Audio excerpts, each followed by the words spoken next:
Come to think of it, I haven't chatted with Sonny in ages. Let's go see what he's up to. No.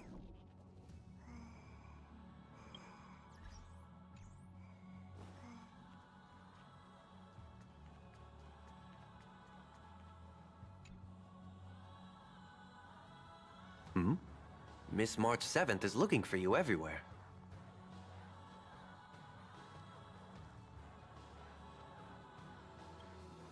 I don't know the details either, but she told me that if I see you, I should remind you to check your messages. She also said that some things you missed are actually extremely important.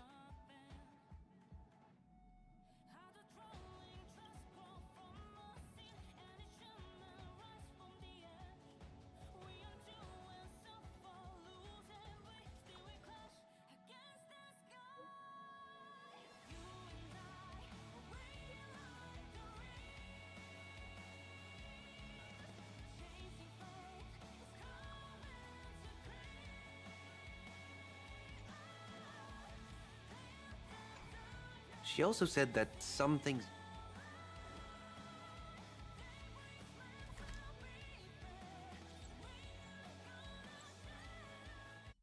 Of course I like it. Big Sis Dahlia always knows what's on my mind. So that means we'll be companions again on the next Trailblaze mission? Of course. I deliberately picked up my pace for that. Though, sadly, I still missed out on some things. Indeed. Had you joined the Amphorian expedition, it would have made a lot of things easier. Oh, you're finally here! Big Sis Dahlia has been asking about you non-stop!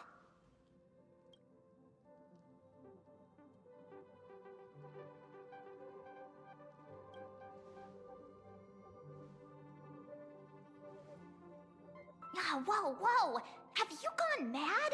Did you forget that we should never mention words like old or senior in front of Big Sis Dahlia?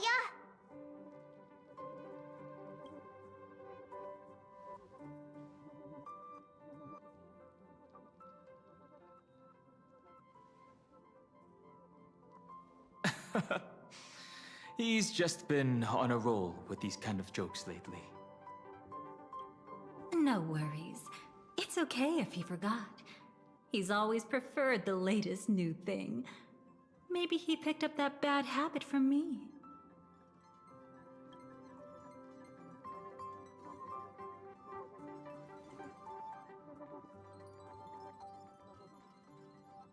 Long time no see. Now, does anything ring a bell?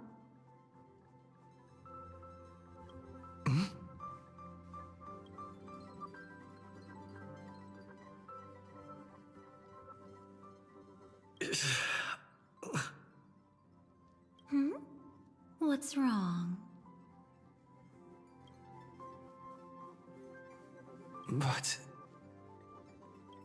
But what? Don't tell me. You forgot something?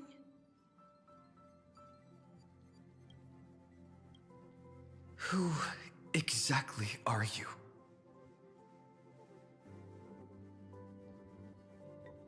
What's gotten into you? Did Amphorius give you amnesia? How could you forget about Big Sis Dahlia?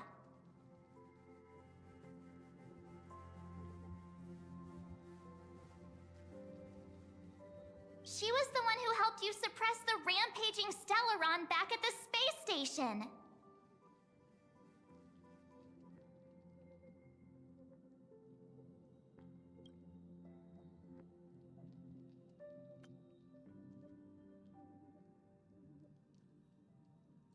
Exactly! What's wrong with you?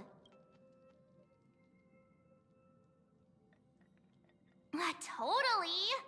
It was Big Sis Dahlia who dealt the final blow to that Lord Ravager the first time we went to the Cienjo. You haven't forgotten something that big, have you? That was why Big Sis Dahlia had to go back to the garden to recover and couldn't join us in Penacony.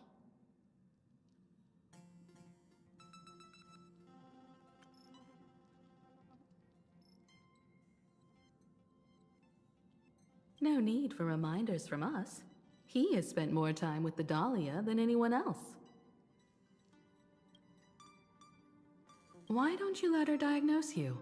She's the Express's resident expert when it comes to matters regarding memories.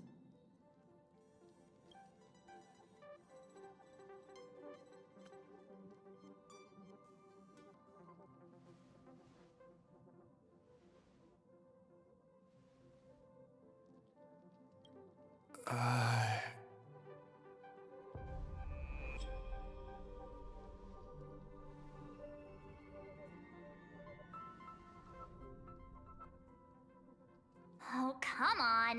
Don't just stand there. Hurry up and get over here. It's not like this hasn't happened before. Leave it to Big Sis Dahlia. It'll be fine. I concur. If there's an issue with memories, then we'd better not waste any time. Why are you all...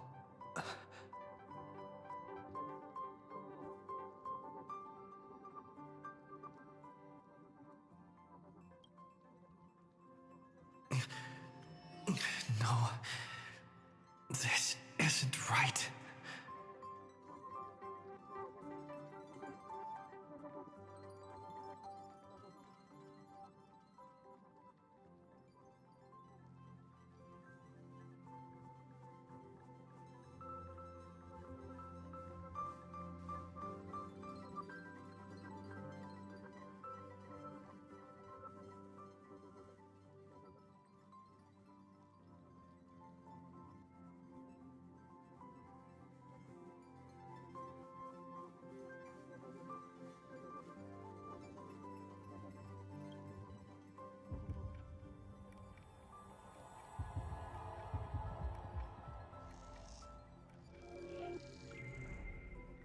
Listen.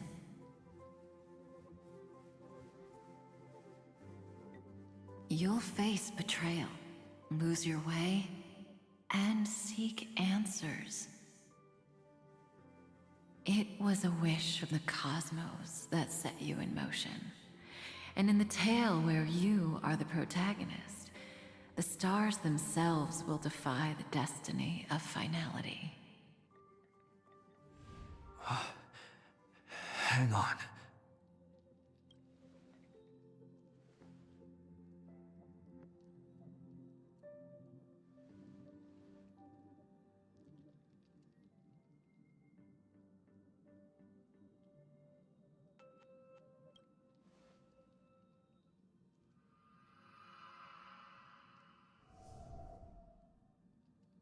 Well, this is quite unusual. Your memories are quite tricky. Is someone protecting those memories? Let's try again then.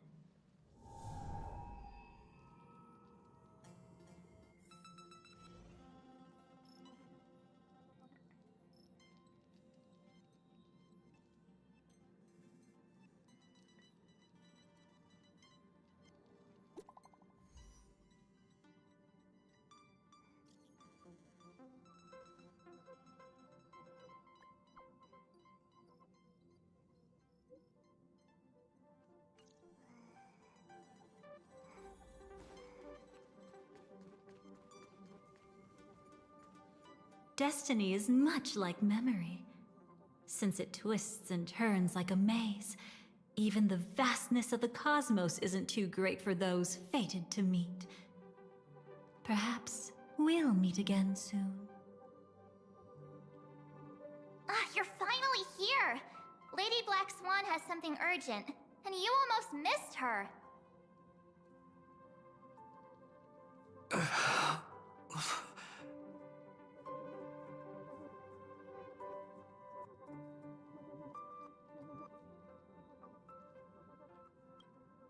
Now's not the time for jokes.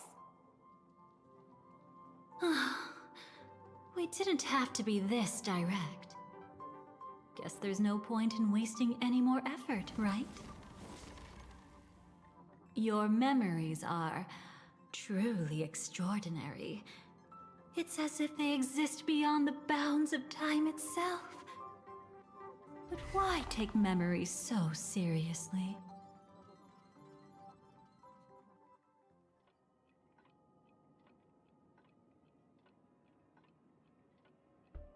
Welcome.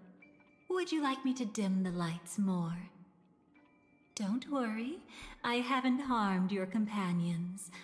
What you've seen stays between us.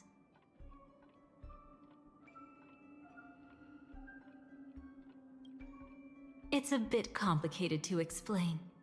Through certain methods, I've brought you into my own heart. We could be watched if we met anywhere else.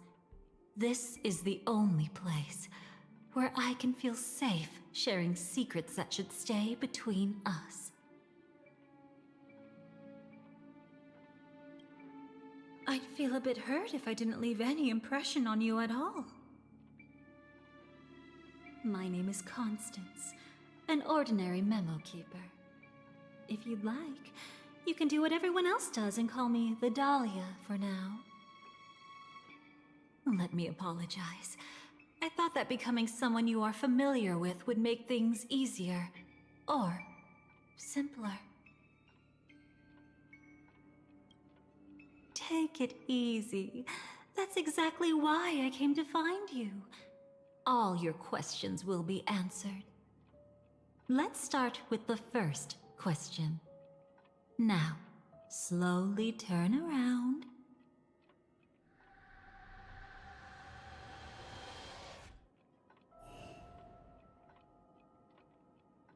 And witness your own death.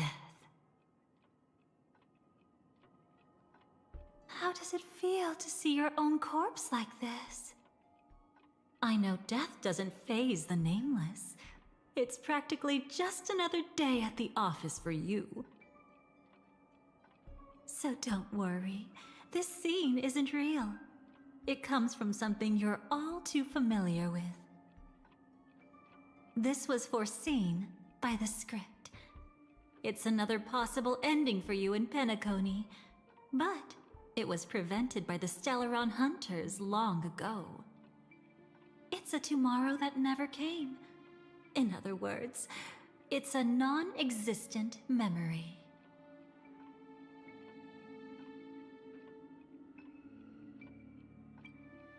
Actually, I'm one of them. That's quite the incredulous look. Like the others, I can't reveal too much. Even if we are hidden in this place, we can't escape from omnipresent destiny. But I trust you won't be surprised by a Stellaron Hunter's sudden visit. After all, that's what our two groups are. The Astral Express travels in pursuit of the light, casting long shadows in its wake. I'm here to tell you only one thing. Your memory of Penacony is incomplete. A part of it has already been stolen.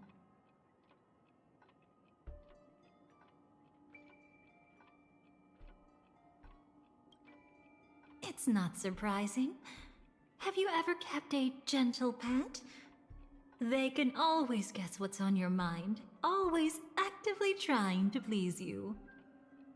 Memories work the same way, if you ask me. Once your brain discovers a void in your memories, it'll carefully fill in the gap on its own, whether you need it or not.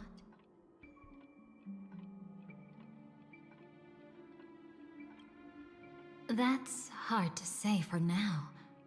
But the gravity of the situation is clear. Someone might have made you forget some critically important information. Either way, I must help you recover everything about the finality. I will keep my promise.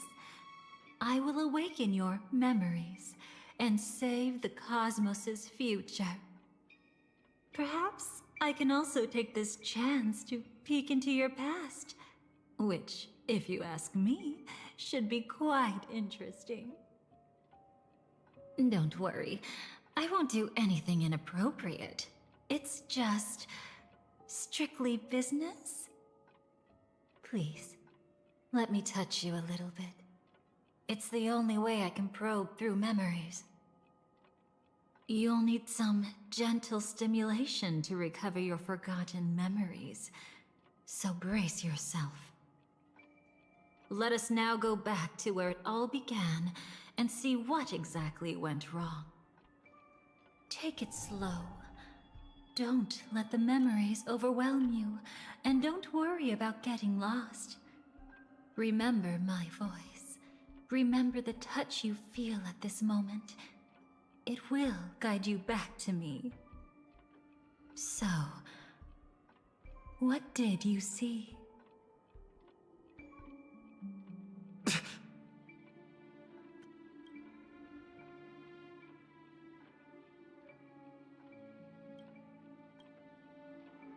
Seems like a rough start. Don't worry. Chaos is pretty normal in the beginning. Can you still remember where this journey began? Penacony, the land of the dreams, located in the Memoria-rich Asdana star system. At that time, a grand celebration of the harmony was about to begin, and as fate would have it, an invitation found its way into your hands. The family's esteemed guests are cordially invited to Penacony to participate in our grand celebration. Witness the impossible in the realm of dreams. Find the legacy of the Watchmaker, father of Penacony, and thus the answer to the question, why does life slumber? There, you encountered Adventurine, an IPC executive who appeared to be answering the invitation alone, but was actually there to reclaim lost territory. He desperately sought allies, attempting to tip the family's scales with himself alone. And then, there was Sunday, the former head of the Oak family, a Pathstrider of the Order who would soon usurp the power of the Harmonious Choir and become your enemy. There was also his sister, the renowned Robin. She was meant to perform on stage, but got caught up in a series of unfortunate events, and in the end, found herself as lost as any bystander. Oh my, have there been gaps in your memories from the very beginning? This is quite troublesome. Where should we begin? Right. Let's start with her. You must remember. That girl who called herself an artist and was hunted down by the family. Of course, her true identity is no longer a secret. What you see as a first encounter is actually a long-awaited reunion for her. Let's begin our story here. Think of that girl who could neither enter dreams nor wished to wake. Why did she slumber with you? Is this what dreams are? I can't see anything. Can't hear anything. Nothing exists except darkness. I don't understand. Why do people long for this darkness? Don't move yet. It's going to hurt real bad. Is the surgery over? Yeah. As expected, you can't recover the ability to dream. Even after paying such a heavy price, we only get one shot at this. It's fine. One chance is all I need. Is there anything else I need to do? Just don't die. Take a breather. Once the calibration is done, I'll let you officially enter the dream. And then I'll be able to enter that land of dreams. Don't get your hopes up. It's just a nickname. Your dream might not come true. I've been waiting for this day. People always describe it this way. Once you wake up, it vanishes without a trace. That's why sweet dreams are so precious. Sounds like you're just trying to make yourself feel better. Maybe. But when the day we cross paths again arrives, I think I'll pretend we've never met and get to know you anew, as if starting all over. I made a promise with him. Our reunion is right before us. I have no reason not to give it my all. Even if he's already forgotten it? But I won't forget. No matter how this story ends, I want it to begin with a smile. In the future that Elio foresaw, we never had an ending. But I still have the chance to wrestle back from fate the right to have a beginning.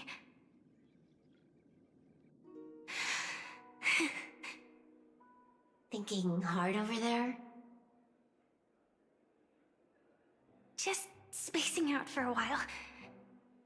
This is my first time dreaming, so it still feels a little odd.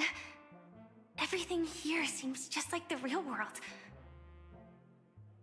It's mind-blowing to think that I'm actually still lying in a life support pod.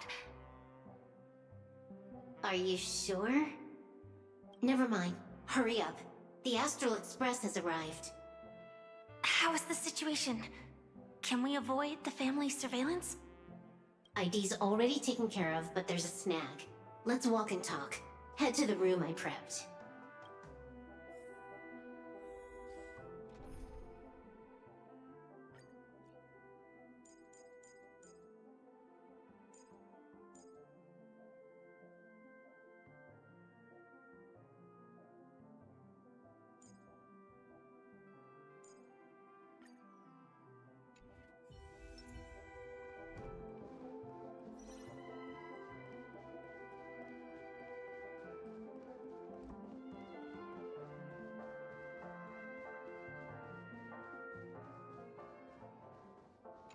This time, I should be on the right path.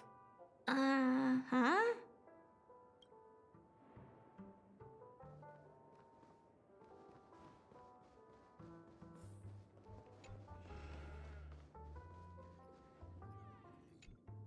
So, what's the problem?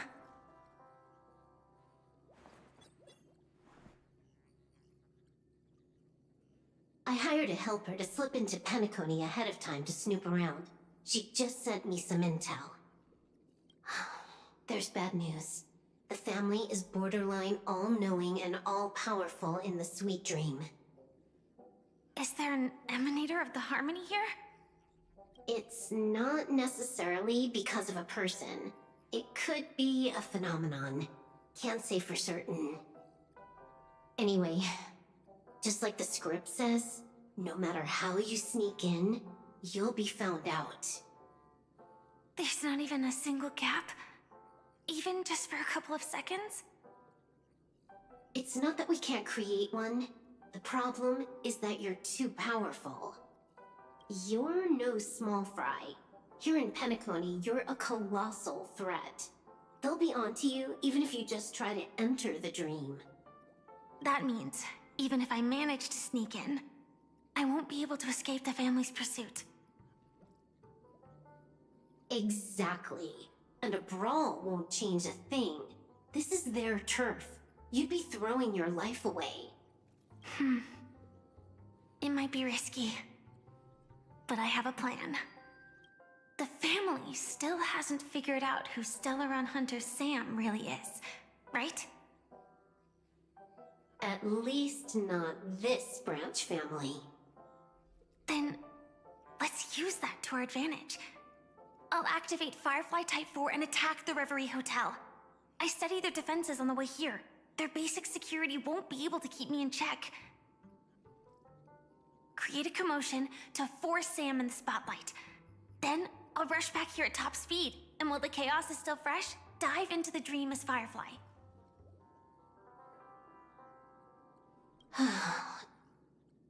Too risky. It's not worth it to expose our trump card Sam just for an uncertain gamble. But we're already here. Might as well give it a shot. Let me extrapolate the route and calculate the security response time.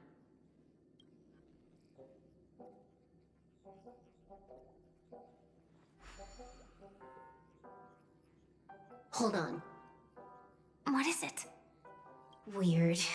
My readings show security is practically non-existent. That doesn't match what you told me. Describe to me what you see, just to be safe. Describe? It's just your standard hotel setup.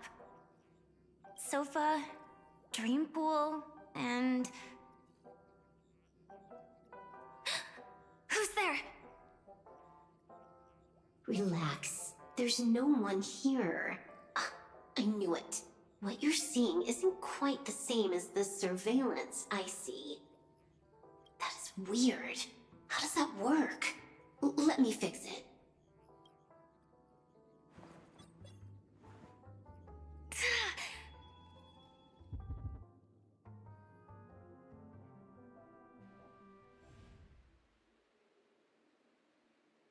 I told you, dreams are never as simple as they seem. How about now? This place is... You haven't gone anywhere. You've been here the whole time, saying weird stuff. This is my first time dreaming, so it still feels a little odd. Everything here seems just like the real world.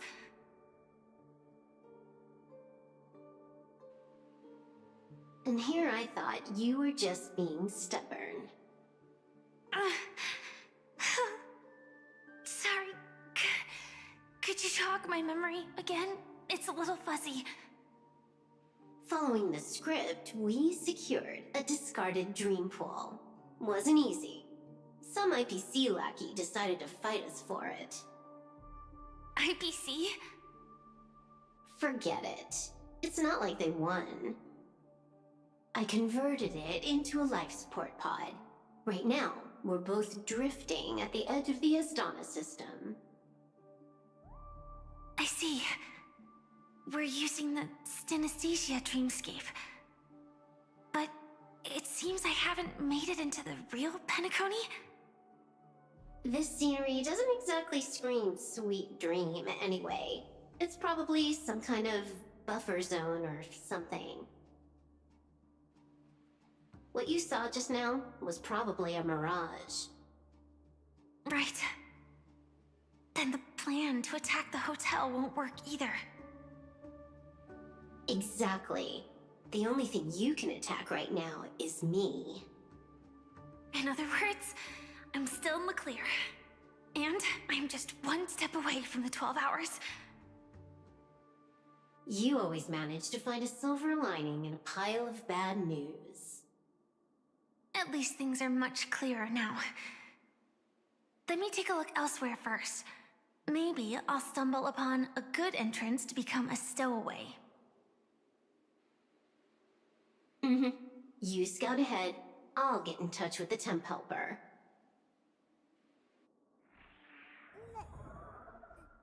Silverwolf, did you hear something? I didn't notice anything.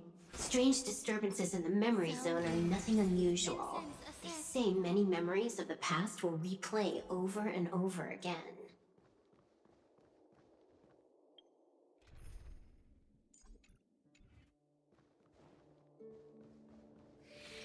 No. Wait. I'd recognize that sound anywhere.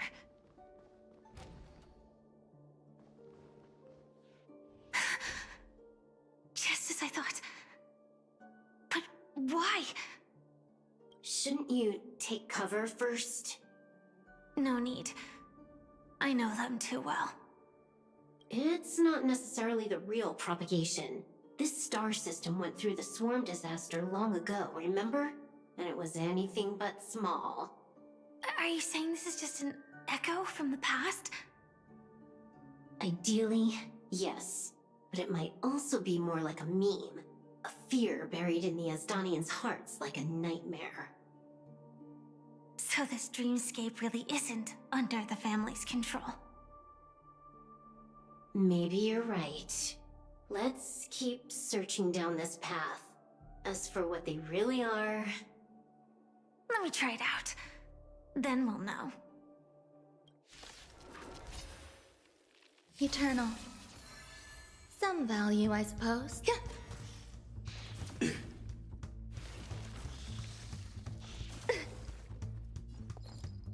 Unite our goals. Joining the battle. Detonate! Dreams of a... Let us dance once more.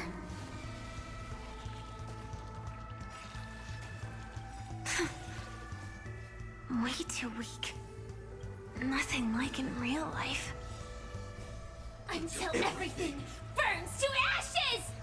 All will be swept away by the wind. Firefly type sets the seas ablaze! This is more than a battle. Fight to live! No holding back. Clouds scattered.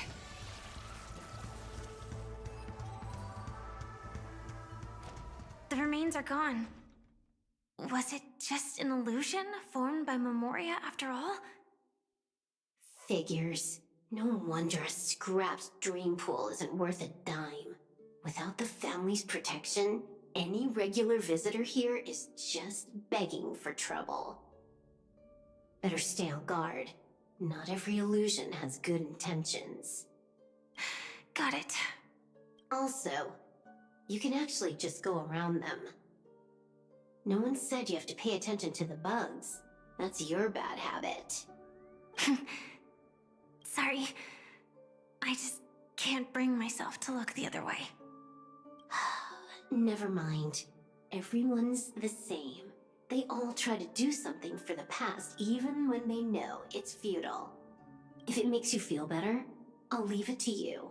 Just be quick about it. Thank you. But reliving old memories isn't always such a bad thing. Is it?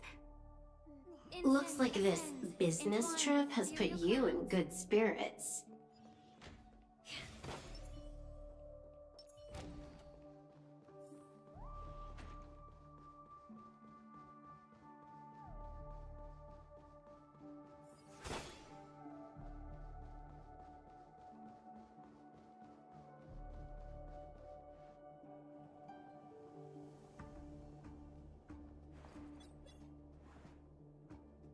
Oh, got a response from our helper.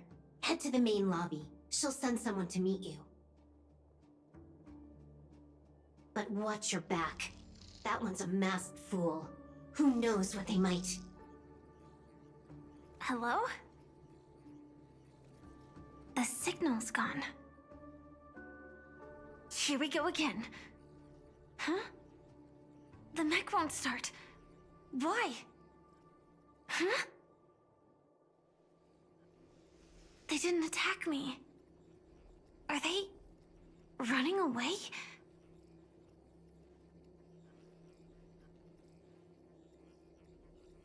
What lies at the end of this corridor?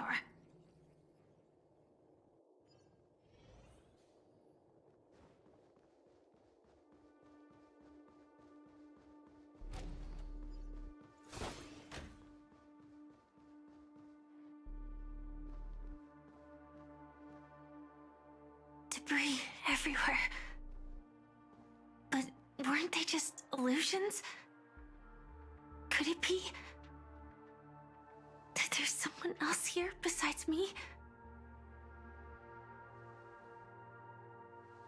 The true Sting died from a high heat reaction, and the scar. How can this be? I know it all too well.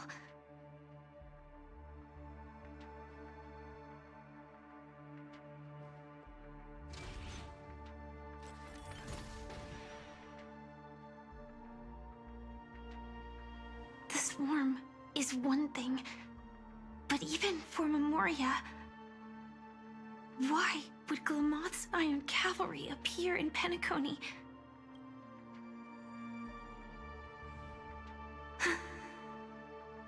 I hope we can see the stars on the next battlefield. Will we see each other again? Then we should be able to find each other.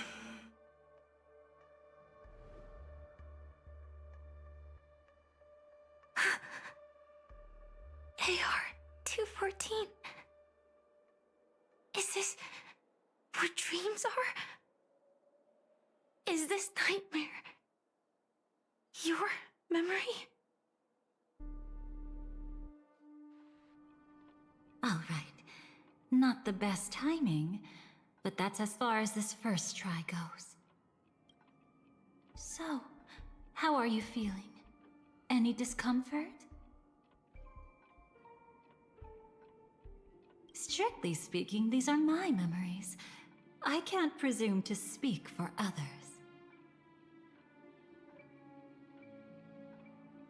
You had just arrived in Penacony at that time, and were checking in at the hotel.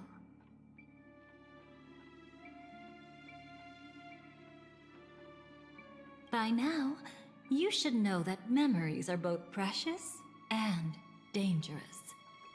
I must be extremely careful in allowing all the details of the past to come to the surface. If too many memories come flooding back at once, it would be too much for you to bear.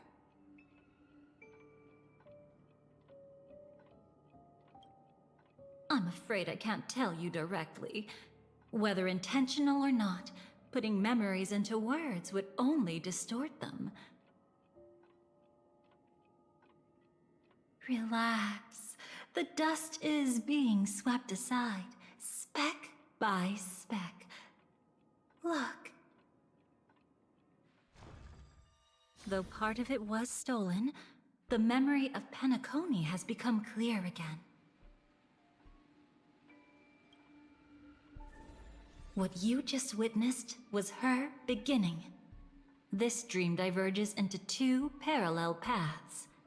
Yours, named the Trailblaze, and hers, named the Finality.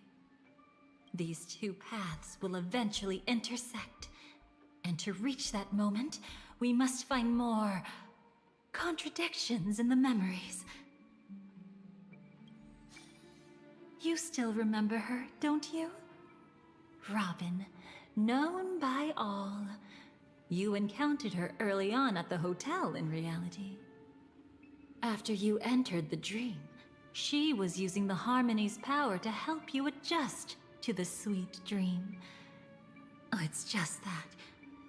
After your farewell, she had already become a victim of a sinister plot when you saw her again.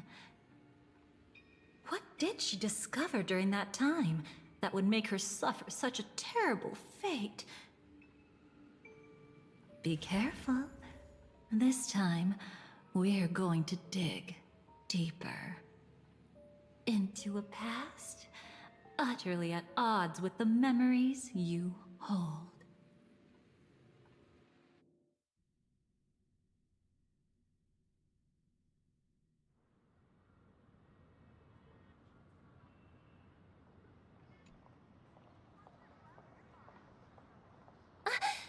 Are you all right? Surprisingly, I don't feel anything. Well, you are in the dreamscape after all. Seems like our guest here hasn't gotten used to the transition. Fret not. Feeling a sense of weightlessness is normal for new visitors.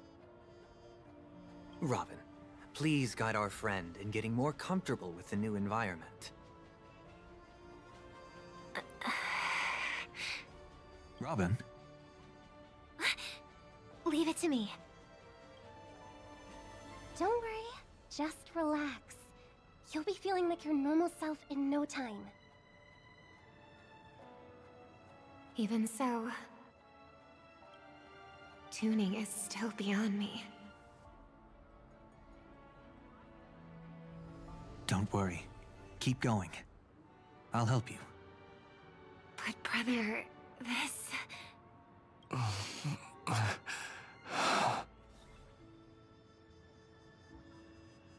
What did you do to me? Relax. Just did some tuning on you with the resonance of the harmony to allow you to control your limbs freely in the dreamscape. Essentially, the dream of Penacony is a world formed by memoria. Only by fully understanding its nature can you move freely within it. Unless you're one of the memo keepers of the Garden of Recollection, it can be difficult at first to manipulate the memoria as you wish. But once you've been tuned by the harmony, you can use the same laws of physics from the real world to understand how the dream world works. Oh, oops. I've fallen into my professional habits again. I just can't seem to shake off this urge to be a know-it-all. Don't mind him. He's always like that. Please, enjoy the beautiful dreamscape the family has built for everyone. We shall take our leave. Have a blast!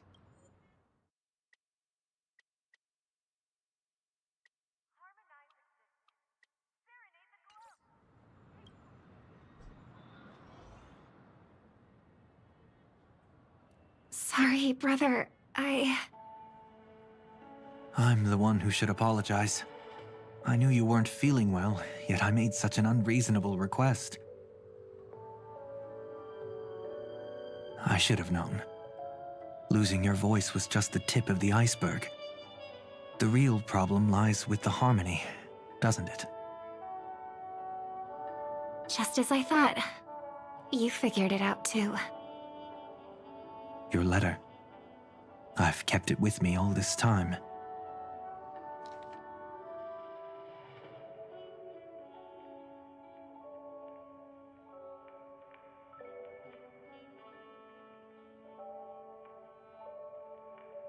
Don't worry. This is crucial. I'll uncover the truth before the festival begins. Let me help you shoulder some of the burden. Did something happen in Penacony? The Charmony Festival is approaching, and with all sorts of guests mingling, Mr. Gopherwood must focus entirely on the preparations, leaving no attention for other matters. This creates an opening for some people to exploit. If there really is a traitor in the family, now would be the perfect time to make their move. I heard the Dream Master has fallen ill. Since I came back, I haven't seen him even once. There was an accident not long ago. He's gravely ill, and I'm afraid he won't be able to appear in his humanoid form for a while. That's why we need to help him even more. Leave the investigation to me. You don't have to worry about anything else. Just focus on the stage. But... No buts. Listen, Robin. Never get involved with death in dreams. You need to sing your heart out. I promise you, when the curtain rises, no noise will drown out your brilliance. Not even the shadow of harmony itself.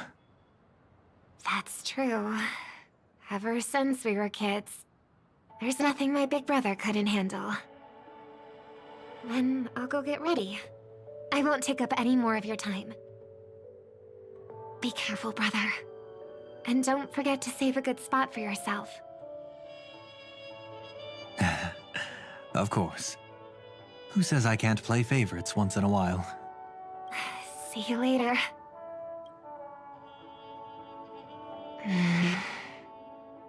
Big brother. You're always hiding your true feelings like this. You're acting like everything's fine. But I saw you at Daylight Pavilion. You were clearly at your wit's end. When I wrote that letter, I could still barely manage to tune. The later things just kept getting worse. My intuition tells me that something must be wrong with the dreamscape. In my current state, I'm wondering if I can even sense any anomalies. I'll do my best. Let's hope this is just a false alarm.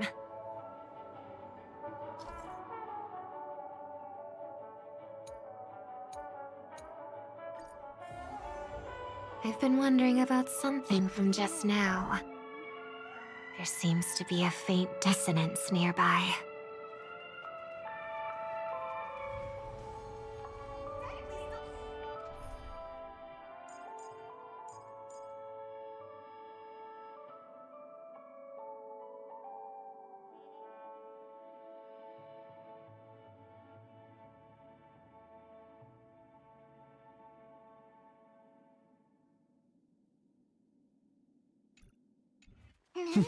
Deja vu.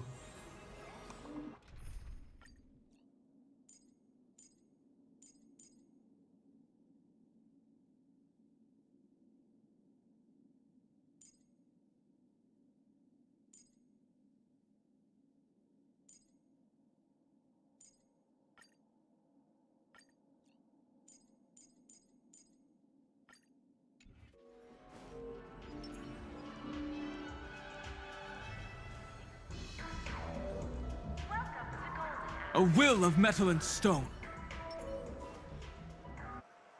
Is that... her?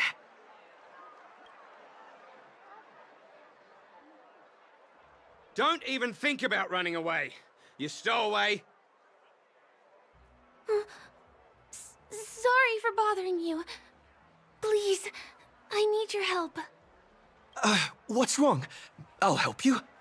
I can't possibly ignore a beautiful lady in trouble. Hey, look! She has an accomplice. Ha! Good work! Now we can nab them both in one go. Stowaway? Seems it wasn't a coincidence. The Bloodhound picked up that strange noise too, just like I did. Better to stay out of sight for now. If that girl really is an outsider, this could be my chance. That's enough, boys. Sir. What's gotten into you all? Open your eyes and take a good look. Is this lady the stowaway we're looking for? Huh? Who's this? Don't you know him? Look at his brown hair and grey vest. He's the officer, sent here by the family to maintain order at the Charmony Festival. I see. Sir, the thing is, we're trying to apprehend a stowaway. And that young lady there looks very suspicious. We're sure she's the one. That's nonsense. Take another look, will ya? The witness report says that the suspect is a lad with silver hair, and you guys are going after a girl with silver hair. Does that even make sense? She's our guest. Well, just get out of my way and I'll take care of this. Yes, sir. Something's off. He's not lying. But why? An officer from the Bloodhound family shouldn't fail to sense something is amiss. Don't worry. I believe this is just a misunderstanding. How could such a lovely girl like you be a stowaway? Thanks. Without your kind help, I wouldn't know what to do. Just part of the job. I need to get going. If you need help, you can reach out to me through the young bloodhounds in this area. I wish you an enjoyable experience in this land of dreams. Too many people know me. It wouldn't be wise to follow them so openly. Looks like I'll have to use a few methods of my own. We need to get closer. Find a hidden spot.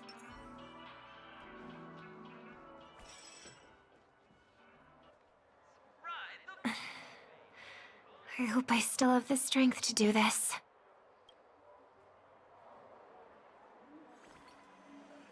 Although the Bloodhounds mistook me for a stowaway, I'm actually a local. My name is Firefly, and I'm from the Iris family. I work as a stage performer, although right now I'm just an extra. A success! Thank goodness I wasn't discovered.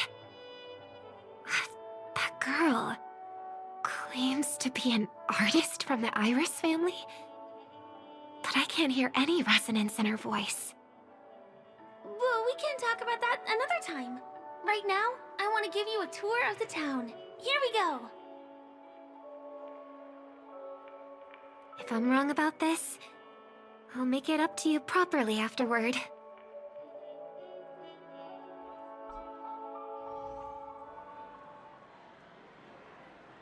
Since this is your first time here, I say we start with the easiest games. The Dreamy Rose and Lucky Wheel are pretty straightforward. Just here to play games? I guess I was worried for nothing. Sorry, Trailblazer and Miss Firefly. Maybe this was just a beautiful encounter. Nothing more. I should leave the dreamscape and see the sights beyond it. Maybe things will be better in the real world. Running out of time? Huh? They split up? Everyone who needs to be here is here. Not to be a buzzkill, but just a reminder. Don't forget about your first death. Who's she talking to? And what's this about death? Shh. Let's not talk about this right now. I think someone's following me. Did you have fun? No. My intuition was right. That girl is definitely not what she seems. Now I need to be extra careful.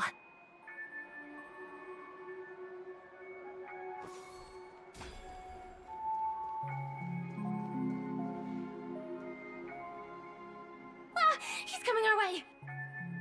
Hey, well, if it isn't my most loyal customer, the Trailblazer guy. It's been such a long time, old friend. And who's this? A companion?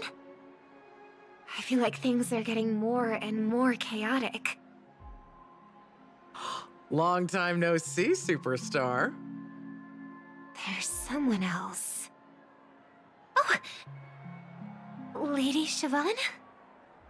Still radiant as ever. I could spot you from a mile away. I came over to say hi. What brings you here? Drawing too much attention is never a good thing. Oh, reminds me of that old saying, from afar, anyone under the spotlight seems endlessly charming. But only when you get close do you realize how restless that heart truly is. Sorry you had to see that. I just came out to clear my head. The Charmony Festival is coming up soon and I'm a bit nervous. I heard about your voice issue. Drop by the Dream Jolt hostelry when you're free and I'll take a look at what's going on.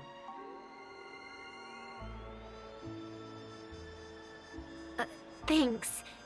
I never thought even after all this time, I'd still be troubling you, Lady Siobhan. You must be pretty nervous if you're being this formal with me. Looks like my analysis is spot on. Follow me, you two. Let me give you a taste of the adult world. I'm afraid I'll have to take my leave. I'll come visit you properly. It's just that, right now... You need some alone time, I get it. It's a date then. Catch you later, superstar. It's a deal. Right. It is the Charmony Festival after all. As people say, you'll be performing for the Harmony. Remember? Before one of your tours, I asked you a question. It's been quite a while since then. I wonder if you found your answer. Robin, what do you sing for? I think I've got my answer now. But instead of words, I'd rather answer with a song. That would be more convincing, no? That's actually more convincing than a straight answer. Looking forward to your performance.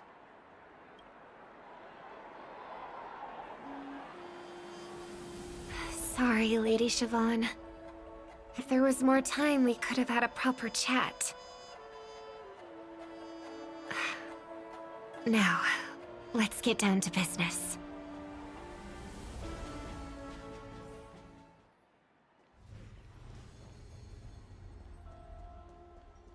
The distance. It's so far. Just where did they go?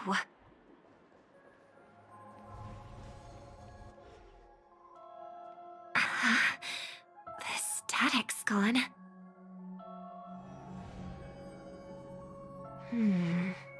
They passed through the commercial district. And past the Papeshi Club. And then the voice just vanished. Did she return to reality? That can't be right. There's no entrance or exit there.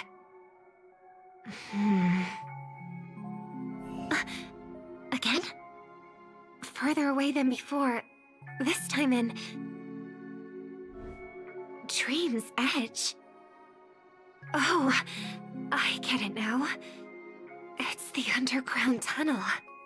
Right. Makes sense. I should have known.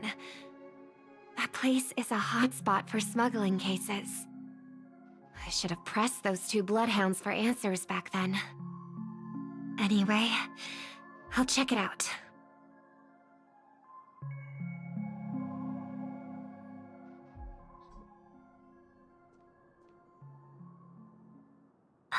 Can't navigate any further from here. Is it because the dreamscape construction isn't complete yet? The family never stops weaving their sweet dreams. And Penacony has always maintained good relationships with the outside world. Why would someone choose this moment, of all times, to plot something sinister?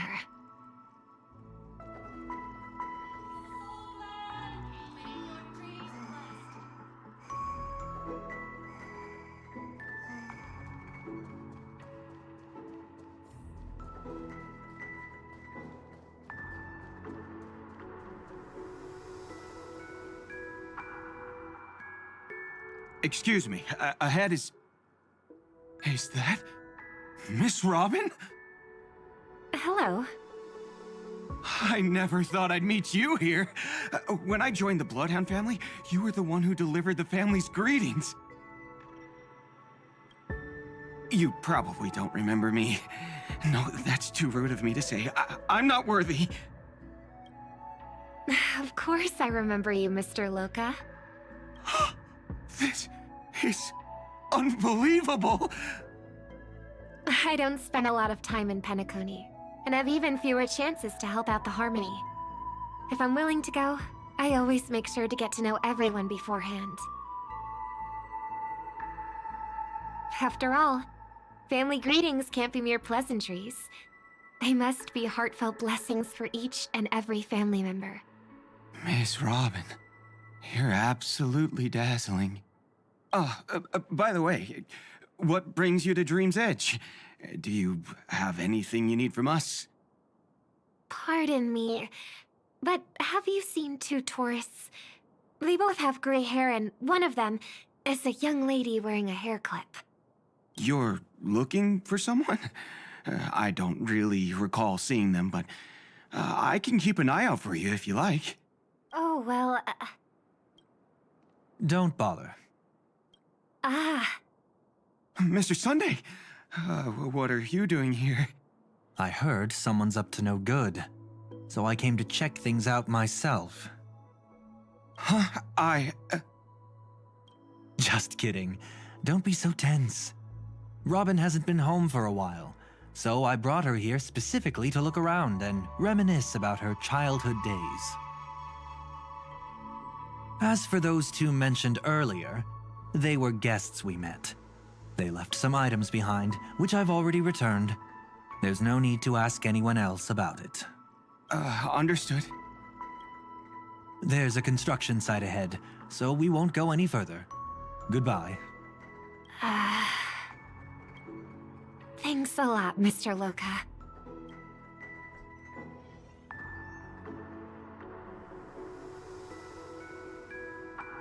I couldn't speak freely earlier. Robin, why did you come here? Like you said, I'm here to reminisce about old times. What about you? What brings you here? Tracking down criminals is my duty. And you, my dear sister, you've always been this stubborn, and in times like these, I wish you never had this trait. You're still investigating on your own, ignoring what I said? Yeah. I can't stop thinking of death, so I followed some people all the way here. After all, I witnessed that horrific scene at the Dewlight Pavilion with my own eyes. I can't let you bear this burden alone.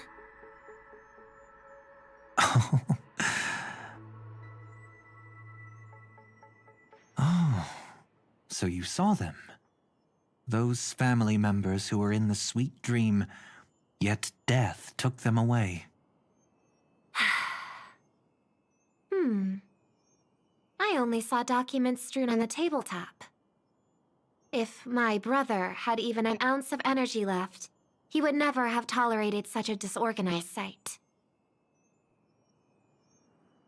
Just like now, if it weren't for getting the truth out of you. I absolutely won't tolerate your arrogant and disrespectful facade.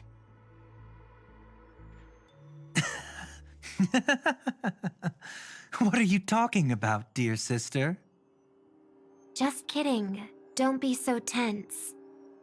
But my brother never jokes around with strangers. I watched as he smoothed away the sharp corners of himself, bit by bit, hiding them in the deepest corners of his heart. Stop insulting my elder brother. Otherwise, you won't just be dealing with the family. You'll be dealing with me, too.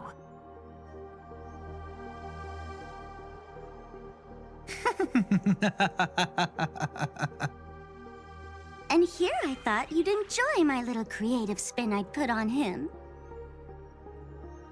Don't you think he's more likable that way? I trust you're mentally prepared to face the consequences of posing as a family head on Penacony. Jeez, I didn't expect to get played by a little bird.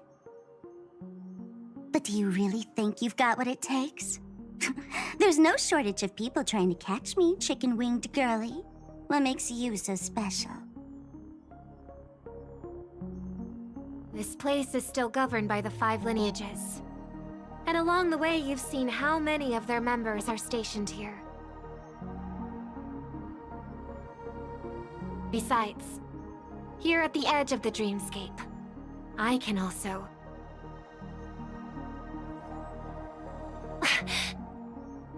What do you mean, can?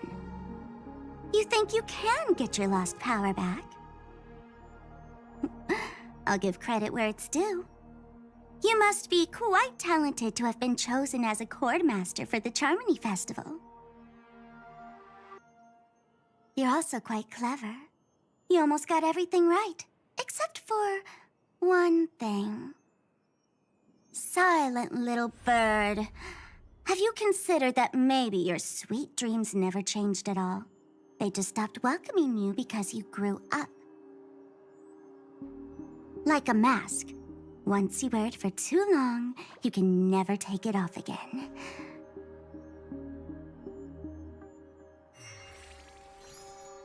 As for that mask of yours, is it really called the Harmony? The Twin of the Order?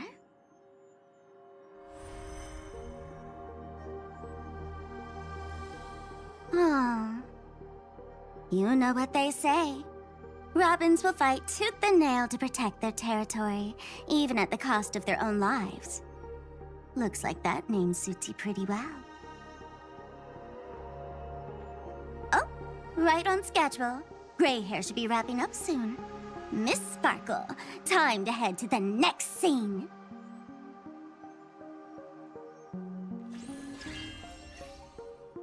Let's roll!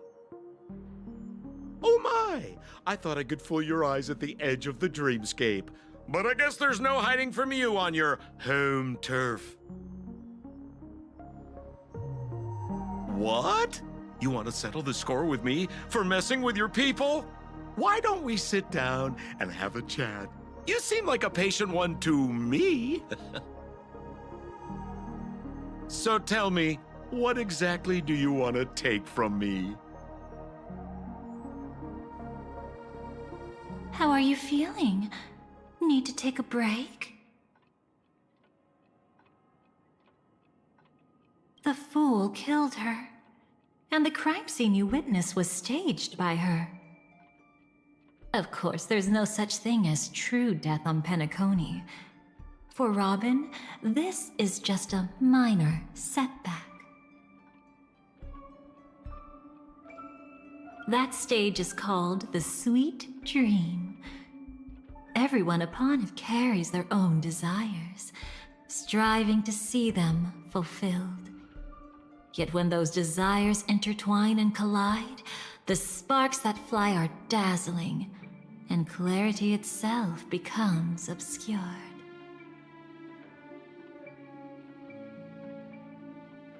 Before we continue, I have one more question. We've spent some time together, so at this moment, how do you feel about me?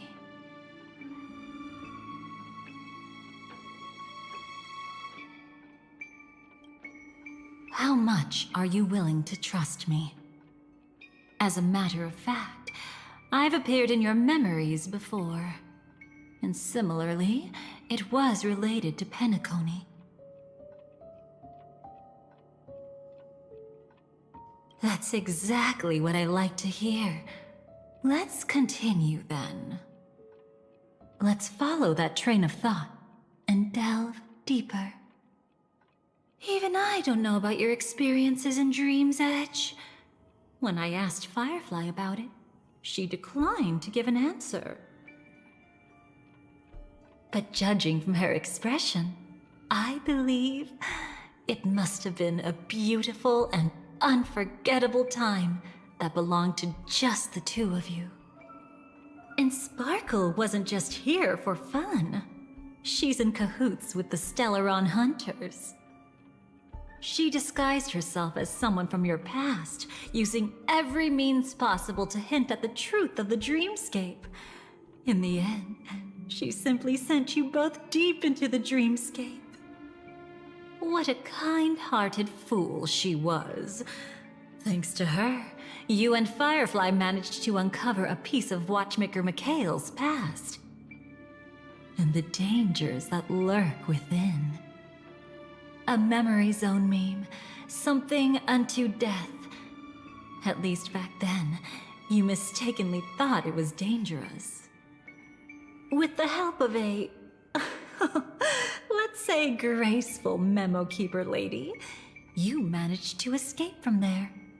But in the rush, you and Firefly got separated. And her experiences afterward might differ from what you remember. I was there at that time, too. See you next time. Hurry.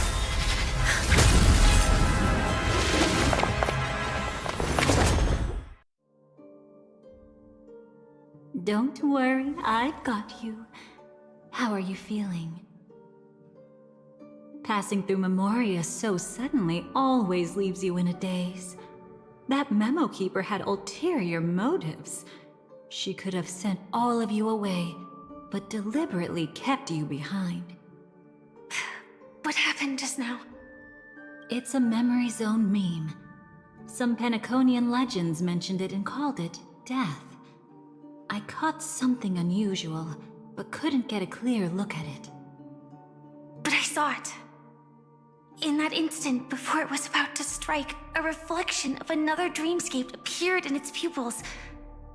It was somewhat similar to the 12 Hours, yet the atmosphere was completely different. What if death doesn't exist in Sweet Dreams? Or so they say. But what if that's not a lie? Perhaps death is just sinking into a deeper dreamscape. Too bad. A nosy memo keeper had to show up. Next time we meet, leave it to me. I'll give her an experience she won't soon forget. Every time you say that, it's always you who seems to be having fun. This time, try not to go overboard. It's not necessarily a bad thing. If I really do meet my end, I won't have a chance to tell them the truth anyway. Are they still around? I can't sense them anymore. I'm afraid they must have gone back to reality. Hold on. Still no good. I can't get in touch with Silverwolf in the primordial dreamscape. Oh. I left her a message. If she gets it, she'll help guide him back here. Or we could head back to reality first and get in touch with Silverwolf. Hold on. Recklessly crossing through the dreamscape now would be far more dangerous than before. What's the matter? Death caused such a huge commotion that the omnipotent being within the sweet dream has turned its gaze upon this place.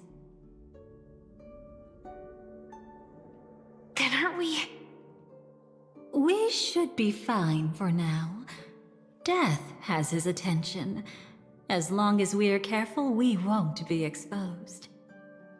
In fact, within this dreamscape, we might find a way to strike back against him. Before you arrived, I did some digging around. From what I've learned, he buried his darkest crimes right here. Whatever it is, I believe it'll be of some use. Let's go look for it before they come back.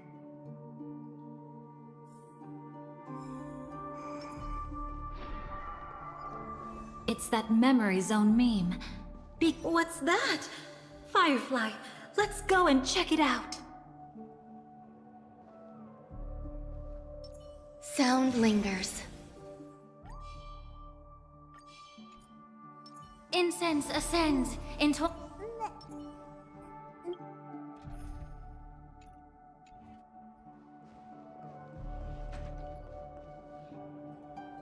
From the traces nearby, it was Death's doing. But they... did they really die? No, your conjecture is right. It's just that these birds weren't welcome in another dreamscape. You've seen them before? Yes, but that's what makes this so intriguing. The outcome of the battle was the complete opposite of what I expected. That reminds me. there's something important I still haven't asked you yet. Would you like to die together with me?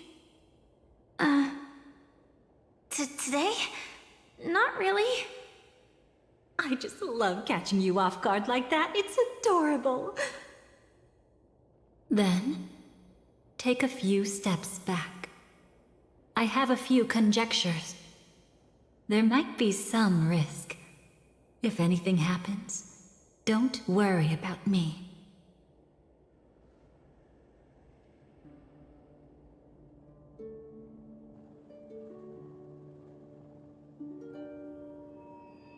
What are you... Just as I thought. So, what happened? These ravens are the incarnation of the Dream Master Gopher Wood, that omnipotent being in the sweet dream. In front of him, even death has no strength to resist. The power I just released should have been enough for him to notice and deliver a fatal blow. Yet here we are, completely unharmed.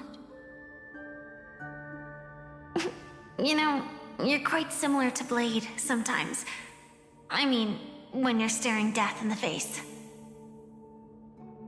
It's not relief, I feel. I'm savoring a once-in-a-lifetime thrill. If only it was just once for me, too. But was it really him? If I remember correctly, the Dream Master's body was burned to ashes in a riot long ago. And he can now only sustain his life within the sweet dream.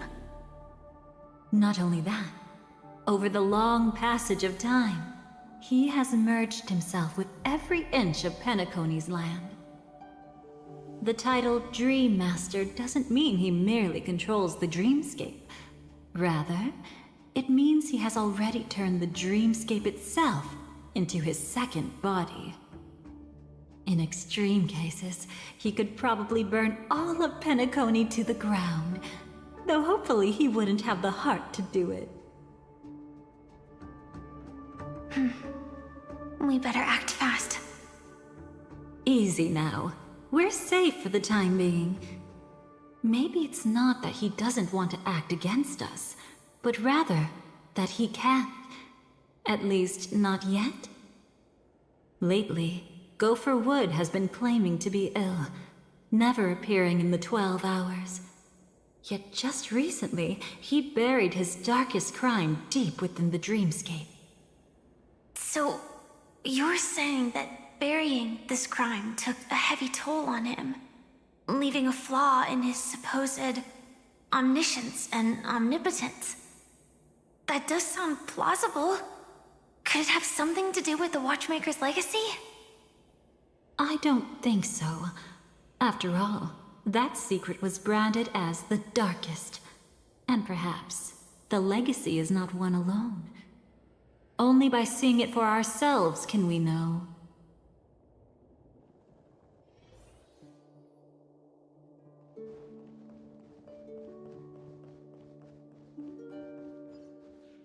A mistake anyone could make. Setting up layer upon layer of security around a secret only ends up exposing its flaws. Why don't we give it a shot and build up some experience dealing with memes? There won't be any new experiences. I'll activate Firefly Type 4 and end this quickly. What a pity. I would have much preferred to see you in a pinch, so you'd have to rely on me all the more. Existence is unity. Some value, I suppose. Yeah. Share good fortunes. Attack! May the foul stench dissipate quickly. Like Firefly Until everything burns to ashes! This is more than about Set the seas ablaze! There's more to life. Firefly Type 4, fight To live!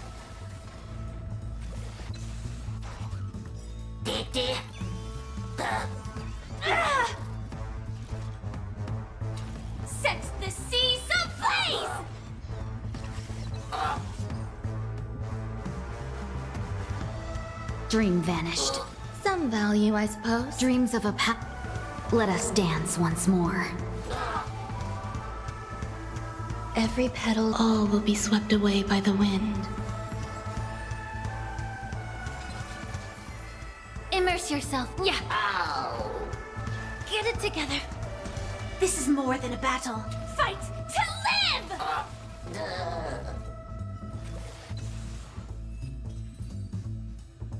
When it comes to this, you're the expert. Yet I'd always imagined that calling upon that power would make you profoundly melancholic. I'm not now, and never will be. Is this it? An entrance? It only looks like an entrance. That crack doesn't lead anywhere. It's a lock of memories. And the key is a light cone carrying specific memories. Clearly, Gopher Wood had help from a memo keeper. And since that light cone isn't in our hands, I fear we'll be returning empty-handed. Is there really no other way? We could try our luck. Perhaps the memo keeper helping Gopher Wood shares the same habits as me. I'll take a look, but don't get your hopes up.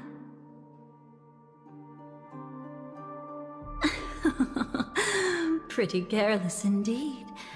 Just like an old friend of mine. Looks like we're in luck. We found one of their contingencies. Do you have memories like that? A moment in time you never want to forget. One that you find yourself reliving over and over again. Of course. More than just one. What a shame.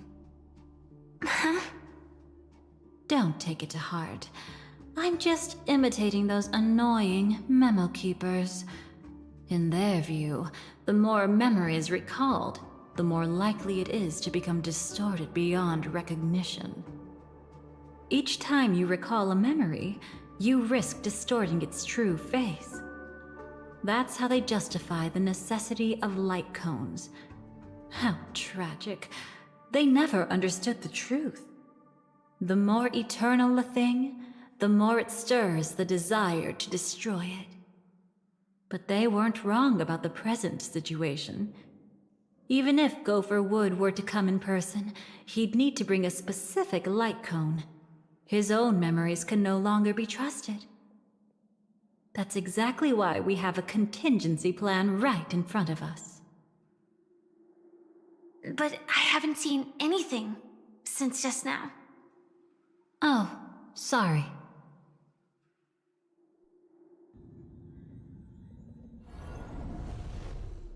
Inside here, there must be some kind of gentle trigger that would help him recover his memories before they are subjected to distortion. But for us, that's probably meaningless. Whatever triggers his memories would just seem bizarre and random to us. Still, let's go take a look inside. We might pick up some clues at least. That's right. Go ahead. Every action brings joy. And a price to pay. Paradise shall fall into this world of sorrow. And once dawn breaks, it will shatter in the light of day. How could anything golden abide in glory forever?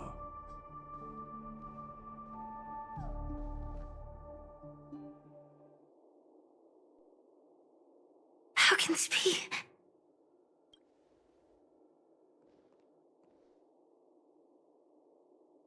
AR 214. Is that really you? You don't have to force yourself. I can take care of it. No, it's okay. Was it her that you saw when infiltrating Penacony? Yes, I saw her fighting off the swarm. But it was just Memoria, and it vanished quickly. Silverwolf mentioned that Penacony had also faced a swarm invasion before. I kept telling myself that she was just passing by and lending a helping hand. And after everything was over, she had already left, safe and sound. So this time, do you still want to know the answer? Would it be any different? I really want you to tell me that this is not real. It's just Memoria. But thinking about it calmly, nothing can change it. A memory is ultimately something that's already happened. You're more composed than I expected. I wish I wasn't like this. She and I, we could be called friends. I wish I could just break down and cry for her, like any normal person would, to mourn her loss. But what surfaced in my mind was that one sentence. This is our predestined fate, and one day, I too shall meet the same end. One day. Not today. Though it's already too late, there are still other things I can do for her. Maybe you should calm down first. Unfortunately, this isn't Memoria, but a real Glamoth Knight. Clearly, Penacony was her final destination. I'm surprised she made it to Penacony at all. Oh, the Glamoth regulations. She broke those prohibitions? Worse than that.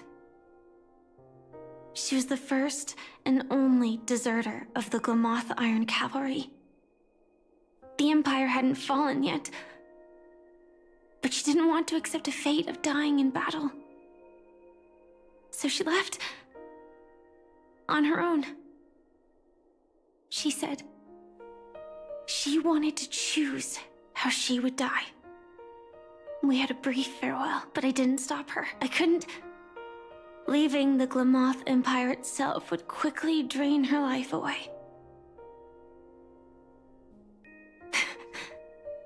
If we can't change the outcome, why should I stop her from making her own choice? Quickly drain her life away. Oh, entropy loss syndrome. Yes, just like me. Leaving the cockpit without permission is strictly prohibited. Surviving knights must actively return to formation. These aren't just military regulations, they're the terms of our survival. When not piloting the Firefly Type 4, I must stay in the cryo sleep pod. Otherwise, my entropy loss syndrome will only get worse. So, have you figured out the reason yet?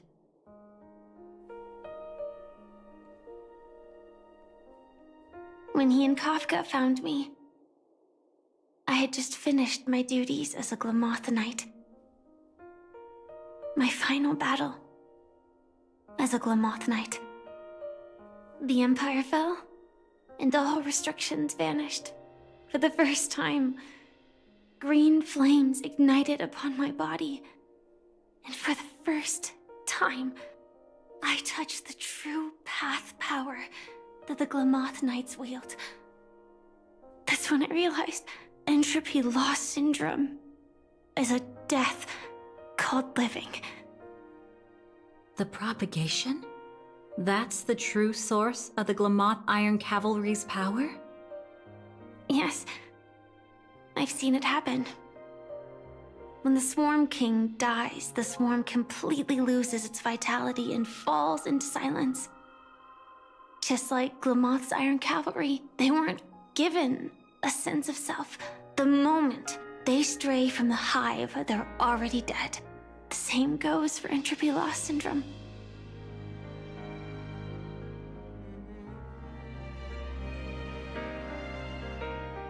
Could you help me take her away? I don't want to leave her here alone. After all this is over, I want to give her a proper burial, just like any normal person.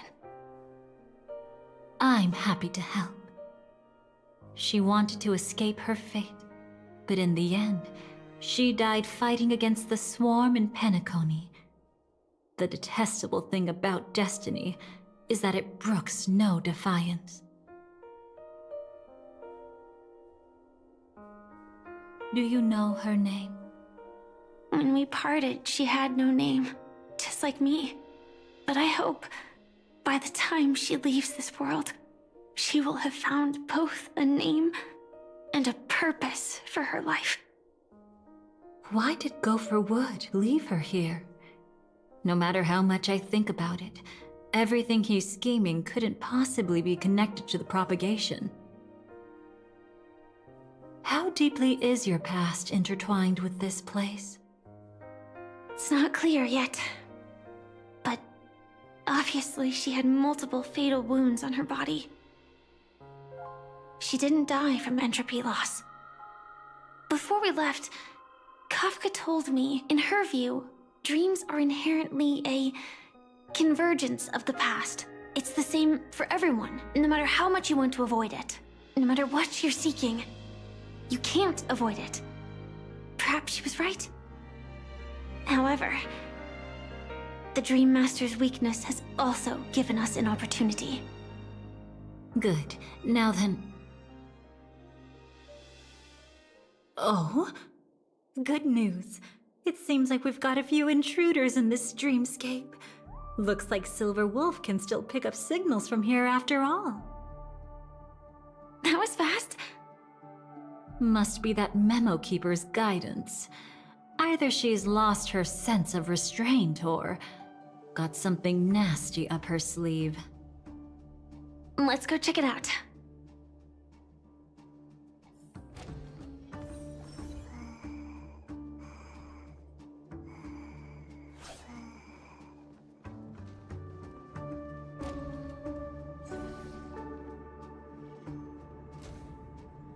You aren't hiding anything, are you?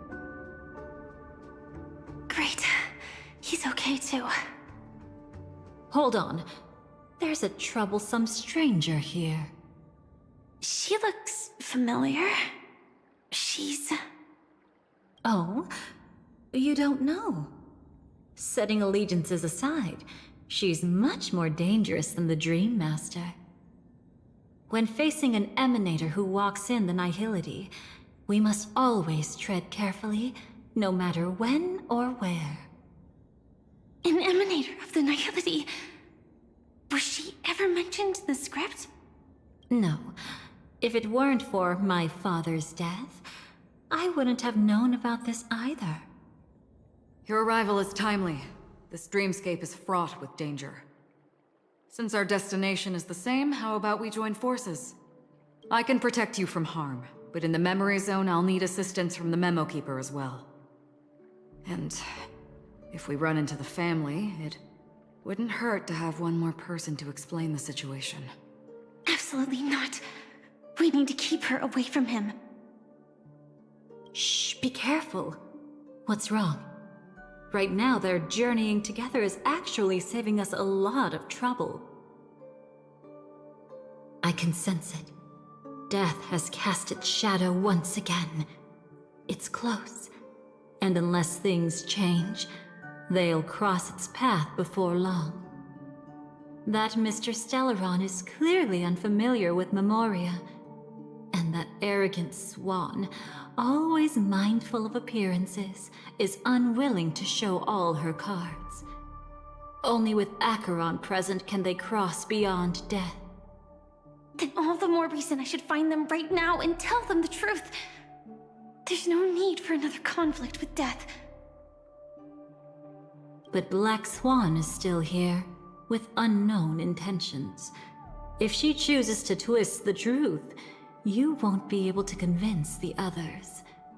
Here, a Memo Keeper's word carries more weight. No need to rush things. There's still time to reveal the truth later. Absolutely not. Have you forgotten? As a Stellaron hunter, I have a 0-point mission. One that must be completed at any cost. If there's even the slightest chance that Acheron might draw her blade, I cannot let him be there. Oh, I thought you wouldn't care. Haven't you had enough of sacrificing yourself for duty? My dream was destined to shatter from the start. But for them, it's still not time to wake up. Can I ask you for one more thing? There might be a way to have the best of both worlds, but I need to find death before them. That's not hard. It's still lingering in this domain, but... a win-win solution? I don't know for sure, but it's worth a shot. Maybe it's not always hostile. And even if it is, once I activate Firefly Type 4, I can quickly subdue it. But if we're dealing with the worst-case scenario, Elio once said that I would face death 3 times in Penacony, and for this first death, I want to decide how it comes. I just hope that reunion a moment ago didn't rattle you. Go on ahead. I've burned a hole through the Memoria that'll take you straight to the meme. Better hurry, though. It might not stick around in one place for long. Got it. Thank you. There's no sign of anything. Could it have already left?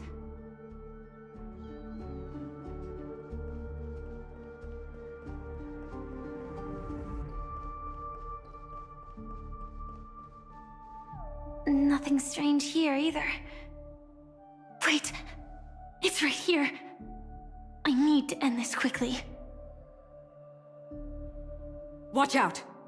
A dangerous presence lurks nearby. Already? There's no time. Then I'll... It's fine, it's fine. At least I get to choose how to die. That alone is great. Besides, this is just a dream. So it won't hurt that much. This is just my first death. I still have plenty of time to fulfill the promise we made together.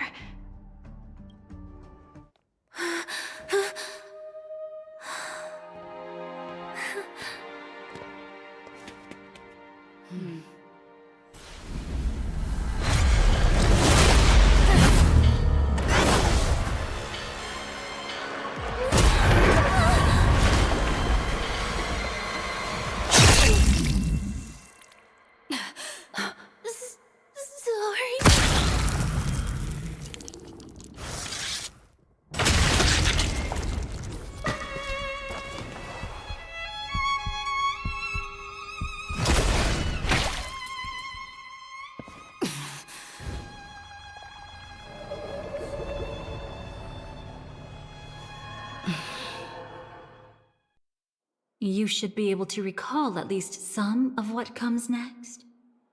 She hoped to reveal the truth of the dreamscape to you through her own death.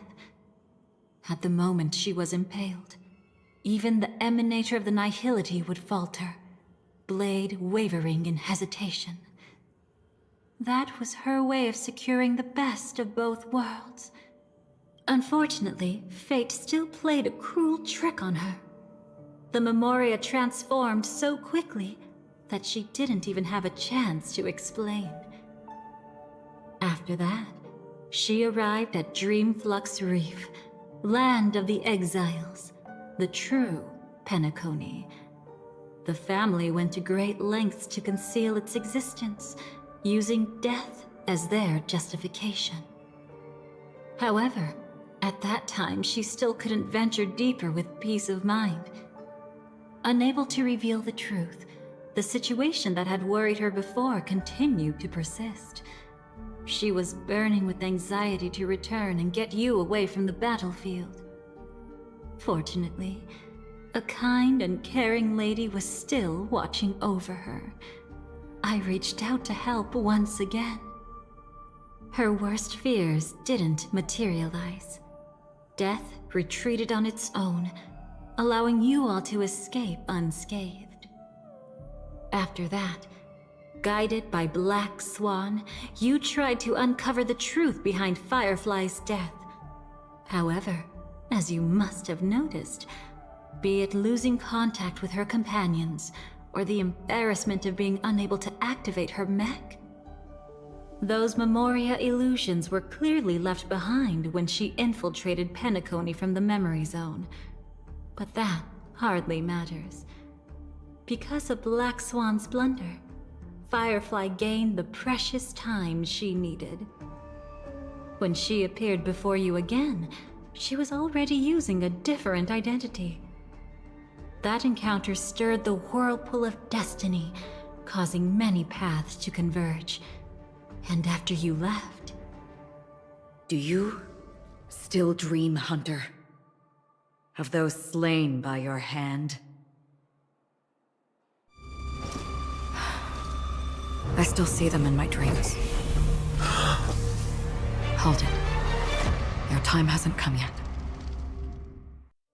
My time? I've seen many clever disguises that can conceal appearances, but they can never cover up who a person really is. And you're no different. You had no desire to kill the Trailblazer. You only did what you did to drive me and the Memo Keeper away, but... why? Did Destiny's slave make you do it? You know, Elio. I thought this is just the kind of thing that'd get written into your script. My script has always been brief. Other than that, anything beyond that is unnecessary. Now it's my turn to ask. Who exactly are you? Why ask when you already know the answer? I tend to forget things. Which is why, rather than memories, I'm accustomed to using my emotions to capture what I normally wouldn't otherwise. So, I know who is inside that cold armor. Therefore, I can sense it. You know who I am. You know this blade, and the meaning that lies behind it.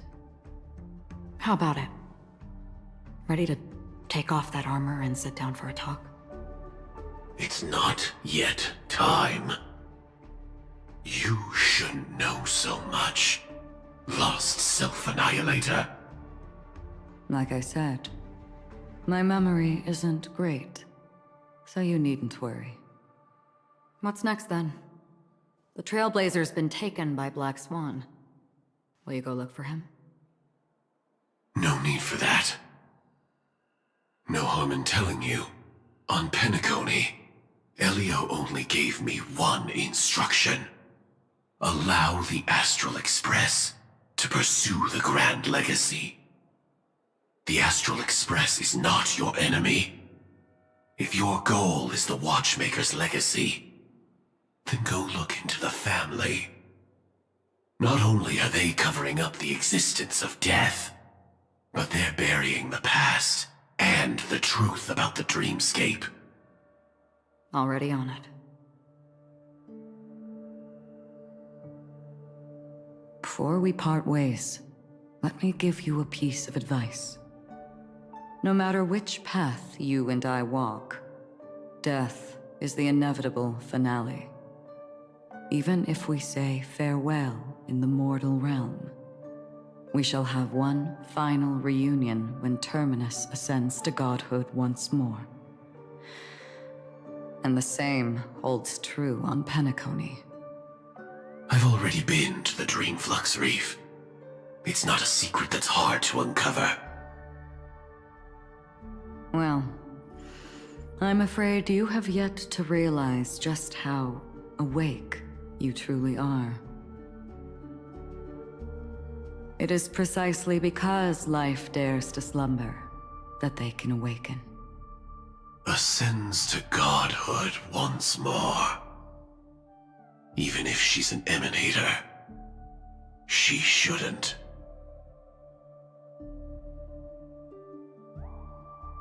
After today, Japella's name will disappear from cosmic history, and the Everflame Mansion will take its place.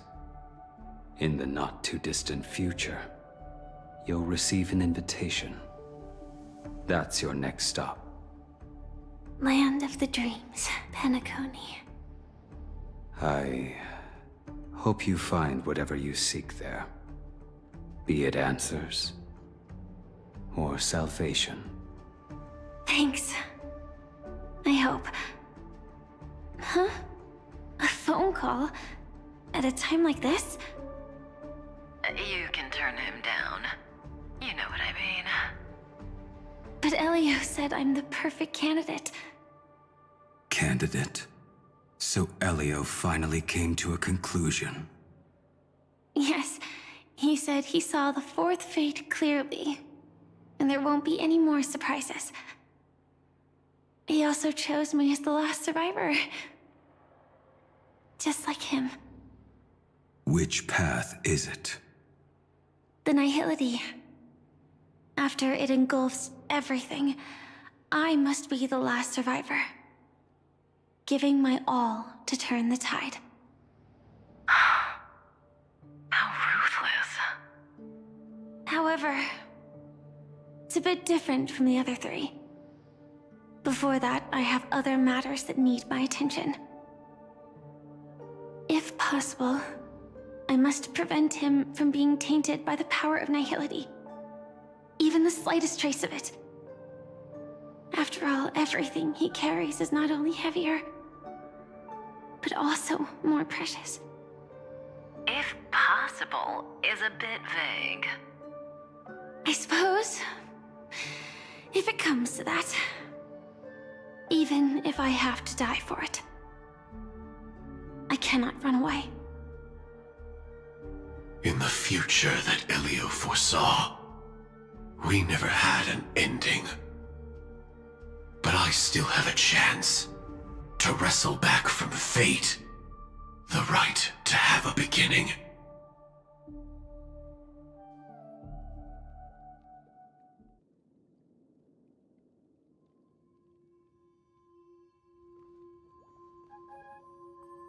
Your guest room in reality is surprisingly modest. An aesthetic you share, Miss Acheron. It's a cinch, this music box. The invitation received by the Annihilation Gang. There are latent memories that linger on it yet. You see, memories of you are not yours alone. They travel in other people, other things. I know much, and I can predict even more. With some help, the dead can be made to speak. The Annihilation Gang, that band of desperados who all disappeared after meeting you. What exactly happened to them? Well, let me reveal all.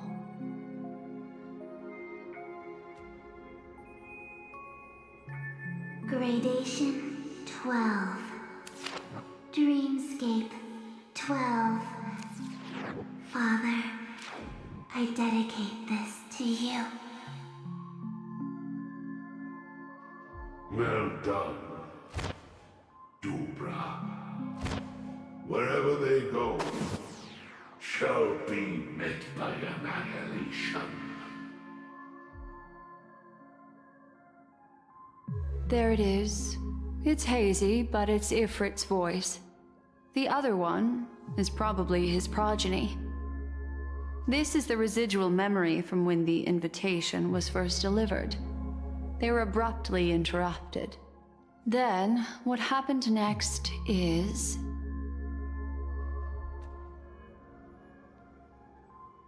They sought refuge in a land of sleep, merely wishing for undisturbed rest, away from the storms.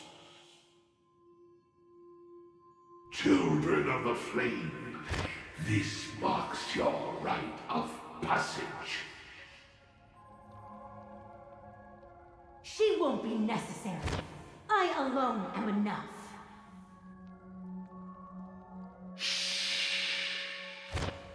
When have those on the path of destruction feared death? The Everflame Mansion has set out on a journey. Those poor people, they have no idea what lies in wait ahead of them. Memory recovery is going well, but slowly. She'll be here soon, and time is short.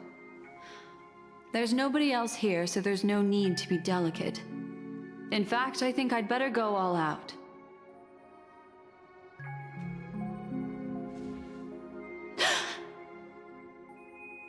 What happened?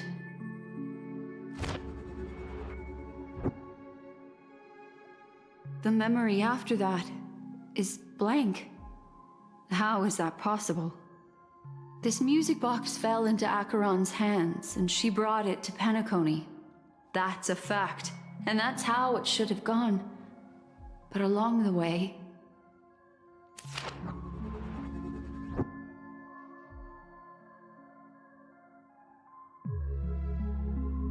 It's like it's been erased. Who's done this?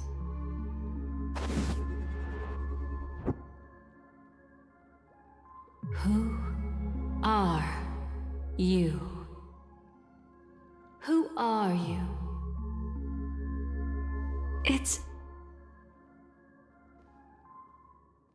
No. Is this not a memory? Oh, a memo keeper. Do you serve the Garden of Recollection? Or the Cremators? My name is Constance.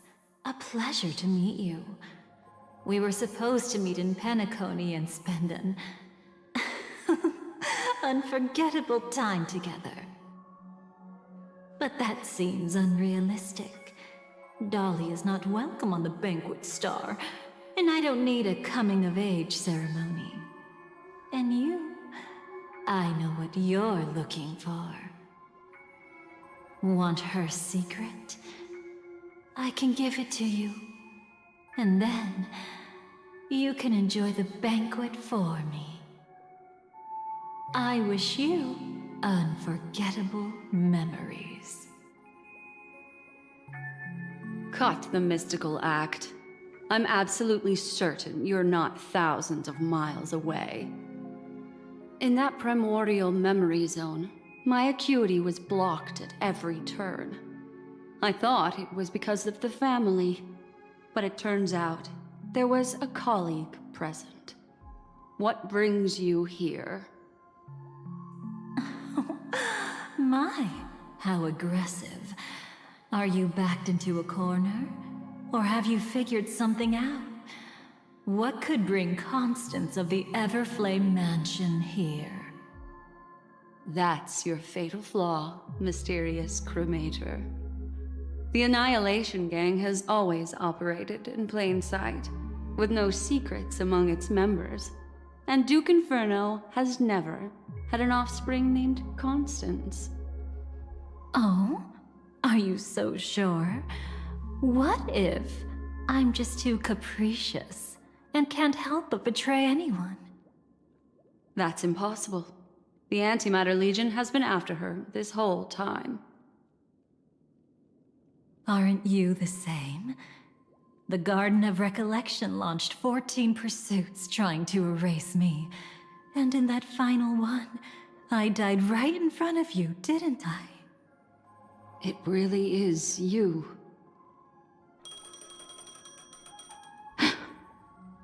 To interrupt another's reunion. Such a graceless act. But by all means. After this, we'll have ourselves a nice long talk about your ingratitude, my dear cellmate.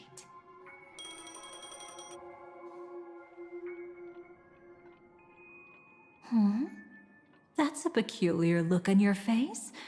Before this, I was always anxious about this moment, always afraid you might find me frightening.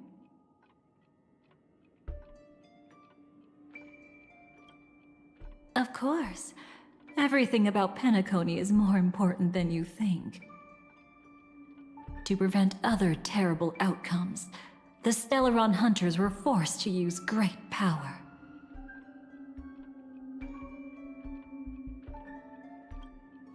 If you're willing, and if you can endure it, I can keep going. Or perhaps... would you prefer to indulge in my double standards?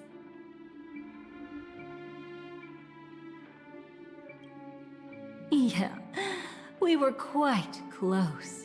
Don't get the wrong idea from how I phrased it back then.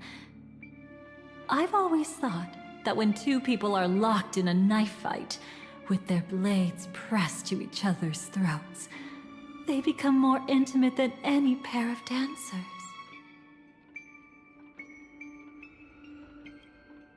Now, let's turn our gaze to where the threads of destiny intertwine. Soon after, you finally learned Black Swan's intentions. She made a deal with the IPC to bring you before Aventurine. In order to reclaim Penacony, the IPC had been seeking temporary allies. As a show of initial sincerity, he revealed his discovery to you. The crime scene of Robin's death that was staged by the Fool. From that moment on, Aventurine embarked upon his great gamble. Willing to shatter the cornerstone as precious as life itself, he deceived Sunday with his schemes, earning himself a chance to risk it all. With such a high-stakes gamble, he succeeded in provoking the Emanator's strike. The family's carefully guarded secret was exposed, and you, caught in the eye of the storm, were pulled into the chaos. But that's all about the living. In the same moment, what became of those within the world of the dead? Miss Robin arrived at Dreamflux Reef ahead of you. But what awaited her wasn't the uncertainty of a gamble,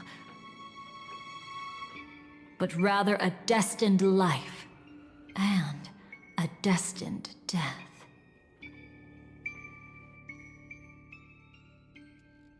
Brother, I don't understand. For a bird, does flying also need a why? Since it falls to us to decide whether to release it back to the sky, we must take responsibility for that choice. That really sounds like Mr. Gopher would. But I've made up my mind. Let it soar free and wild. If I had feathers and wings like it does, I definitely want to fly. Even if just to try it once. Besides, Big Brother will help it, right? But...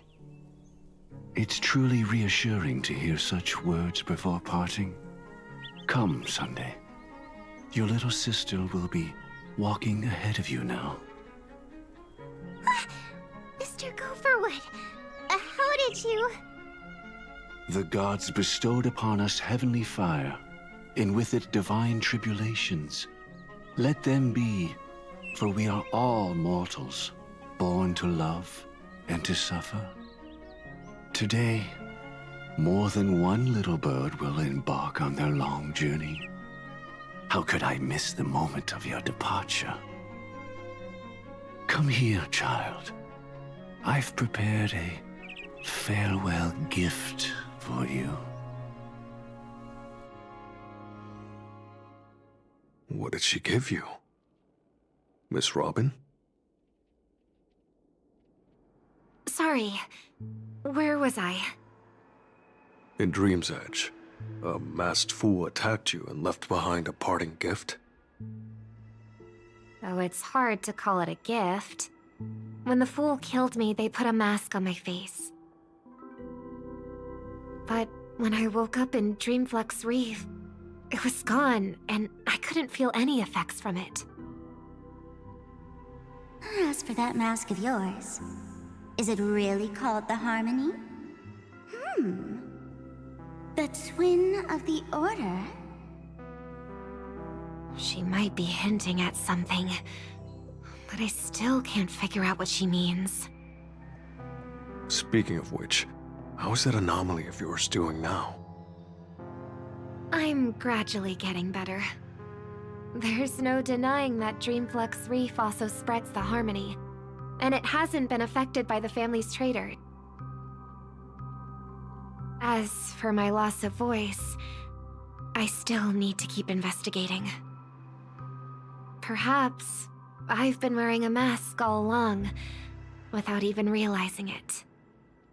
If you need any help, just say the word. Thanks for your help. I'm starting to get familiar with this place. But Dreamflux Reef is so isolated. Is there any way to know what's happening outside? I want to check on my brother's situation. That's easy. Just head to where all the action is. Want me to show you the way? I'll take a walk around by myself. Thanks, Mr. Micah.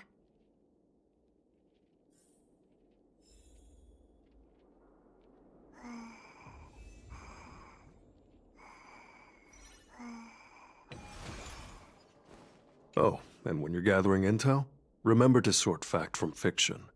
Rumors do pop up from time to time. I'll keep that in mind. Thanks for the heads up.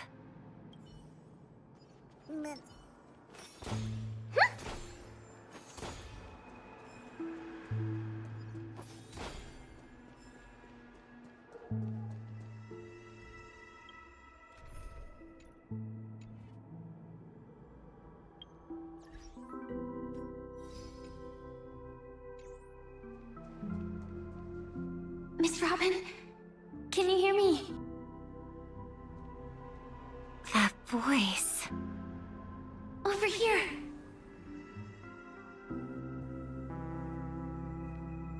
Are you Miss Firefly? So you did notice me after all. Sorry, but I can't show myself right now. Could we talk somewhere more private? To be honest, I have no reason to trust you. I get it, but I can assure you this isn't a trap. If you really need a reason, there are anomalies in the 12 hours.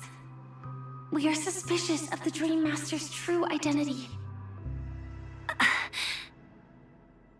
Lead the way. But let me be clear. Agreeing to me doesn't imply anything about my stance. Understood. My companion will show you the way.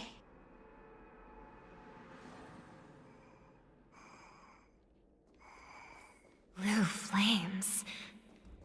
Is there a cremator among Miss Firefly's companions?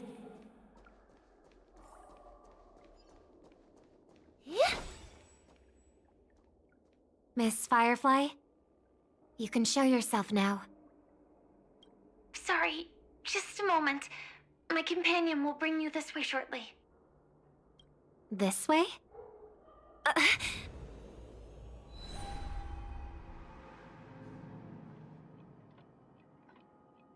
Where is this?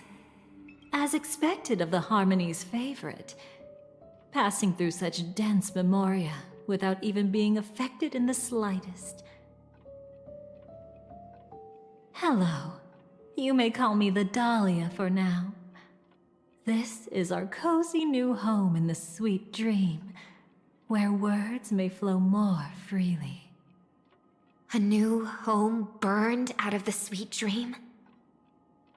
If you really wish to have a proper conversation, you shouldn't resort to provocation like this. I apologize. But she's different from other cremators. She has no intention of stealing memories. The same goes for me. I have never wished to destroy the sweet dream. Sneaking into the dream was my only option. I really like Penacony as a tourist. This is my first time dreaming, and Penacony is more wonderful than I imagined. Thanks. So, what brings you here? I'm sure you've noticed it too. The Dream Master Gopher would completely merge with the dreamscape, becoming virtually omniscient and omnipotent in Penacony. But now, he's losing his grip on the dreamscape. To find out why, we conducted some investigations. In the primordial dreamscape, we uncovered a crime that he had buried away. We suspect that's why his powers aren't what they used to be. And that's why he's been telling everyone he's under the weather. Crime? I'll show you later. Belonging to his family, you wouldn't believe me unless you saw it with your own eyes. You've indeed uncovered many clues. But before we proceed, I must confirm your true intentions. My purpose is about a reunion, a rescue, and a farewell. Will you believe me? Miss Firefly, that expression and tone of yours just now, I've seen it many times in my audience. Expression? That's the look one has when describing what they hold most dear in their heart. So I'll trust you this time. When I first left Penacony, the Dream Master gave me a parting gift. A divine law, so to speak. For a leader of the 5 lineages, that's pretty cheap, isn't it? Since then, I've walked the path of harmony as a Pathstrider, wielding its power. Until I returned once again for the Charmony Festival. In the 12 hours converged by the Dream Master, I developed symptoms of losing my voice, and the strength of the harmony began to wane. Yet in Dreamflux Reef, I wasn't affected at all. I believe that the path he once pointed to might not have been named the Harmony. That's why I gradually became incompatible with the sweet dream. In the past, the Dream Master would harmonize for me.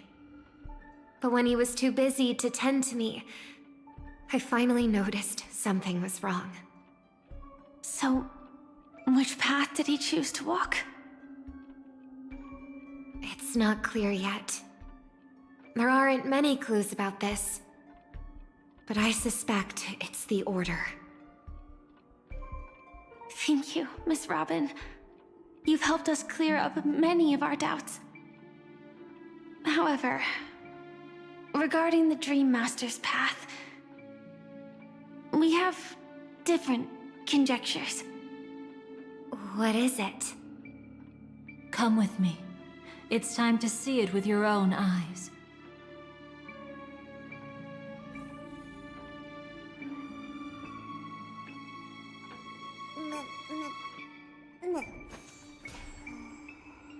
Thank you, Miss Robin. You've helped us clear up many of our...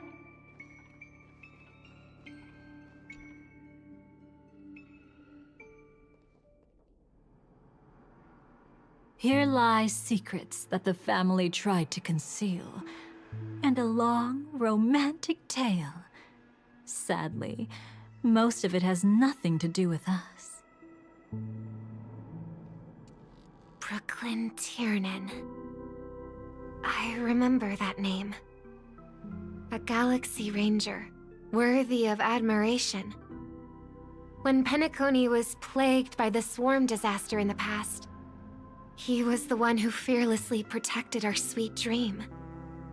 That's why we had to come here. We suspect that after turning away from the family, the Dream Master sided with the propagation. How could that be? History as we know it may be long gone, but people's memories remain preserved in the memory zone.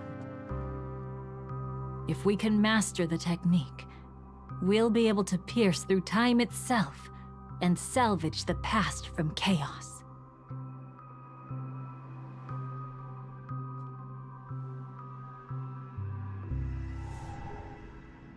Is this Memoria? Every disaster brought by the swarm was accompanied by countless sacrifices. Some names were remembered, but others were not only forgotten, but betrayed. What are you doing? I am not your enemy. Indeed. Our true foe is that abominable fate. Then why? Why? Easy, child. Your struggle only adds to the pain. The strike I just delivered, dishonorable though it may be, did not miss. Here and now, your death is certain. But I was clearly helping fight against the swarm here. Indeed. As the swarm ran rampant, a Glamoth knight passing through joined the battle without asking for anything in return. Truly admirable. But have you ever wondered why, right after that, the infestation only grew worse? Could it be? The Glamoth Knight, born to purge the swarm, turned out to be a pathstrider, walking the path of propagation. The sweet dream has never been tainted by the propagation. You brought it here, and only your death can remove it. How can this be? I can leave and never come back here. I can't die. I don't want to die. That's precisely why I said that strike wasn't honorable. I explored your secrets for the sake of the sweet dream. But striking you down, that came from selfish desires after glimpsing eternity. Paradise shall fall into this world of sorrow, and once dawn breaks, it will shatter in the light of day. How could anything golden abide in glory forever?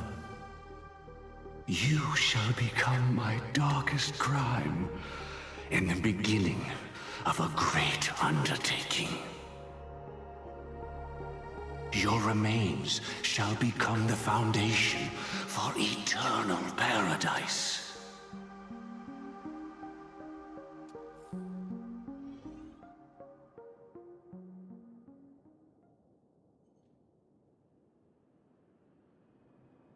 You're quite familiar with the Memoria, so you should be able to tell whether this memory is fabricated or not. Laying the foundation for eternal paradise? This... At that time, she was trying to escape her own destiny. But when the swarm was discovered on Penacony, she didn't just stand idly by. Even though she died while fighting against the swarm, it wasn't destiny catching up with her again. It was her own choice. Because, like any ordinary person, she had a conscience and knew compassion. Is she your friend? Yes.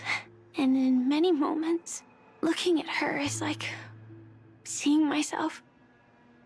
I know it won't undo what's been done, but I'm sorry. No matter what purpose the Dream Master has, it doesn't give him the right to sacrifice anyone. I promise you, when all of this is over, regardless of the outcome, I'll tell everyone about her deeds. She deserves to be remembered by the sweet dream. Thank you. But there's one thing I don't understand. Even if the Dream Master is after the power of the propagation, there are plenty of swarms left in the cosmos. Why resort to killing? That's exactly why we came to find you. With the Charmony Festival about to begin, it can't be a mere coincidence that the Dream Master is pushing forward with his various machinations now, and you were chosen to perform for the Harmony. Whether you're aware of it or not, you must be absolutely crucial to his plans. I see.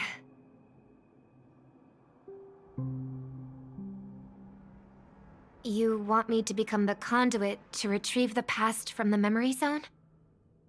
What exactly do I need to do? I'll need to temporarily take a piece of your memory. By letting it stir up the memory zone, I can follow the flow of memoria and burn a path through, retrieving scenes from the past once again. Whether I succeed or not, I'll return your memories to you safe and sound. Let a cremator access my memories? I also think it's too much to ask. If you deem it necessary, you can use tuning to leave a safeguard in our minds, preventing any ulterior motives.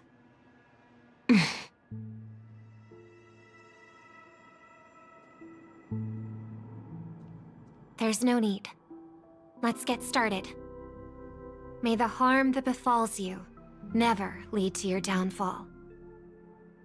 This is a blessing that has been passed down through the family for generations. I don't want all trust to be built upon mutual threats. So this is what star power looks like. You've even made me a little starstruck.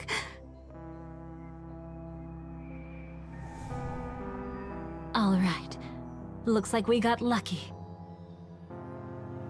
Oh? What's this? A piece of worm-eaten oak? Found something new? This time, I'm afraid we've uncovered quite a disaster. Let's go see it with our own eyes.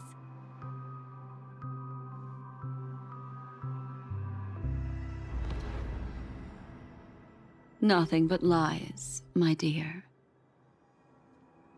Hiding behind the title of a memo keeper? Tell me, how long have you been lying to them? You really seem determined to savor those unforgettable moments, don't you? Be smart and take a hint. I don't have time to entertain you right now.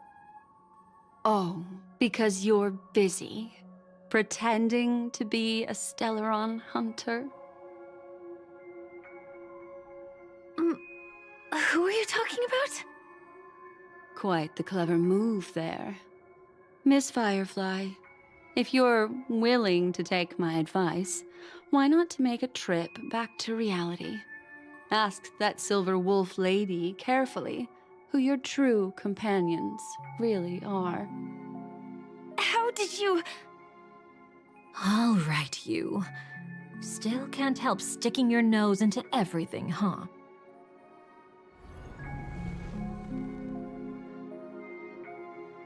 Who exactly are you people? She's just a cremator who manipulated memories and pretended to be a Stellaron hunter's companion. She fooled all of you. What about Miss Firefly? Is she all right? She might get lost in the memory zone's turbulence, but don't worry. She's quite something. She'll only be stuck there temporarily.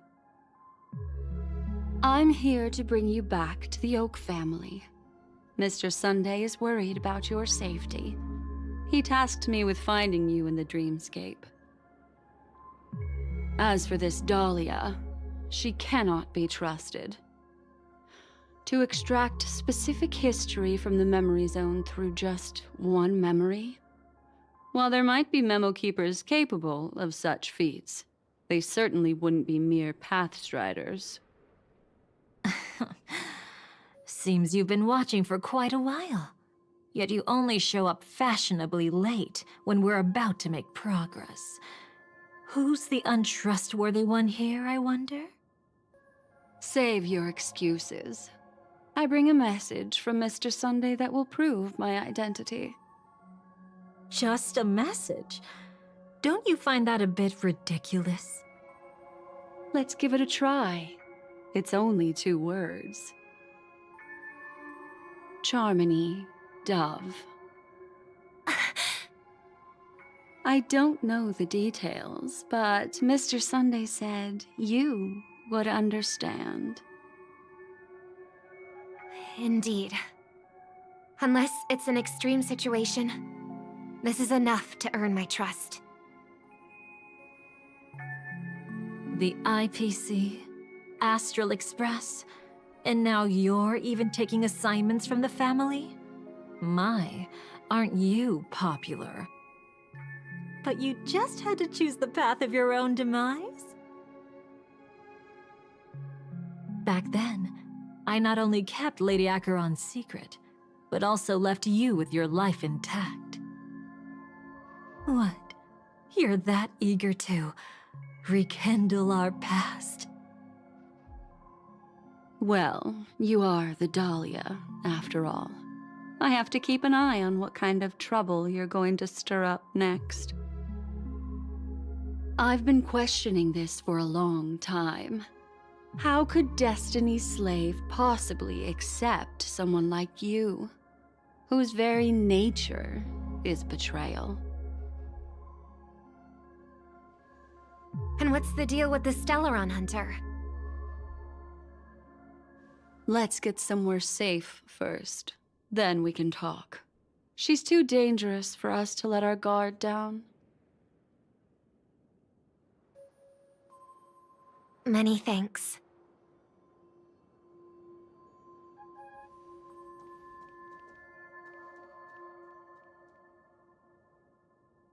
You've gotten more composed. Or have you just gotten slower? She's already left this area.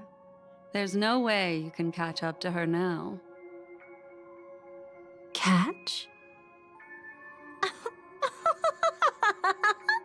Why would I chase after her? Arrogant swan. If I didn't take her memories just now, then what exactly did I do to her?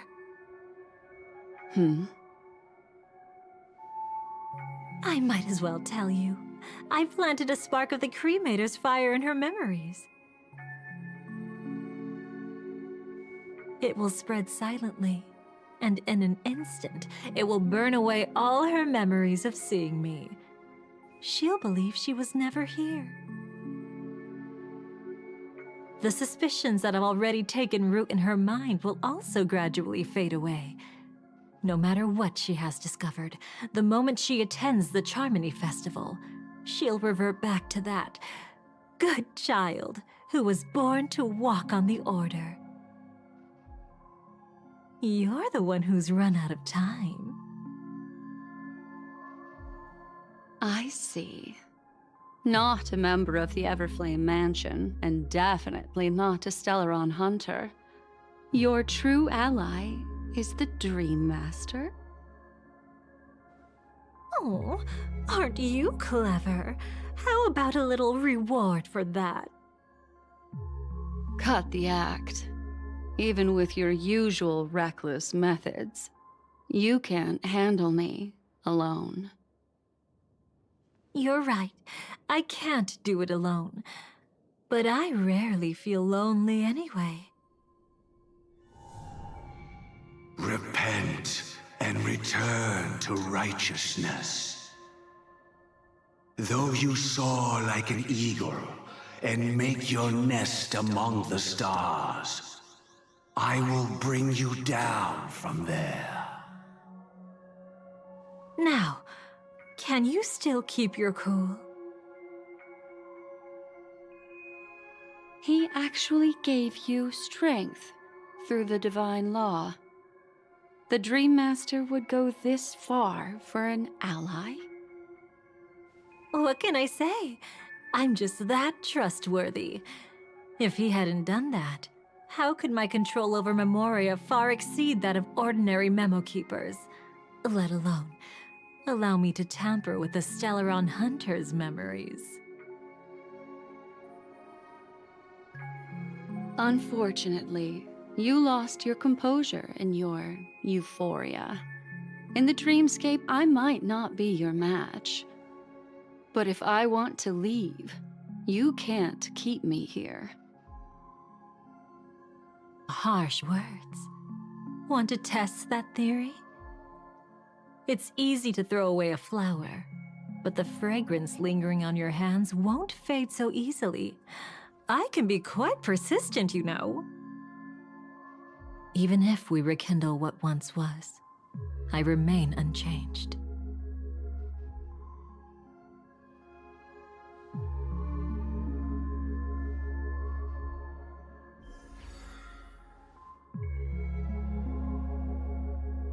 Run faster. I love watching people resist, love watching them flee.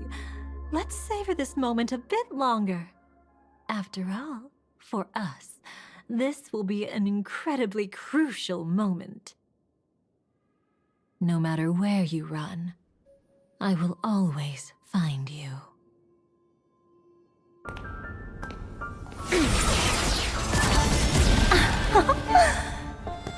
I have the numbers advantage. You have no chance of winning. I don't want to use a cremator's tricks. Not that I can't. I knew it. Your ever-shifting morals. Never changed.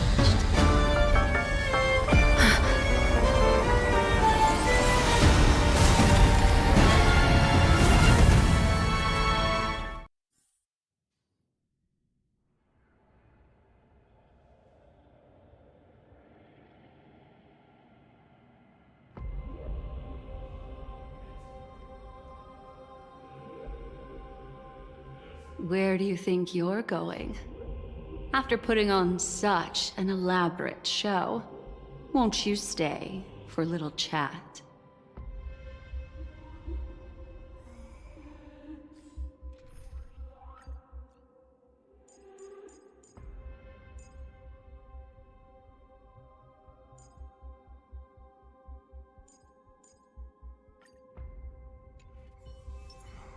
Come, ignite memory.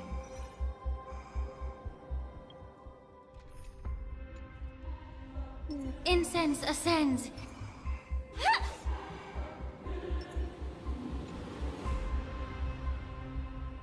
The most trustworthy thing about you is that you're never to be trusted, darling. And that's one thing that's never changed about you. When did you figure it out? That the divine law used to share power with me was also the shackles he placed upon me. The moment you admitted to being the Dream Master's ally, I began to suspect your true intentions. Until now, you've betrayed every single faction you've joined, without exception. Besides, after not seeing each other for so long, and now having such an overwhelming advantage over me, you'd do everything in your power to stop me, even if I had the slightest chance to escape. The openings you deliberately left during our clash weren't exactly subtle. Rather than toying with me, you were leaving gaps everywhere for me to cremate Memoria. Oh, really? I'd love to drop the act and give you a proper taste of torment. But alas, as long as the constraints on me remain, I'm not my own master. I can't do anything that would harm Gopher Wood, nor can I reveal his secrets. Good thing we've always had this kind of tacit understanding, always trusting in each other's capriciousness. I wish that wasn't the case. I'd rather not draw the garden's attention because of my association with you. Aw? Back to your old tricks again? It's an epiphany, dear. Something you'll never understand. Let's talk about what's really important here. What are you hoping to get from the Dream Master that made you willing to submit to his control? After putting on such an elaborate show, using me to regain your freedom, which kind of memories are you trying to steal from the sweet dream? Why, of course, the destructions. Stop joking around. You abandoned that path long ago. You're still as charming as ever.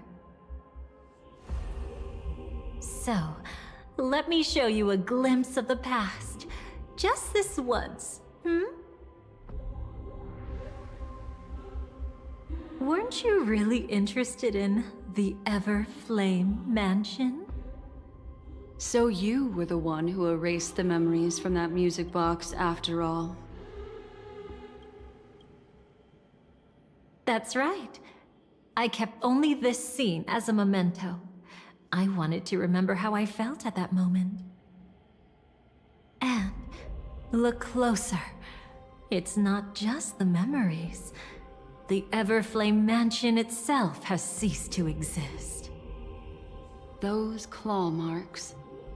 You've long since strayed from that path, yet you can still wield the power of the destruction. Isn't it the same right now? I've betrayed the Garden of Recollection, yet I can still show you the memories. If you have time, I can help you savor the memory of our first encounter. Go ahead and savor it on your own. I want to put it behind me. The sooner, the better. But can't you tell me something I don't already know? You betrayed the Everflame Mansion. Is that really supposed to be surprising? Destruction is a glorious moment. As Duke Inferno's daughter, I will see his last wishes carried out to perfection, even if my role as such is only temporary. And besides, who said I betrayed them back then? I came here to fulfill Duke Inferno's last wishes. This was his command to me. Make the Knights of Penacony crumble and wither. Leave naught but a tomb of remembrance. In other words, everything on Penacony related to the Remembrance was my target for destruction. But this was already a world of Memoria. How could I possibly accomplish this without any help? Working with the Dream Master may be like dancing with the devil, but I have no better choice. Oh yes, everything tied to the Remembrance includes you, of course. Grateful? You should be. My whim is the only reason you're still alive. I won't be grateful for that. You couldn't have done it anyway. Filial piety has never been one of your strong suits, so drop the act. That's exactly why I'm saying, you only think you understand me. Think about it carefully. As a Stellaron hunter, didn't I work my hardest to help Firefly get closer to the truth? As an ally of the Dream Master, I also helped monitor the dreamscape. And when a hunter infiltrated Penacony, I seized the chance to pose as her companion and trapped her in the memory zone. As for Robin, whom he chose as his songstress, I burned away her doubts too, leaving nothing to chance. Like the destruction, Betrayal is but a fleeting moment. And before it came, whether with Duke Inferno, Gopher Wood, or Firefly, I wasn't pretending. I truly, wholeheartedly became their companion. What about Robin? Those sparks that burn through memories. Don't you think that was a bit too much? Oh my! I thought I could fool your eyes at the edge of the dreamscape. But I guess there's no hiding from you on your home turf. What? You want to settle the score with me for messing with your people? Why don't we sit down and have a chat? You seem like a patient one to me. So tell me, what exactly do you want to take from me? Don't worry, I only went with the flow, suppressing her power a little to make it easier for you. I trust. You're someone who knows how to return a favor, right? There's this thing called the script. Now that, I find quite intriguing. Stellaron Hunter collaborator. Soon, Robin will understand the true purpose of those sparks, and thank me for it. I can hardly wait. Even though I'm not a Stellaron Hunter, this time, I might have a chance to betray destiny too. So stop thinking you've figured me out. I don't want to miss out on any possibility life has to offer. Betrayal isn't in my nature. Greed is. Darling, are you fatally wounded or terminally ill? Unless you're on your deathbed, I don't believe you're actually being this honest. I can make an exception for you, but most people, I certainly don't want them to remember. Sometimes I resent memories, because some people don't deserve to witness my radiant bloom again in their memories. And besides, you're no better when it comes to greed. On my deathbed, I suppose that's not entirely wrong. I was hoping a little honesty could talk you into dying with me. No, thank you. Too late. You're already caught up in the secret. Come on, just a few steps more. Even if I tried to turn you away, you wouldn't want to.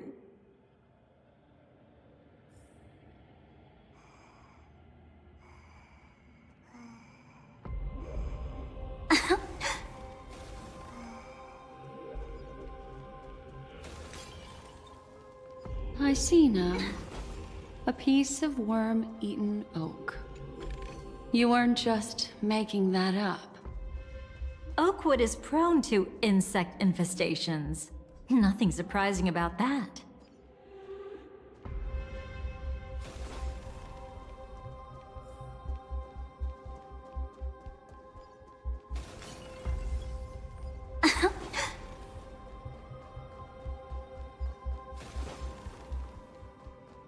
It's him.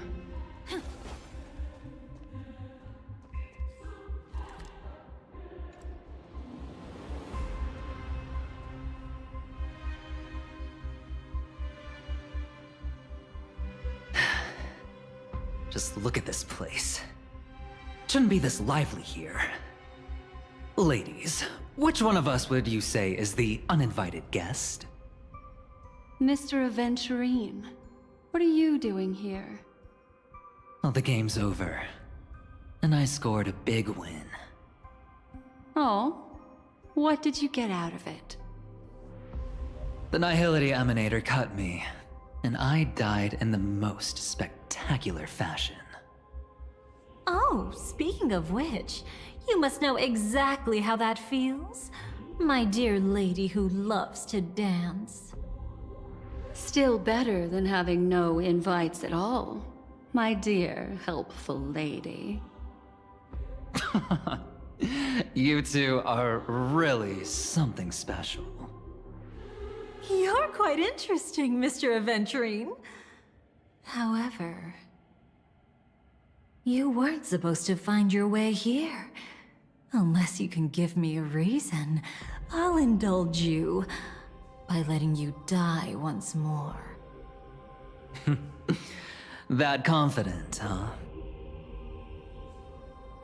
You haven't hidden your weakness well, even though you're one of the 10 Stonehearts.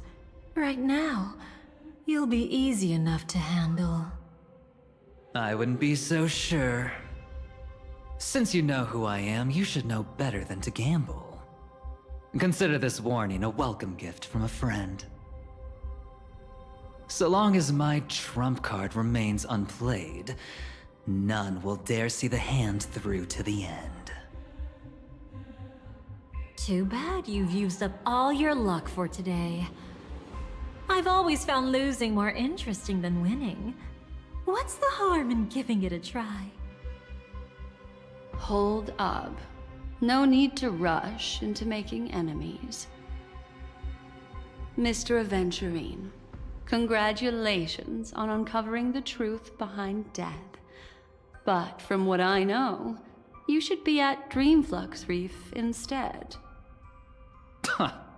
Well, after taking a solid hit from the Emanator's blade, I never got the chance to enjoy a good nap. Thus I sank into the chaotic memory zone, and then my desire led me here. As I thought. You two haven't noticed. The answer was right under your noses this whole time. You can traverse through Memoria without relying on roads, which is exactly why you missed it. Ladies, you didn't think the IPC would enter Penacony unprepared, did you? Backed by a most attractive package, I quietly assembled a team to research the memory zone. And I only asked for one thing in return. How to escape alive if I accidentally got lost in Penacony's Memoria. To be honest, they didn't contribute a thing. But they did help me discover a certain legacy. Rosalina Jane Estella, the former undertaking once belonging to this Nameless. She once boarded the Astral Express as an outstanding surveyor. Years ago, in pursuit of the primordial dreamscape secrets, she ventured alone into the memory zone and was never seen again. Everyone believed she had perished, taking the mysteries of the dreamscape to her grave. But that wasn't the truth. Before departing from this world, she single-handedly forged the pathway of Memoria. Mr. Aventurine, do you even realize what you're saying? Look, I didn't believe it at first either. But the Nameless, as it happens, had quite a unique background that led her to devise a brilliant solution. Using the technology from the Zarina Erd system, she gave her life to the memory zone, giving Penacony's dreamscape a unique signature. When dream chasers wander into the memory zone, they'll drift towards places that can fulfill their desires. Those who yearn for freedom will witness the form of the primordial dreamscape. Those consumed by obsession might encounter certain special dream bubbles. And those who are lost and directionless will return to the 12 hours, seeking their path within their own past. The family discovered this trait and cleverly utilized it, allowing guests to be sent to different hours upon their first dream entry. In other words, this Nameless is the true founder of the planet of festivities. As for me, maybe I ran into a good doctor. From the look of this place, he's the one who let me blunder my way in. The impossible in dreams is not death, but dormancy. Do stay alive. I wish you the best of luck. Looks like I'm pretty lucky. I can't wait to see what I'll discover here.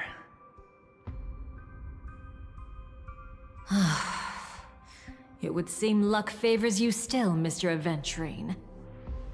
Fate is truly fascinating, yet cruel. Remember Miss Robin's question?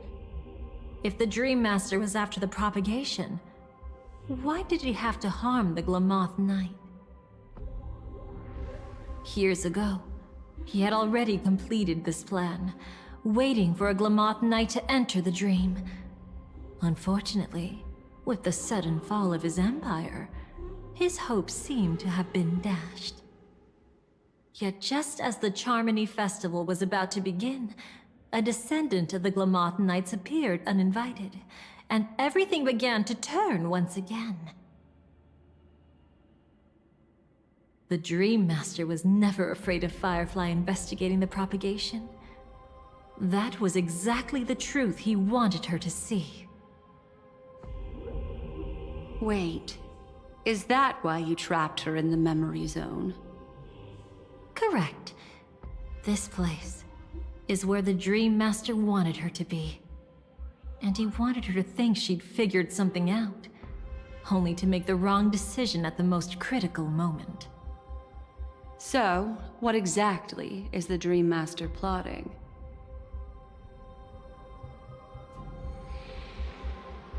It doesn't matter anymore.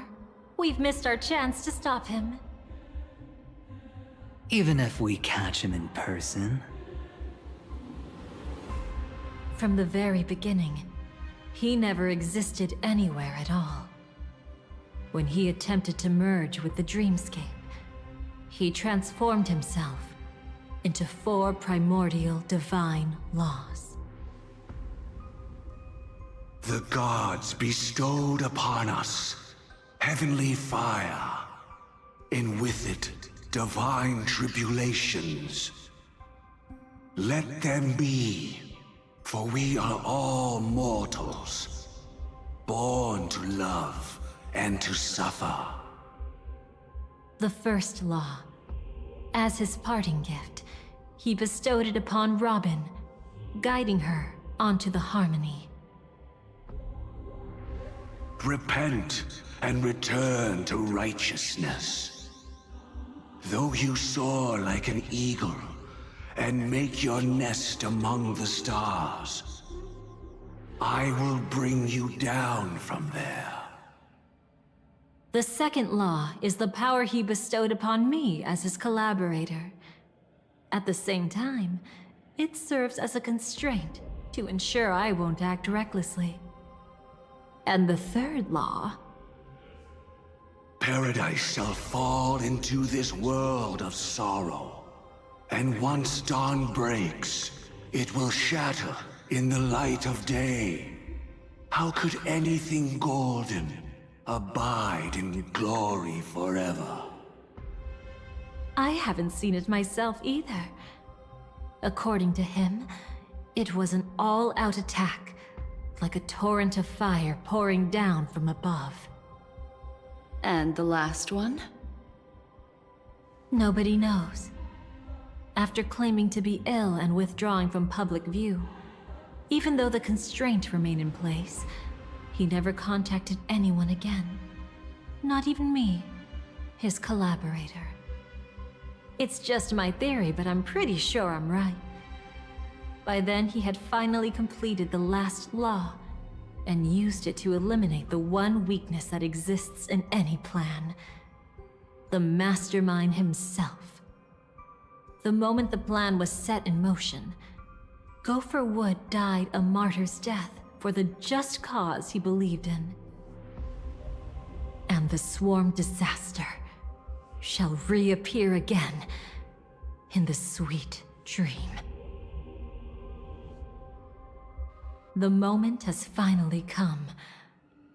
Resentful from being deceived. Confused by conflicting memories. Your expression right now is so similar to what I had imagined.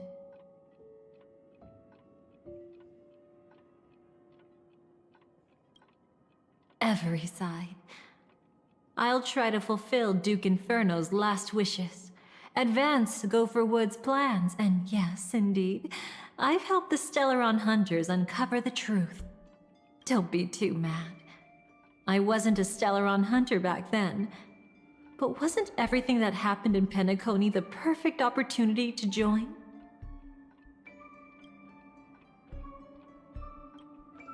Though it wasn't my original intention, I wanted to help her. To keep her from getting caught up in Gopher Wood's schemes and facing such a detestable fate. Alas, I couldn't make it happen. The path your predecessor Rosalina left in the Memoria pushed Firefly towards a new lease on life. Indeed, how could a nameless who walks the path of the Trailblaze leave behind a legacy built on evading destiny?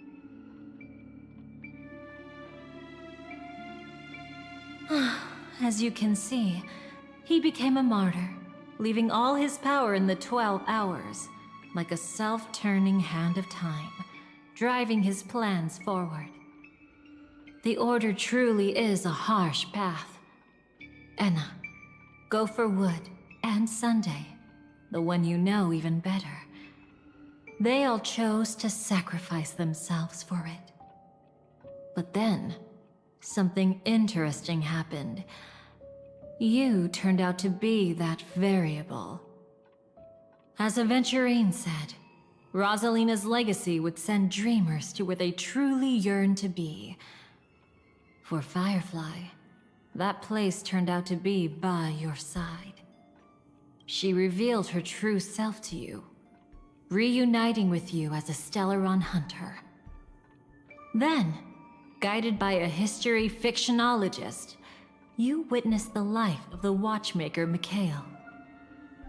It was truly a life worth remembering, worth giving everything for. I would have loved to raise a glass of hello and goodbye to him, just like the one who saw things through to the end, Mr. Gallagher. What a shame I can't do it properly here.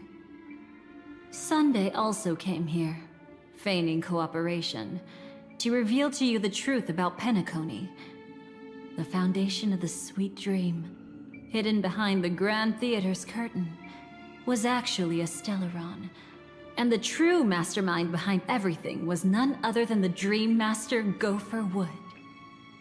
But you know now that his words weren't entirely true. What followed was one of the few beautiful memories that Firefly has held onto to this day. In order to win tickets to the Grand Theater, you and Firefly participated in the moment of scorched sand auditions. Your coordination was so perfect, like you were companions who'd long shared the same rhythm. See? Even though you've forgotten everything from before, some traces remain etched in this moment, becoming part of your instincts. Until, following the script, Firefly sent you all to the final stage before departing on her own.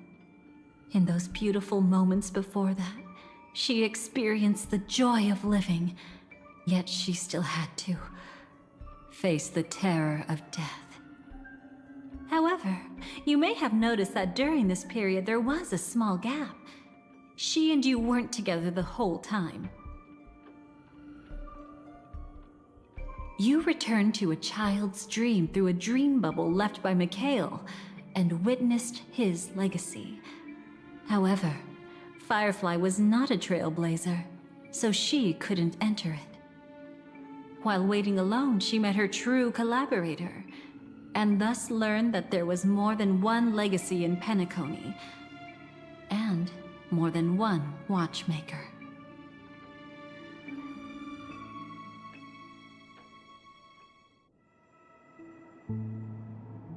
Did they enter that dream bubble?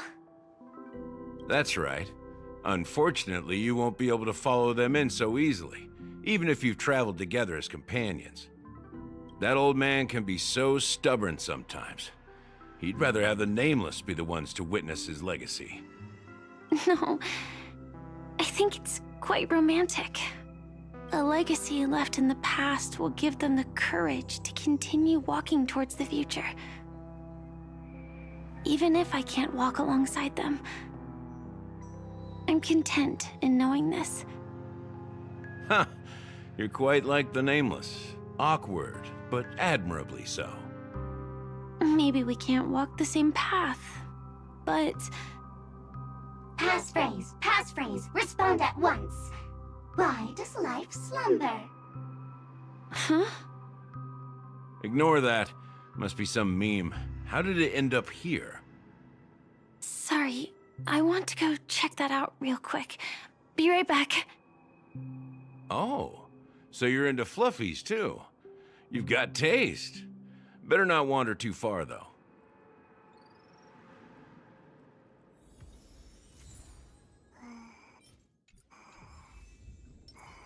Sound lingers. Incense ascends, entwined with...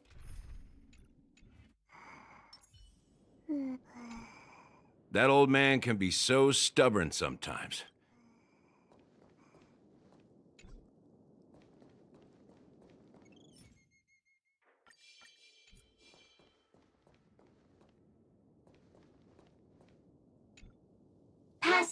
Passphrase, respond at once.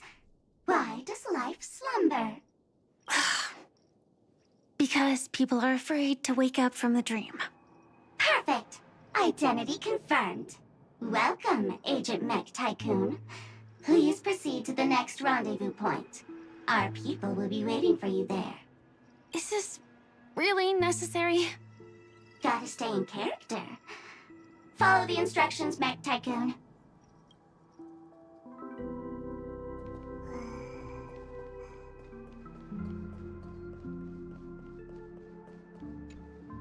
Hello. Please submit identity verification for Agent Ultra Firepower Instant Star Traveler. Who?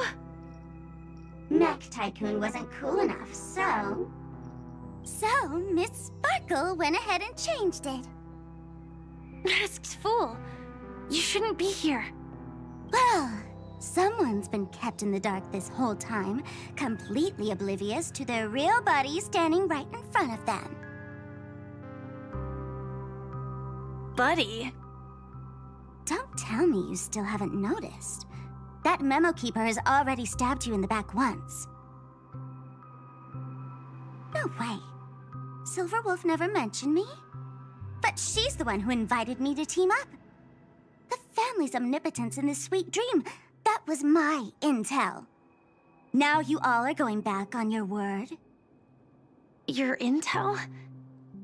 With Kafka's spirit whisper, my cognition shouldn't be susceptible to distortion. Could things be different now that I'm in a dream? Before heading to Penacony, Silverwolf did tell me to keep an eye out for anyone asking, why does life slumber? But as evidence, that's not enough. Oh, really? Then what if you were to die 3 times in the sweet dream?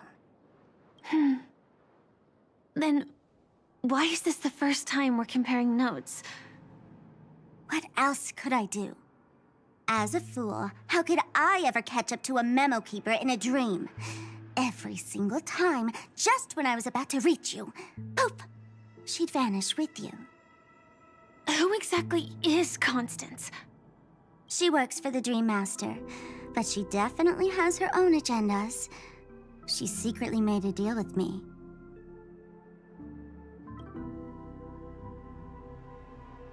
She pointed to a nightmare in which all the Dream Master's schemes would be carried out. I've been looking everywhere for you just to give you this spoiler. A nightmare? What exactly is in it? Tell you straight up? No way. I went through hell and back for this. Here's the short version. After you've lived through the best of times, soar toward the sky with all your might. You'll hear insects chirping at the oak's crown. That's way too cryptic. I can't trust you. Please, we're working together. I'm not some lackey. Just because someone else fooled you doesn't mean you get to pin it on me. You're back sooner than I thought. Any results? Yes. And now, it's up to us to forge ahead. Sorry, I'll catch you later. But thanks. At least you brought good news. Which part was good news? The best of times. And now, the Dream Master's plan begins to turn like clockwork. And so too does destiny. What does the Dream Master gain from recreating the swarm disaster? Oh, reminds me of the good old days during the War of Gods. Oh, silly me. I almost forgot. I need to retrieve a certain lost item. Otherwise, there's a lady who won't be too pleased. Sorry, but I need to get going.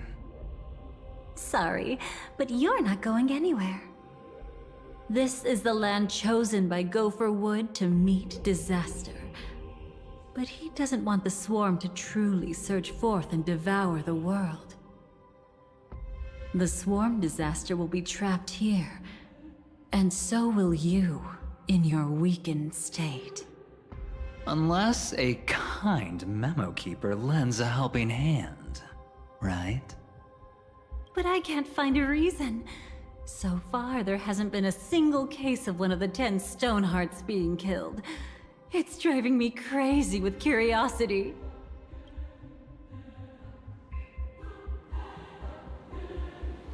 Glory above all!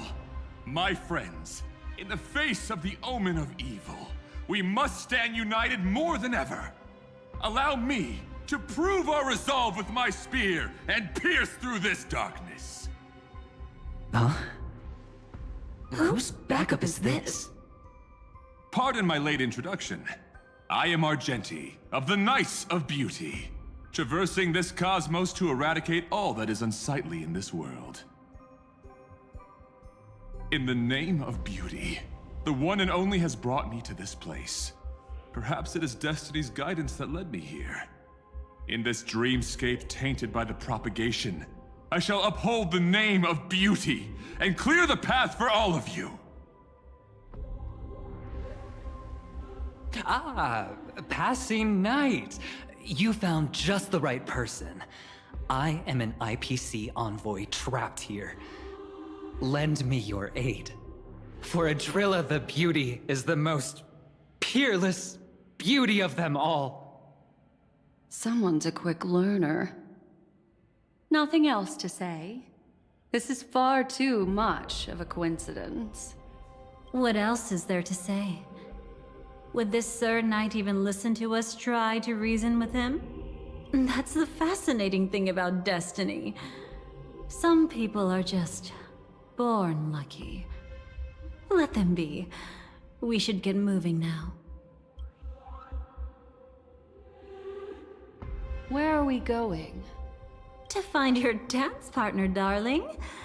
By an unexpected turn of events, the Dream Master's plan is about to come to fruition.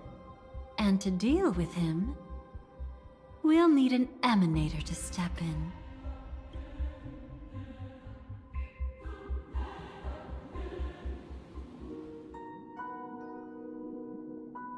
Since the future of the Stellaron, Penacony, and even the entire cosmos is at stake, let's draw a conclusion there, in all fairness. Does that mean he wants to fight us during the Charmony Festival? I'm afraid so. Anyway, we can't leave the Stellaron unchecked. This is about trailblazing a bright future for Penacony. and fulfilling the long-cherished wishes of Mikhail and our other predecessors. After you've lived through the best of times, soar toward the sky with all your might. You'll hear insects chirping at the oak's crown. It's all over now. So that's how it is. Well then, it's time for me to depart. They've harnessed the will of an entire planet to create an Eon. This confrontation is far more complicated than a simple power struggle. To secure Penacony's future, fighting on the stage alone is not enough. What do you mean? Are you not coming with us? I believe Firefly is trying to say that she's heading off to another battle. Mm-hmm. Before I left, the Destiny Slave told me that this journey would bring unforgettable rewards. Even though the script he gave me only had a few lines, I couldn't ignore them. Because one of the lines said, "I'll experience death 3 times in the land of the dreams." 3 times? This can't be serious, right? The first time was a painful death when I was stabbed by the Blade of Dormancy, which led to all subsequent events. The script will always come true, but in a way that will only be revealed when that page is turned. But the death granted to me by the planet of festivities was merciful enough. For my first death, I chose how it would come and what it would change. For the next 2, I want to try my best to achieve the same outcome. Have you made up your mind, Firefly? Yes. Otherwise, I wouldn't be here. Thank you again for your assistance for the Astral Express. May we meet again, in reality. Yeah. Farewell, everyone. May your trailblazing expedition never end.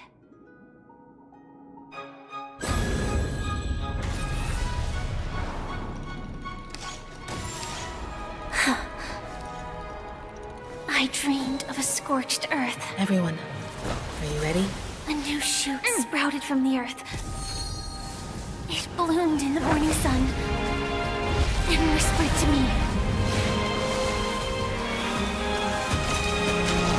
Like fireflies to a flame, life begets death.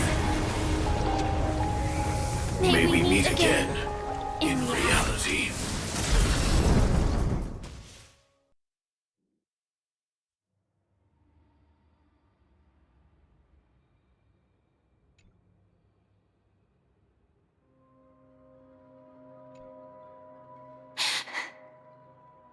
Is this the place where the Dream Master executes all his schemes? Or perhaps it's the place where he'll find redemption. Dream Master? No. Just one of his divine laws. Don't think I'll let my guard down. I know your true nature. Whatever your goal is, I will stop you. No need to be so tense, Miss Firefly. I am but a thought, formed from memory. Feel free to strike me if you wish to verify this. But his actions aren't baseless. There's a reason for my presence here. Please continue. Thank you for your openness. I'm equally unaware of the Dream Master's malicious plans. But he's been waiting for your arrival. That Glamoth Knight he killed with his own hands, through me. He hopes to restore justice for her. And you, her friend, are meant to witness it. Justice? Indeed. I'm quite familiar with this place, and can guide you. This has its own significance for you, too. Witnessing his confession is tantamount to unveiling his crimes. I don't need your guidance to get this done. But you need someone to decipher the truth. Force alone won't solve anything. It's not like you'll stop here if I refuse. Lead the way. But I'll be keeping my eye on you. What is this place? Oak Manor. Once part of the Dewlight Pavilion. Before becoming the Dream Master, he used to hold family councils here. But it's been abandoned for years now, sinking into the primordial memory zone.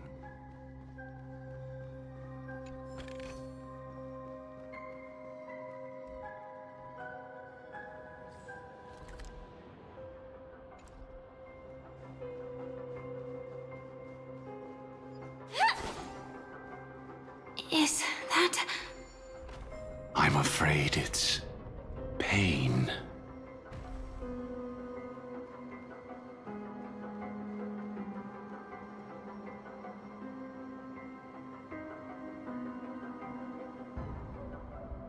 Did Oak Manor always have decor like this?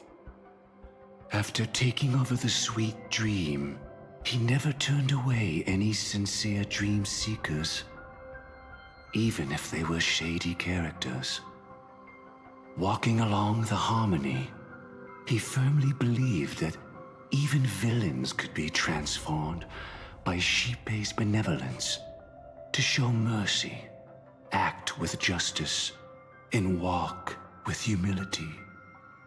It seems his wishes didn't come true.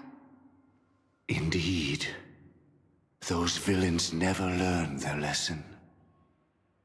They even conspired with one another, foolishly attempting to establish their own family lineage. Such arrogance. They went as far as sending a messenger across the vast cosmos to seek permission from the main family. In the end, they only brought shame upon themselves. And then there was a revolt. Fortunately, his heart was already aligned with the Oak family, allowing him to survive by sheer luck. Though he could never leave the Sweet Dream again. Soon after, the manor was decorated this way. Was he trying to warn himself? If your beliefs lead you down a path of plight, why stubbornly cling to them? That's exactly what I'm getting at. At least now, I can understand those feelings. And I think I've come to understand why I exist here. At that moment, Gopher Wood stood at a crossroads, pondering whether the Harmony was still the right path. But my fragmented memories have not yet revealed where this would ultimately lead. Since he was about to commit a great evil, perhaps the Dream Master who left behind these laws was hoping I would choose a different path. But it's too late to change anything now. Not necessarily. We might as well keep moving forward. Good intentions are always the final creation of evil deeds, for they know they must be stopped. And his past choices will reveal his schemes to us. In your opinion, which path would the Dream Master choose? Probably the path of force. But Miss Firefly, feel free to do as you please. I have no other thoughts today.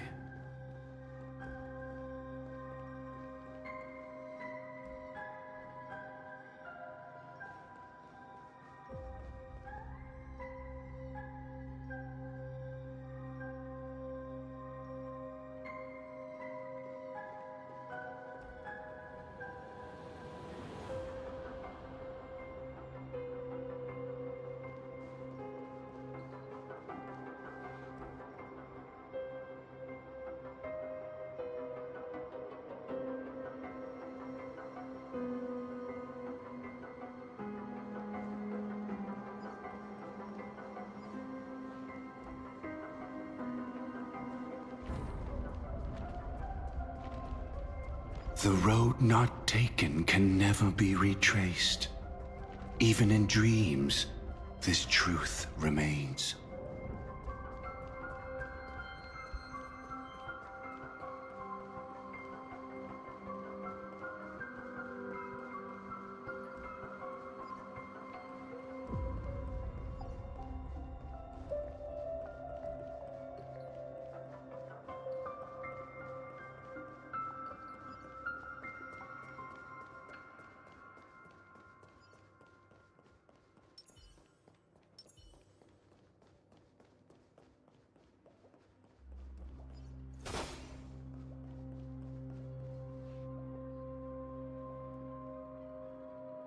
In the end, all paths lead to the same destination.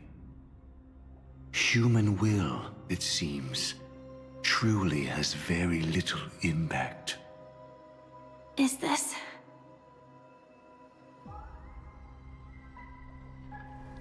The manifestation of Nanook and the fall of the Eternal Centurion.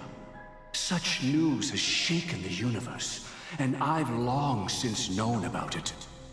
So why would a messenger of the main family take the trouble to visit this frontier?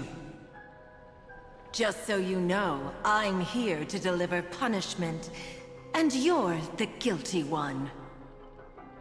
I barely escaped death, and I still can't reveal my true form. Tell me, why have I been branded a criminal upon returning to this place? You've already confessed to your crimes. The family doesn't tolerate incompetence, even from a branch leader on the frontier. Not only did this one fail to quell the situation, he was even murdered. If it weren't for Nanook's manifestation, the Eternal Centurion would have descended upon Penacony to eliminate these villains. But you survived by sheer luck, and I set out for this very reason. You must settle this matter yourself and reclaim your lost respect. Not for yourself, but for the family. To survive, but without the power to do anything. Therefore, your crime shall be punished with a blessing. I shall bestow upon you another crime. Its evil reaches even the heavens, and once known, the name Gopher Wood will lose all meaning. You will be alive in body, but dead in spirit. I know my sins. Please bestow your punishment. Here and now? That's not possible. Before I lead you to that honeyed fountain, I shall tune you, so that you can no longer speak out. People believe it to be a creation of the destruction, for it always arrives coupled with calamity. I shall clear the shadows before your eyes, so that you may once again behold that almighty force that giveth and taketh, and worship the mercy bestowed by the triple face. The harmonic cancer, the Stellaron.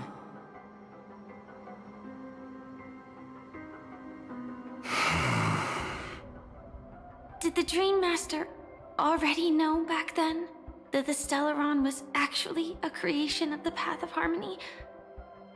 Was he forced to manipulate the Stellaron under the family's orders? I'd like to defend him, but calling it forced would be self-deception. He claimed he was powerless, not that Xipe taught us we shouldn't do this. Whatever the family's true face may be, right now, Gopher Wood is no longer a follower of the Harmony. What if you were the one standing there? Perhaps I too would betray the Harmony. But in any case, that would only mean I found the family unworthy of obedience. It doesn't justify the Dream Master's heinous acts. Miss Firefly, Have you ever pondered over destiny? I often wonder if we could face our past decisions again, would we really make different choices?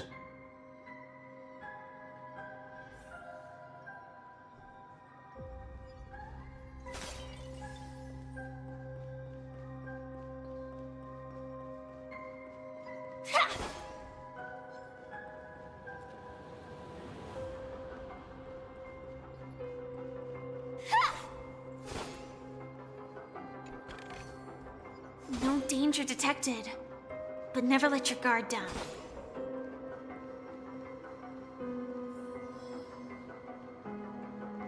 It's in that puppet's hand, Lady Firefly. Got it.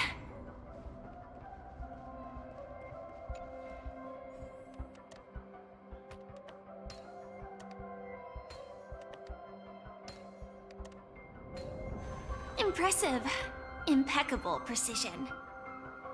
Rest in peace now, old friend. Mikhail, was it you who killed him? Is that what you think of the Dream Master? Someone so unforgivably evil. He was once the Dream Master's closest friend. But they ultimately parted ways due to their differences over the sweet dream. Mikhail once gave the Dream Master a wristwatch. And even though it's broken now, he still treasures it to this day. I came for a confession, old friend. I wonder, what did death feel like to you? I died once, yet returned to the mortal realm. If you were as fortunate as I was, would we still walk different paths?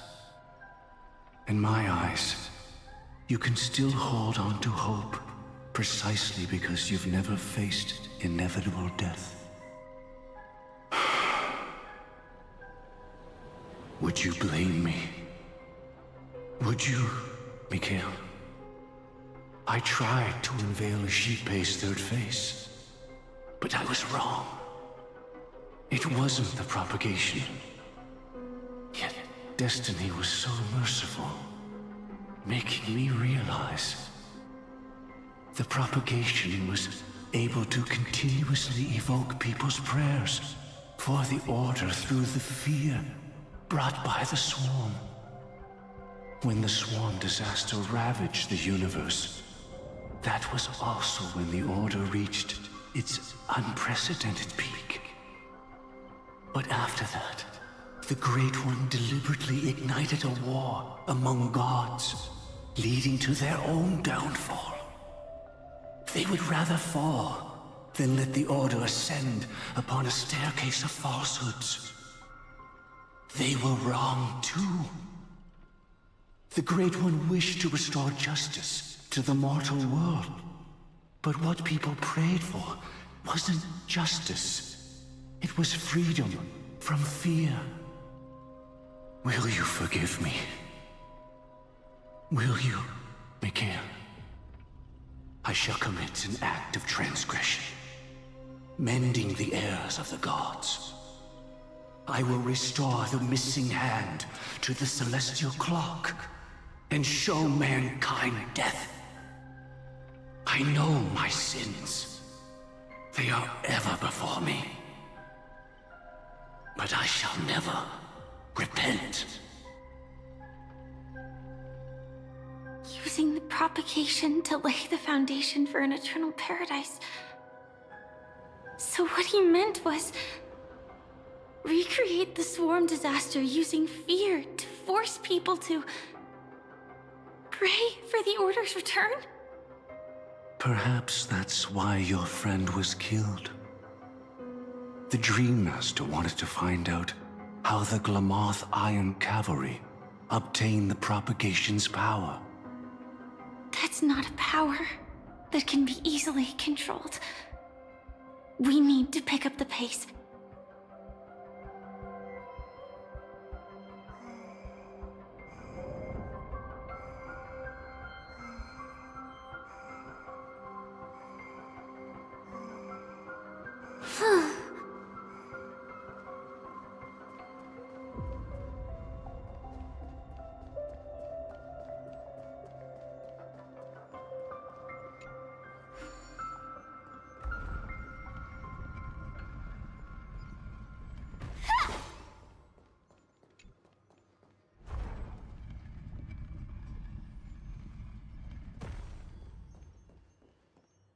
Past this point lies the Grand Hall at the end of Oak Manor. And before us lies his final decision. Where to go after turning away from the Harmony. Since he wants you to choose again, which side will you take? Go ahead with whichever path you think is right. I'll take the other one. Don't worry. I can't change anything. Even if I have a sudden awakening, it would only give the Dream Master peace of mind. He deserves absolute punishment and must be brought to heel. So you made a different choice after all. I will stop him. I hope everything goes well. This is goodbye, then.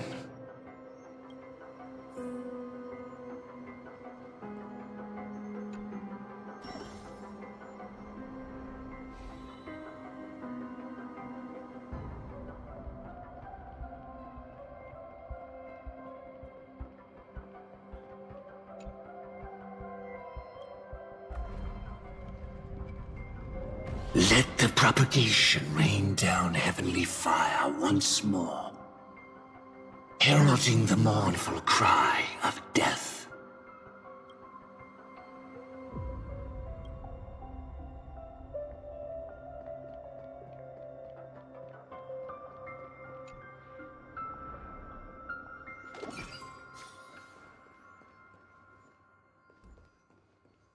Well then, our paths diverge here.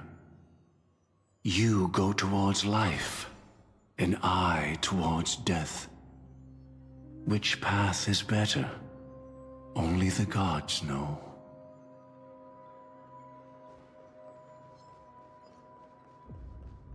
So many. Could Gopherwood's plan already be in motion? No. Impossible.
place already looks...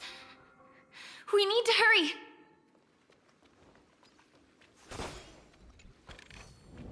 Inspection complete. Nothing suspicious.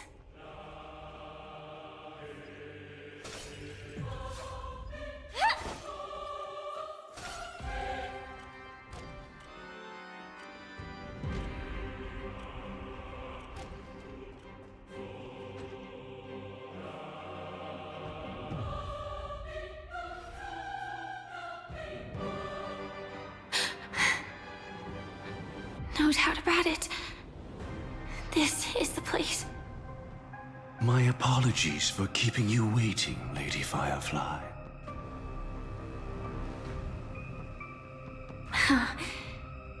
It's you. It seems the other path leads here too.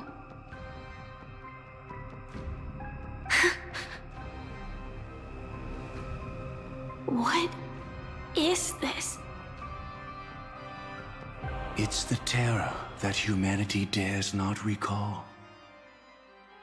The swarm disaster's chrysalis of extinction.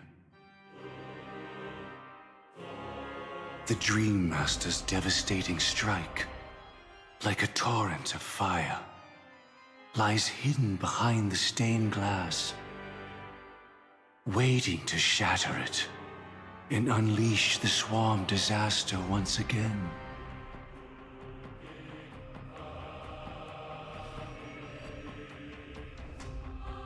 How did the Dream Master become this powerful? We need to stop him. Or maybe stop me. As expected. I shall end this matter on his behalf. This thought, together with the power beyond the window, completes a single, true, divine law. Divine law? Everything you saw along the way, none of that was meant for you. It was meant for me. So that I could bring you justice. I don't see any justice in any of this. Lady Firefly, I assume you've pondered over destiny, too.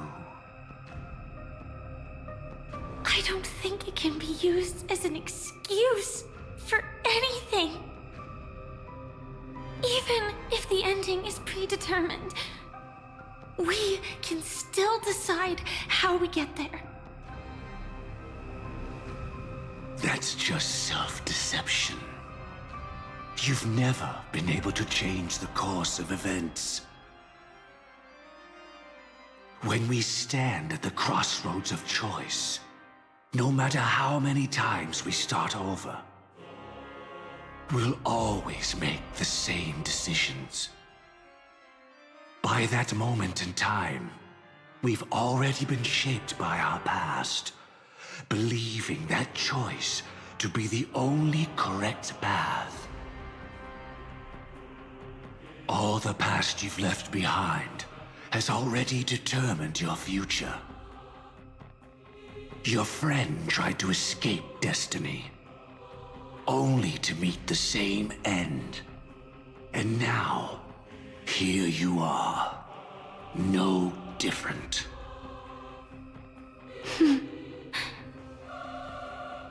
But the person you met today is someone who has rewritten their destiny. Well then, I'll offer you my sympathy, Hunter. As far as I know, there's only one way to rewrite destiny. Give up your true desires and stop walking your own path. In doing so, your destiny will indeed change, and you may even sway the course of the world. But from that moment on, You will have killed yourself. Alive in body, but dead in spirit. This is the price we're willing to pay to defy destiny. Not everyone chooses to surrender with their hands up. Everyone has the power to see the world as it is, and to bear that weight. This is the true meaning of sacrifice. I admire your resolve. Since you don't mind sacrifice, that's enough talk. Stand down, Hunter. You can't stop that strike. I won't let you get away with this. Oh, really? How did the Harmony succeed in spreading its cancer across the universe, then? Huh. Though she wasn't my true companion, that cremator left me with a spark of her flame. I never trusted you.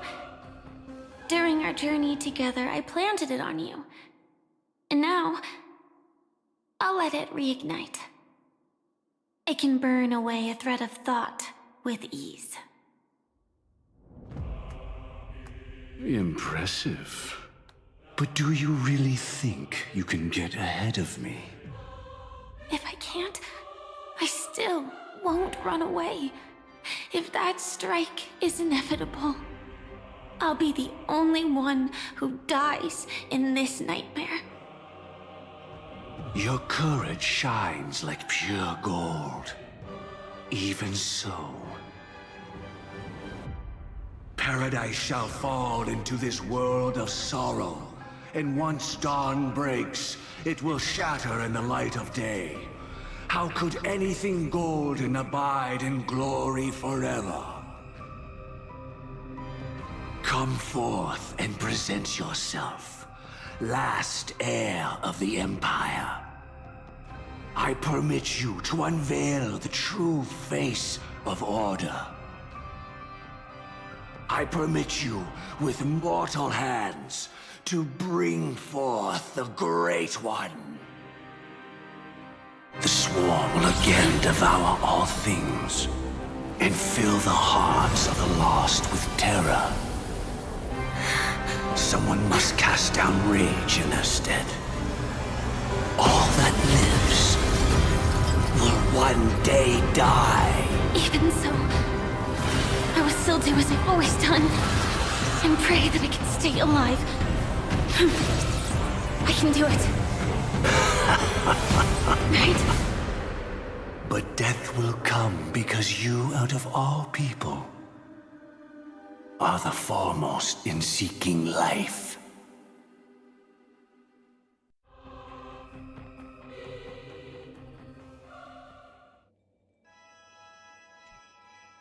Your last confession took me by surprise. Mr. Gopherwood. No. The final divine law. I suspect there was never any chrysalis of extinction from the Swarm disaster to begin with. Was there? What exists in Oak Manor is nothing but a disguise. The only thing hidden within is a Stellaron. True. I never unraveled the secrets of the propagation. Now, split into 4 parts.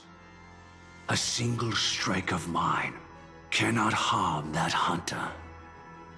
But if a Pathstrider of the same origin as the Swarm were to be deceived by tuning, mistaking what lies before them as certain death, if they were to make a wish to live before the Stellaron, the outcome would twist into a catastrophe that brings death. The Swarm disaster.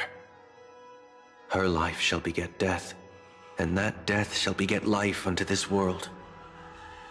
But why are you so certain that nothing will go wrong? I've already glimpsed the secrets of the Stellaron, and I have no need for certainty here. Even if she never entered the game, that strike would still fall at the appointed time, causing the Stellaron to shatter. The dreamers will learn that the power to destroy their own lives comes from the harmony, but that it is ultimately the worst option. You should know that I won't agree with this. Too late, child. The hands of time have struck midnight. Look up at the stars. Do you know why they are so cruel? That reason shall be the final divine law. And with this, we entrust everything into your hands. Because the stars belong to everyone. They have never belonged to anyone. If you love everyone, then you love no one. Well, that's where our conversation ends. Go ahead. The 107,336 souls of the Oak family have dreamed of this moment too many times. The opening is near. Go, my child. Seize the power of the harmony and reveal your karma. I shall walk the path of the Order to its end, as you wish. But I can no longer accept your divine laws. If I become the only star in the sky, even if I belong to no one, there would still be no cruelty. The stars are cruel, only because they have never shared their heat with the masses, burning fiercely only for themselves. Well, there can't be two suns in the sky. I'll step up and take down the other sun if necessary. Moreover, how could I allow other stars to shine during the day? Paradise shall soon be created, not at midnight, but at noon. I shall initiate the first and only divine law of the great Septimus. I shall ascend to the heavens, becoming the scorching sun. Bathed in my light, my people shall flourish, while all evil shall be eradicated.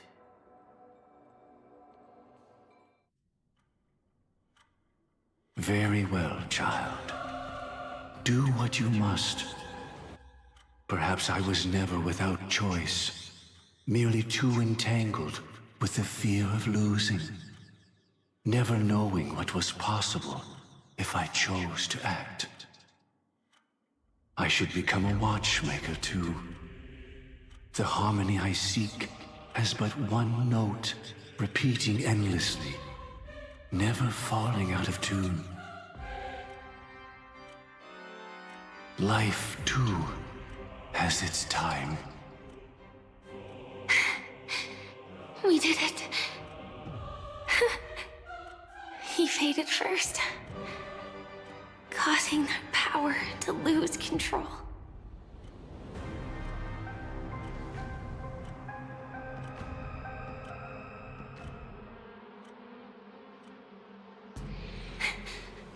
Is that...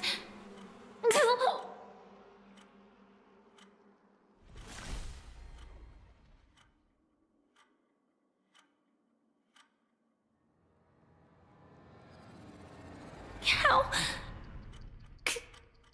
did you...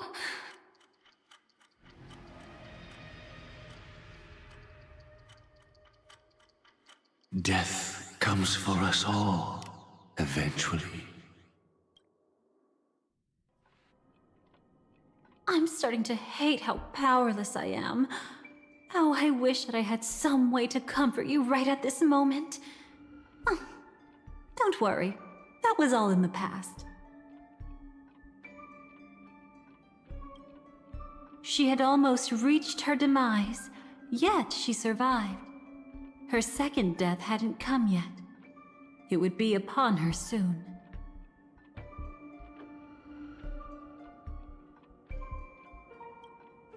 He lured a Glamoth Iron Cavalry to face a Stellaron after years of plotting. Though everything Firefly had learned since entering the dream was true, they were only truths that the Dream Master wanted her to see. And that is often regarded as the highest form of deception. The Stellaron answered Firefly's desire to keep living. In response, it recreated within the sweet dream the Swarm Disaster and the Eon Enna.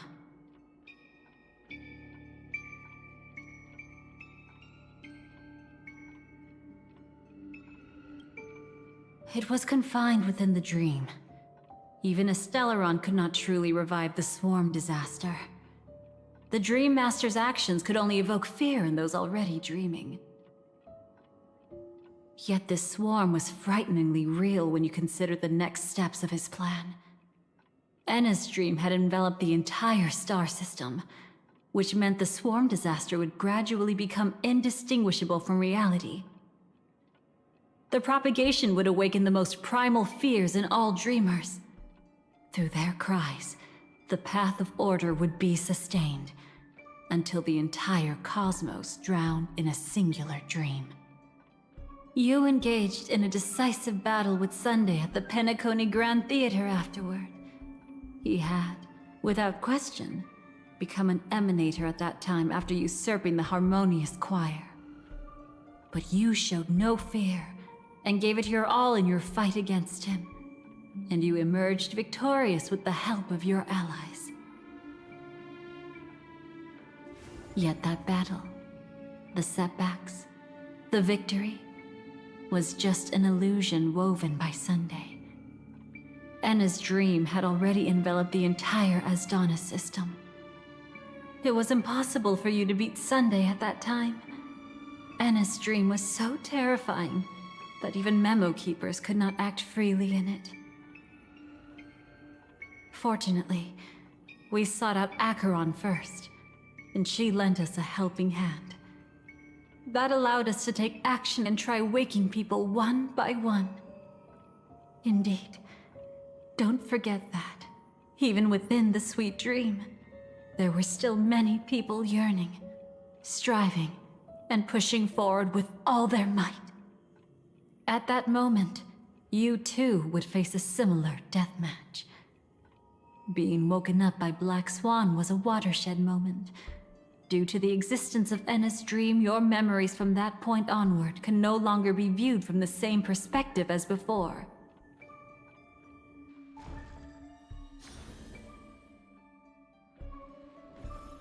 It's not that they're not real enough. Things always look different when viewed from different angles. Ever thought about whether we've truly seen our authentic selves in a mirror? And from that moment forth, I would also no longer be able to help you. Your memories belong to you alone at the end of the day. Destiny only allows me to intervene this far. However, you must remember this. How your memories manifest is ultimately up to you. People can't dream of things they've never seen before. They're afraid to wake up because the sweet dream is woven from their own past. A past they still can't let go of. It's just like your actions at this very moment. Only by embracing the past can you find the strength to walk towards the future.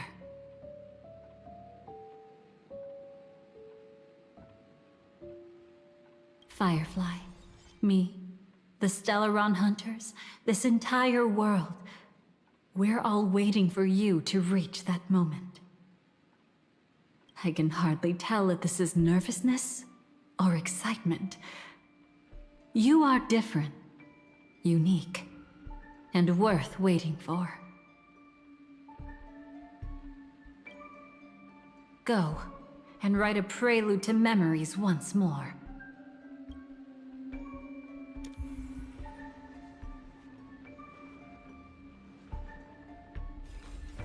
From within the ashes of time, You must reignite destiny.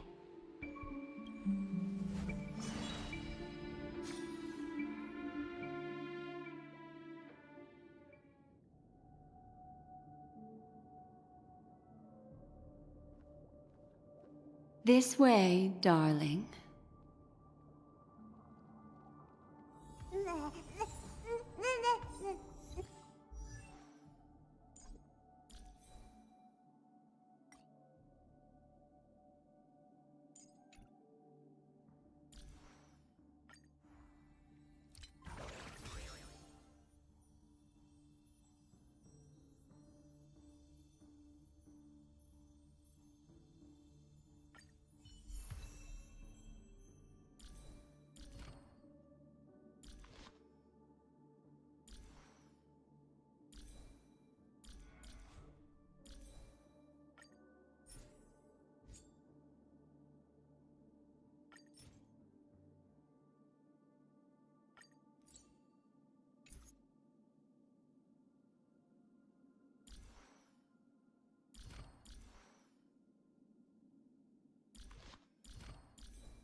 Please stay tuned.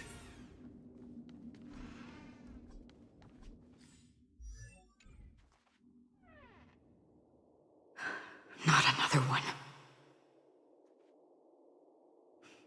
Thank you so much, Black Swan. Finally, I can breathe a sigh of relief.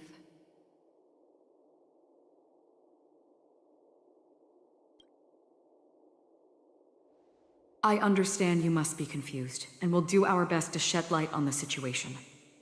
However, before that, it's essential to know that this place is the rift between dream and reality.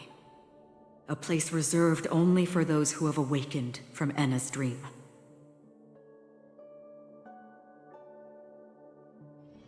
Do you remember Sunday's ambitious plan? He intended to harness the power of the Stellaron, the collective will of over 100,000 Oak family members, and the desires of everyone in Penacony to usurp the harmony and restore the order. Unfortunately, it didn't stop there. From the early days of our journey into Asdana, we were already affected by the Stellaron.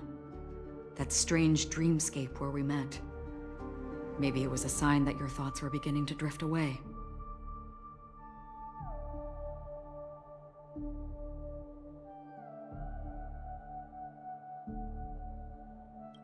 I don't think the goal of the Order was to put everyone into a deep sleep. Quite the contrary. They used the Stellaron to catalyze the leakage of Asdana's Memoria into the material world, allowing the dreamscape to blend with reality. People think they are awake, but their spirits have long since stepped into the Temple of Order. This is what makes Enna's dream so powerful. In this paradise governed by the Order, everyone indulges in their delightful dreams and lives happily ever after. I believe what you experienced in the sweet dream, except for that flaw, was real. Only in this way could you reach the destination, lifting the crisis in Penacony and embarking on your next trailblazing expedition. If it wasn't for Acheron's plan, we might have been trapped in this dream forever. Well, I'm not as fortunate as she is. Even if I'm a memo keeper, I was still influenced by the power of the Order and fell into hallucinations. However, thanks to your memories, now we still have a chance to turn the tide. We still have a chance, though. To make it happen, please, Black Swan, guide us to those with a strong will. The truth of the dreamscape runs deeper. We must notify anyone willing to wake up, so we can end the long night together. All right, please come with me.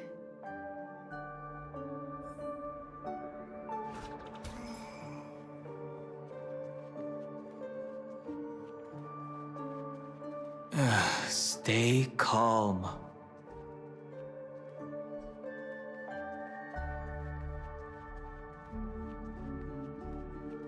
I bet that even if I don't resist, you'd still...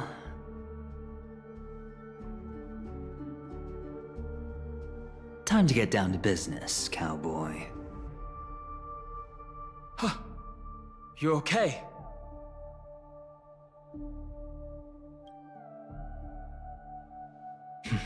A memo keeper is looking for them. We must do everything we can as well. Quite the fateful encounter we have here, friend. Seems you're also a light sleeper. I'll send you some of the IPC's sleep aids one of these days.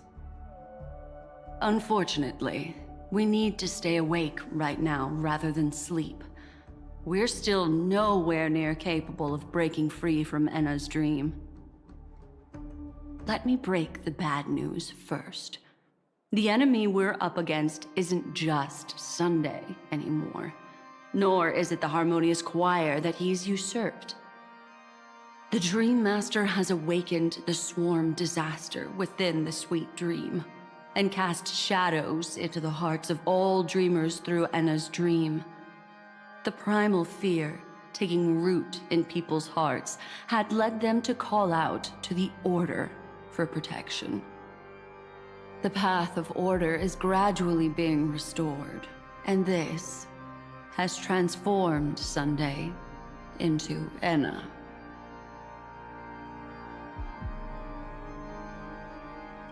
Specifically, he's just one step away from becoming an Eon.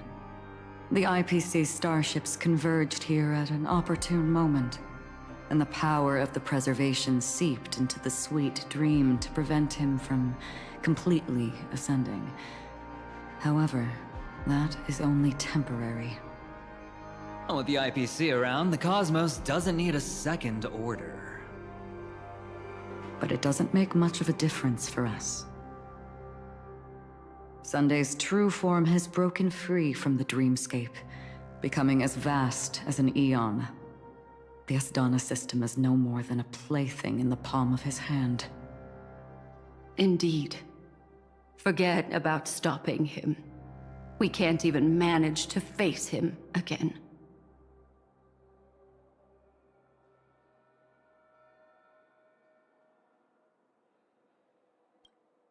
The key still lies in Enna's dream. Fear and sweet dreams. He relies on these two lies to gather the dreamers' shared wishes. He's still just a false god who barely managed to ascend. If we can wake people up and break Enna's dream, Sunday's divinity will fall with it.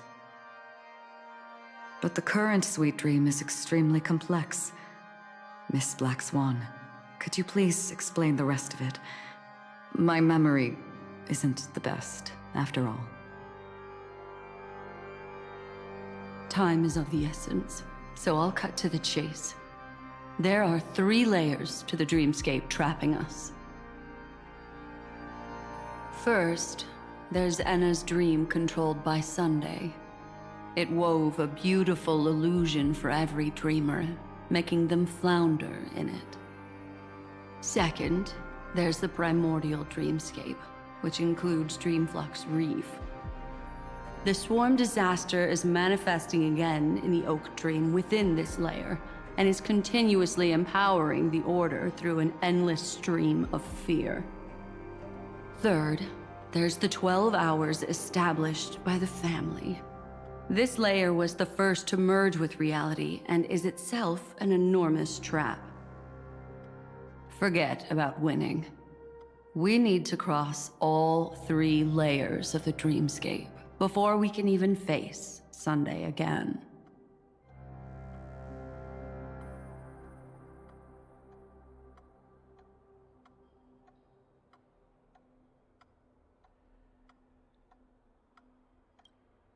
Unfortunately, we're still in the first layer, which is Enna's dream. Although we've regained our sense of self, we're still dreaming. We've only managed to connect our individual dreamscapes, but have not escaped. To destroy it, We must make everyone in Penacony want to wake up from their dreams.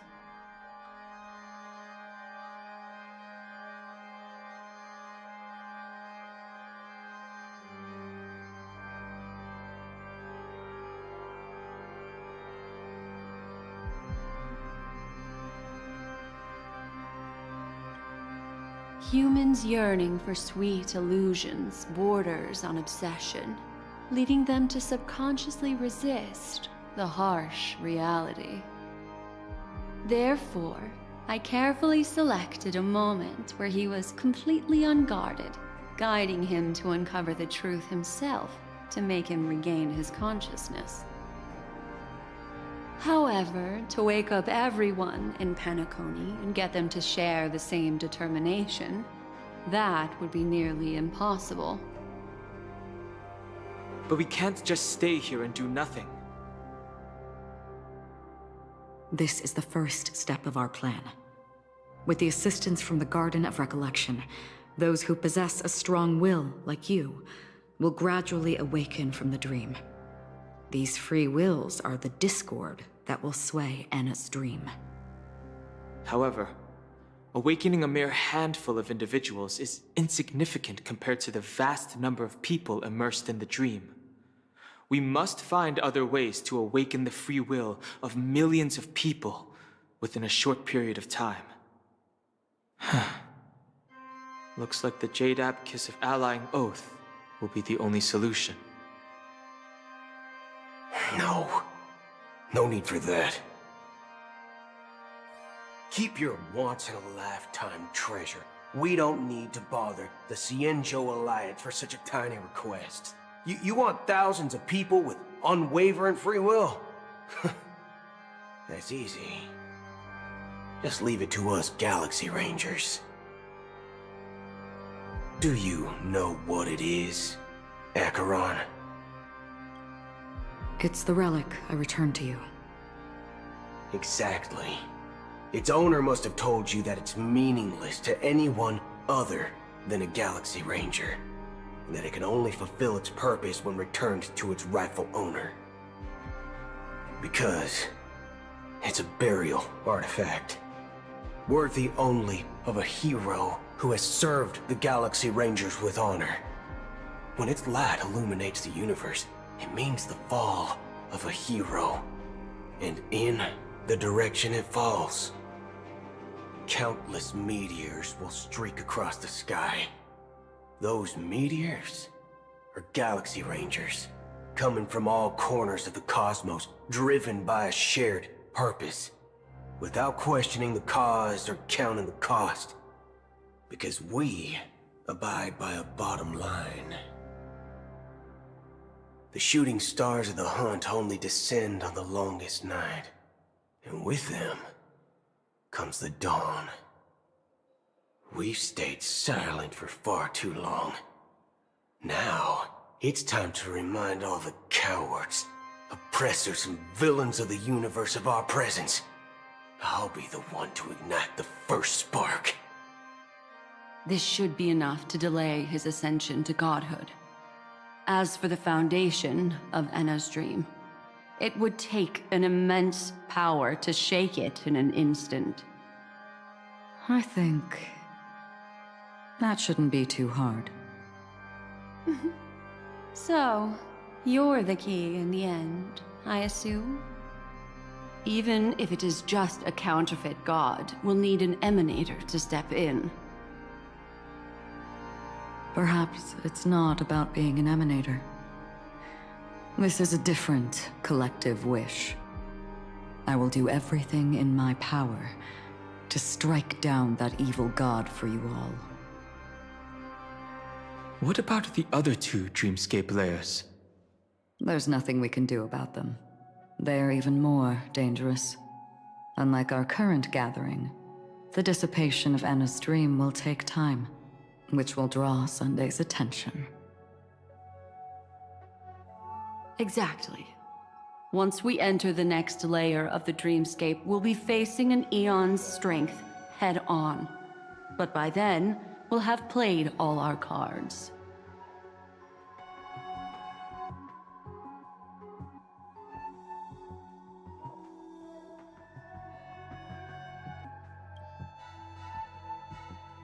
it's too late.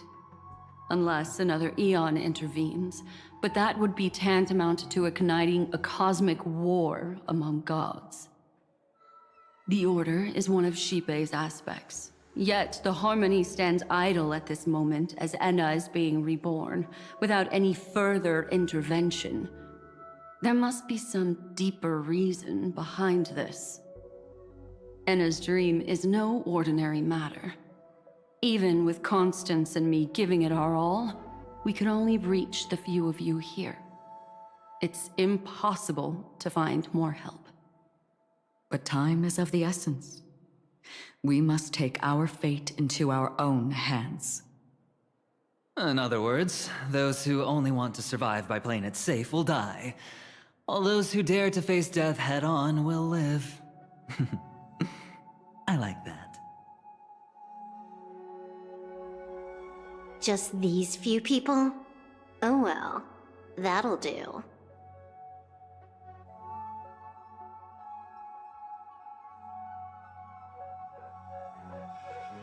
Quiet down. You're just a kid yourself. It's not just Penacony. The entire Asdana system is done for. A Stellaron hunter? She was at the edge of the Asdana system, but she still got dragged into this mess. Just finding her nearly wiped me out. Quite a bold investment strategy. Tell me, with such a huge risk, what kind of payoff are we talking about? The other 2 layers of the dreamscape will be handled by the Stellaron hunters. One of our associates is searching in the 12 hours for the other person chosen by the Harmony. Oh? Miss Robin? She broke free from Enna's dream through her own strength, and left behind a song for those in slumber. It's true that some people are born strong, and others are born weak. If the Trailblaze is the target of heroes, then the Harmony will guarantee that the strong help the weak. Only the people of Penacony themselves can be the saviors of their homeland. Their path of happiness should be forged by themselves. While I may not be a nameless, I'm willing to instill courage in all those who need it. This includes my brother as well. Enna's dream is too cruel for him and everyone else. I see. So, we were able to wake up thanks to Miss Robin's help. But the flaws rooted in human nature can't be eradicated overnight.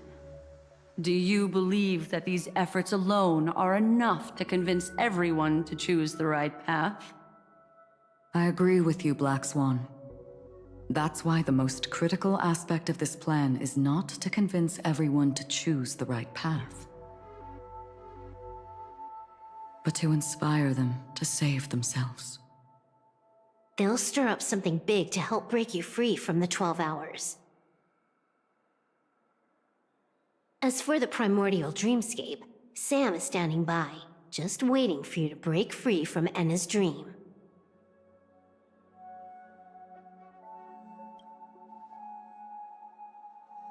Now, I'll tell you, but don't panic. She will die. She will die a second time, facing everything she wants to run away from. But her fate will be determined by you. She will help you break through the second layer of the dreamscape. Then, she'll fall into Enna's dream, which hasn't fully dissipated yet. If you defeat Sunday and wake her from that dream, then her second death, too, will become nothing but an illusion. But if you fail, the dreamscape will ultimately merge completely with reality, and her death will become a fact. But that still doesn't solve the fundamental problem. What about Sunday? He could wipe out all our efforts with no more than a glance the moment we crossed the 3 dreamscape layers. Oh, Miss Memo Keeper. It's time for a game of recall. I once said something to you lot back in the Oak Dream. So long as my trump card remains unplayed, none will dare see the hand through to the end. And now, it's time to reveal that ace. Let me point out 2 mistakes. One of them is yours. Having personally been to the heartland of the Dream Master's plans, wouldn't I have already found a way to inform the IPC? The fleet's deployment was never meant for a direct confrontation. It was to seed the Preservation's heart into the dream. The other mistake was Sundays, and it was a fatal one. You should never have confiscated my cornerstone. You should have kicked me out right from the start. That's how every gamble with me goes. The moment you sat down at my table, you've already lost.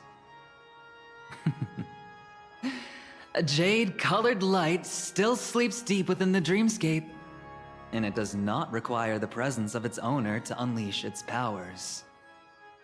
So what? Even the power of the 10 stone hearts can't rattle an existence already approaching eonhood. That's why I said the cosmos no longer needs a second order. The Dream Master's plan is indeed flawless. However, when faced with the terror of the swarm disaster, how is calling for the preservation any different from calling for the order? The release of the Cornerstone's powers will absorb the Dreamer's desires and offer them the preservation's promise instead, guiding them to cry out these words. All for the Amber Lord. Is this the IPC's real goal? To completely take back Penacony on a conceptual path level? What, you think I'm also trampling over others' beliefs? Sorry, but that's exactly what the IPC believes in. Don't question your own ruthlessness. All that matters is profit. The new swarm disaster will end the same way as it ended before. The hammer strike will echo throughout Asdana, seizing the Order's powers on the level of paths to launch our counterattack, leaving Sunday powerless to interfere with your actions. But a new Amber Era will not arrive because of that. Today's hammer strike is not the wrath of an eon, but humanity's battle cry of defiance. I'll hold my breath and listen for that moment. Once our plan succeeds, we can strip Sunday of his godhood, but we'll be too drained to join the battle afterward. So...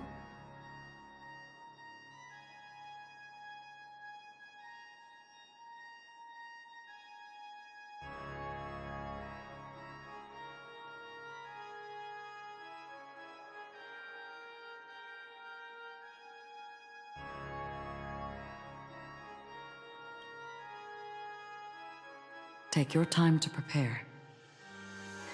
Before you head out, may I have a moment alone with you? There's one more thing I need to explain to you.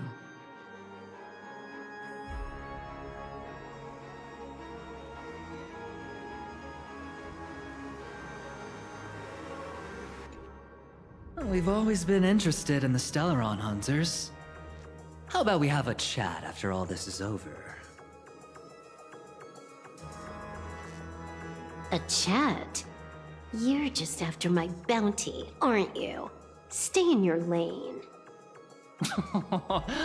No way I'm just after that.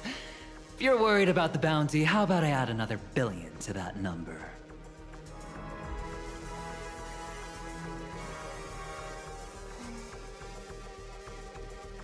It's you.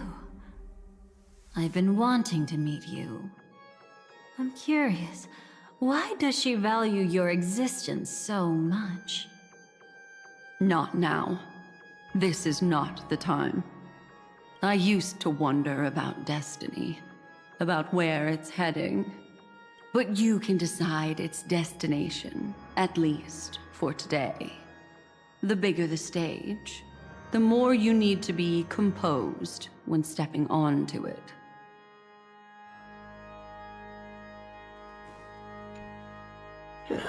Now that our roles are assigned, let's get to our battlefields and pose a grand finale. Go. You already know what I want to say.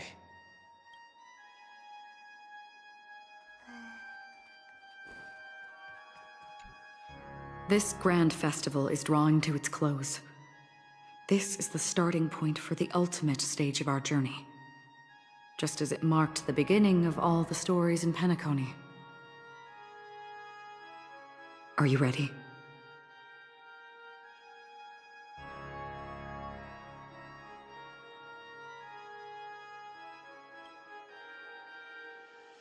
Very well.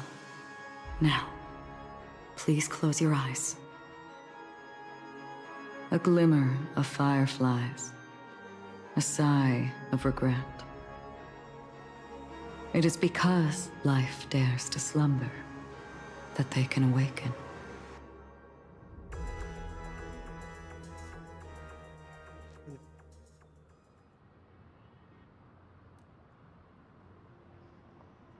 Am I awake? Sorry, Robin. It's just you. I did not wish for you to know this. It's a pity that things have turned out this way. Within the foundation of law, humanity establishes civilization, and through harmony, we obtain order.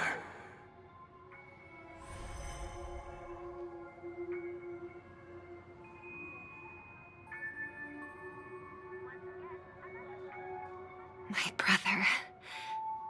Did you still bring the Order's sweet dream into our paradise?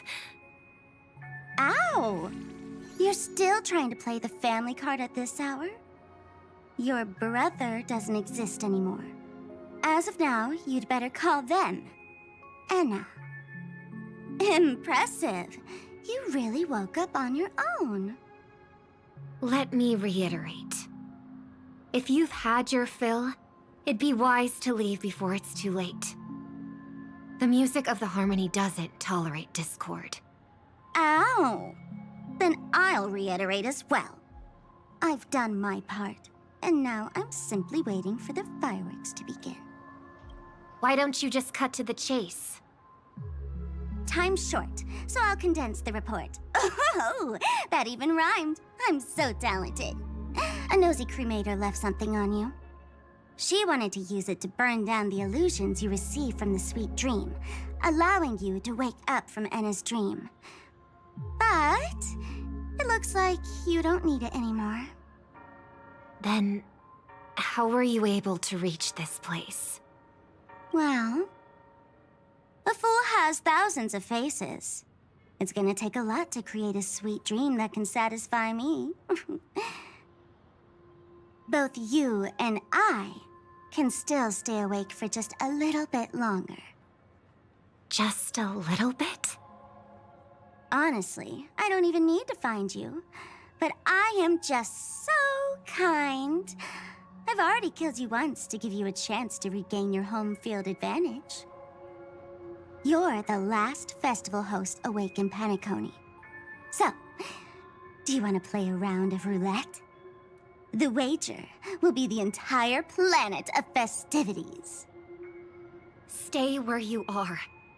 What are you trying to do by showing up in front of me? I want you to watch me blow up all of Penacony.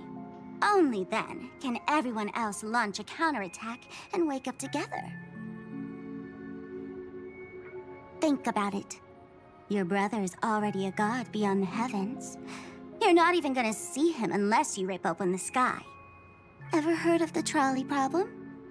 Make your choice. Do you want everyone to go down together? Or to have Penacony make a small sacrifice? Why should I trust the words of a masked fool? Don't think that I'm just trolling you. My bombs are hidden all over Penacony. They took a really long time to set up, you know. Maybe I should blow up a few to demonstrate how they look. Let me see. Which ones should I choose? Stop. What's gonna happen to the Dreamers once the bombs go off? They will all die. Then you know I'd never agree to it. When it's time to make a sacrifice, reality won't be giving you any choices. Or do you want to replay the old joke about the Harmony treating everyone the same? Life is never a joke, fool. There is no such thing as a lesser evil in this world. Evil, just like morality, cannot be measured, nor can it be compared. Isn't that still the Harmony's same old song and dance? But that suits me just fine. Didn't I already say this is a round of roulette and not an ammunition showcase? Get ready to sing. Be like a bird. If you can make Sheepei hear you, then they definitely won't allow me to blow everyone to pieces, right? What will you choose now? You can either watch as I blow the entire place up, or you can try to save their lives. Maybe this will be your last ever performance.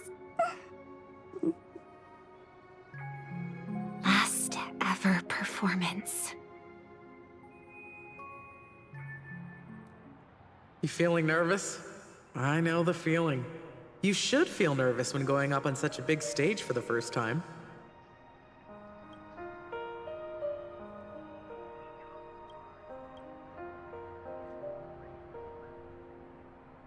I'm okay. I just remembered something, that's all. Miss Siobhan, why do you think birds fly? Why are you asking that all of a sudden? That was my response as well the first time I heard that question. It's what my brother asked me before I left Penacony. I keep finding myself thinking about it. I don't know. I fly when it's time to fly, and I stop when I don't want to fly anymore. There's no reason. It seems that your answer is really similar to mine.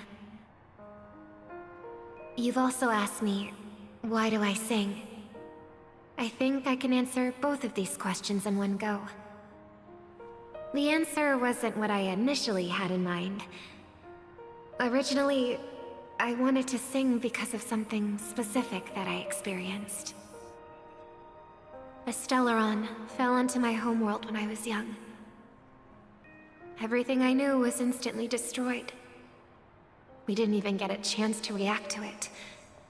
No matter what we did, it was too late. But for some reason, my mother chose to hum a song when she tried to comfort me and my brother. I remember that story. Everyone thought that's why you decided to sing. No. That experience only made me detest singing. I've believed for a long time that songs can't change anything when disasters strike. That music is the most useless thing in this world. I might be extraordinarily talented in singing, and I might feel super happy whenever I sang. But its futility had always made me depressed. Then what changed? I grew up, and I realized that my brother would sometimes hum the same tune as my mother did. And I thought maybe he missed her, but I was too embarrassed to point that out. I tried to comfort him instead. However, his answer to me made me realize what I should be singing for. Obviously, he didn't give me an answer directly, but it got me to think. Maybe some things don't need a reason or meaning at all. Go and do what must be done, fool. It's for the sake of Penacony's future. But I won't let anyone get hurt. Oh, did you just have a flashback? Now I'm even more excited. Let me check one last time. If you were to die, how would you want people to remember your ending? Like a bird, she lived her life, graceful and composed. Now her beak parts slightly with a sigh, as soft as falling feathers. Like it? Drop the sanctimonious mask. Singing only needs one thing, and that's sincerity.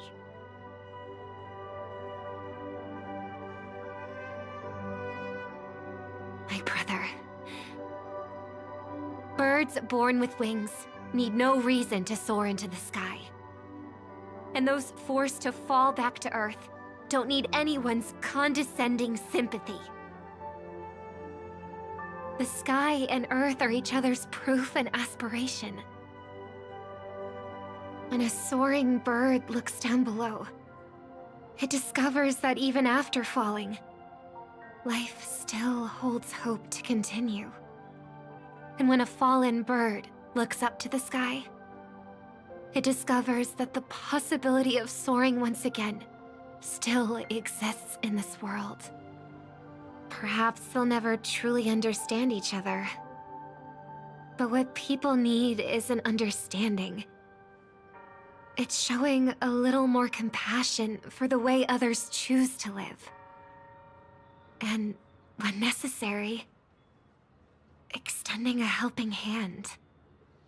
Even if you become the only star and prevent everyone from soaring into the sky, they will still be inspired by your radiance, flap their wings with all their might, regardless of whether they've been hurt in their fall. Thus, the Order's sweet dream will eventually fall. Oh, triple-faced god. If I manage to step onto the path of harmony, then please extend your hand and shelter those who believe in you. And if I am a bird destined to fall, doomed to never sing again, then while the sound of me hitting the ground may be my last note for the harmony, it will never be this world's swan song. In the name of the sweet dream, the Charmony Festival now begins!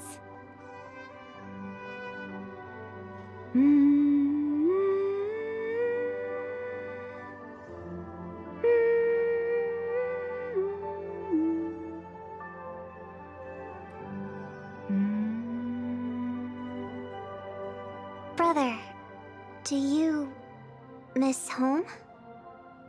Even if I do, it's too late. But you're singing the song Mom used to sing. Because even if it's too late, we still have the choice to sing whatever we can.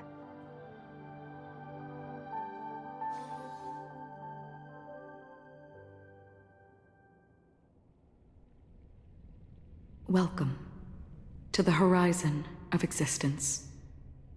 This place is one of the thousands of manifestations belonging to the sleeping and shapeless.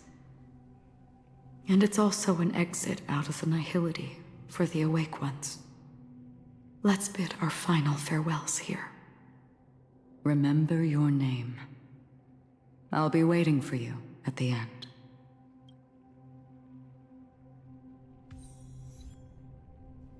If only people could have each other beyond just memory. I want everything this world has to offer. Or perhaps, I want to find the one existence that... I hope that I'll see her again after I die. Then she'll know that I too am only human.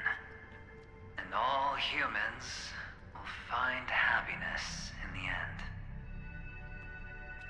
I hope everyone can always reunite with their family, enjoy home-cooked stew, and keep on laughing. One day, those who live will all come to understand how they need to think to create their own happiness. May people embrace each other and offer their most sincere compliments to whoever they meet.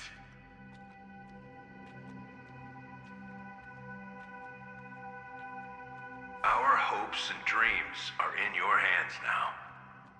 Please guide them to witness every sunrise that is yet to come.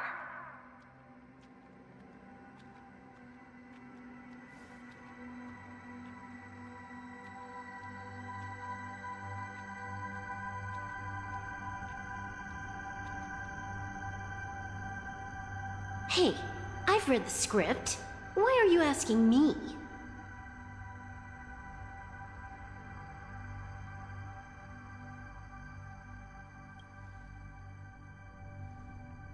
Then do your best to not fail.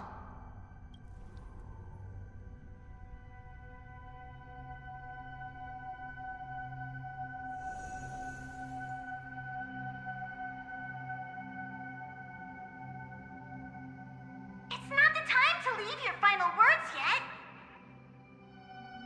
We all believe in you. You need to believe in us, too.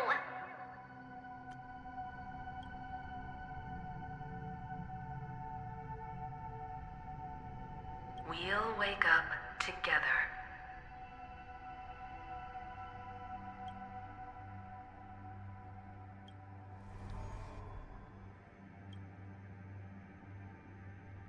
Why does life slumber?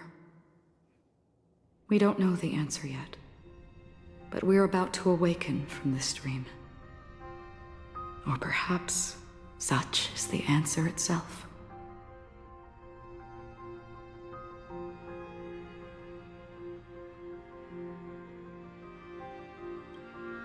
It's the people who first broke free from the sweet dream.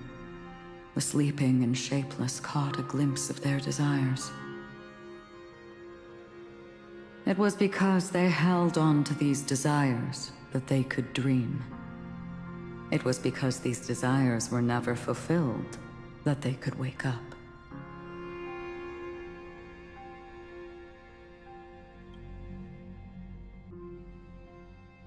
I think that's not entirely true.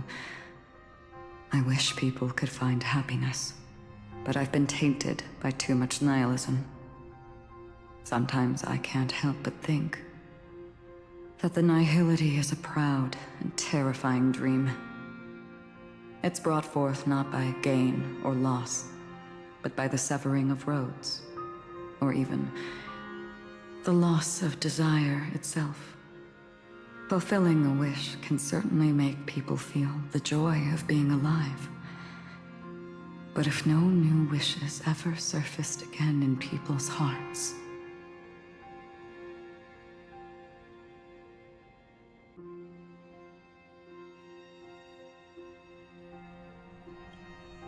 indeed, behind the shadow of the nihility, there must exist the most blazing source of light in the world. Just as every life that edges closer to death fervently approaches the end of the nihility, we must pursue that primordial light. Before you go, would you tell me your wish?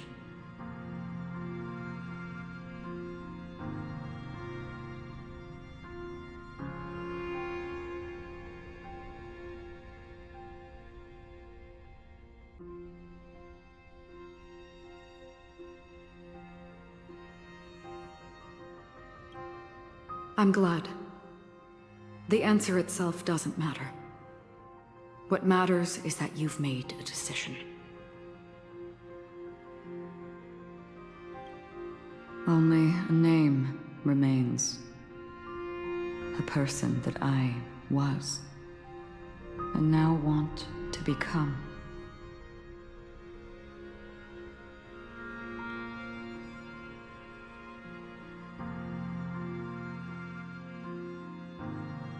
You're looking right at it. She is a hunter who treads upon the finality, destined to sacrifice her own wishes to defy destiny. But no matter which path you and she walk, death will always be the destined finale and the last reunion. Are you ready? She too was here not long ago.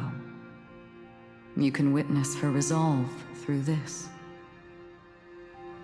Witness how that tiny spark of bug light broke free from the pull of the nihility.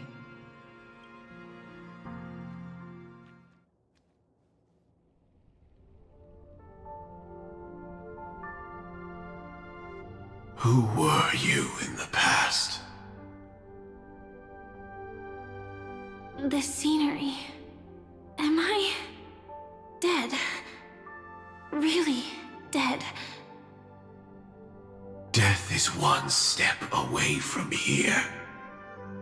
Step over this place, and you will truly embrace death. Or you can turn back.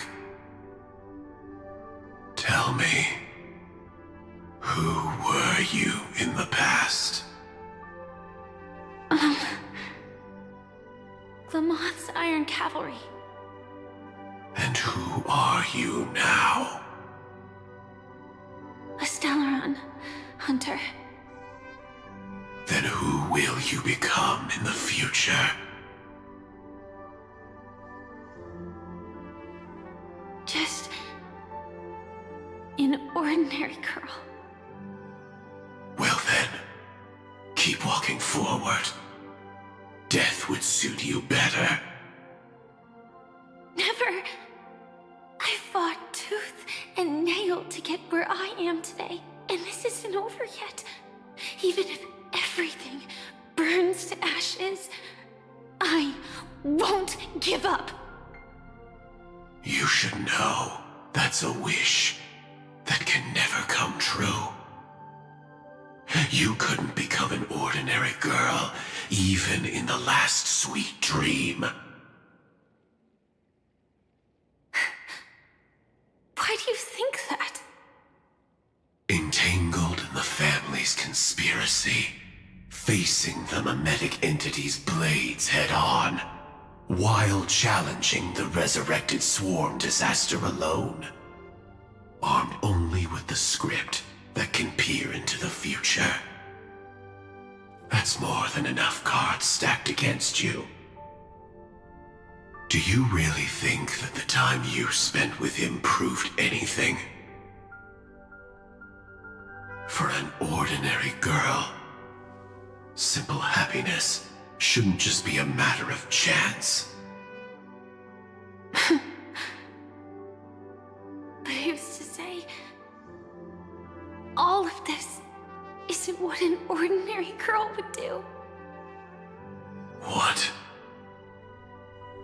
Perhaps the Dream Master was right.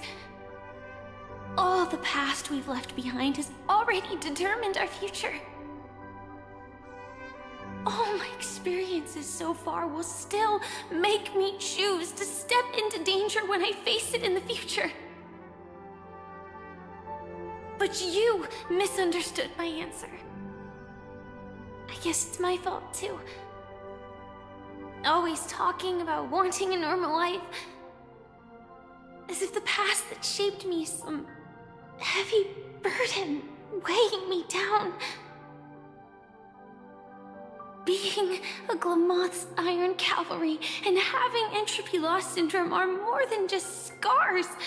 They are a past that taught me to cherish, urged me to seek, and showed me how to love. All the things you listed are quite extraordinary indeed, but I believe any ordinary girl would make the same choice I did. When faced with everything I have faced. In the darkest moments, ordinary people never need to feel small. After all, they always discover that they've already become something noble, and bright. Indeed, I can't change the outcome or even the process. But I can decide how to view my destiny. This is just an even deeper form of self-deception, compared to actually changing the outcome.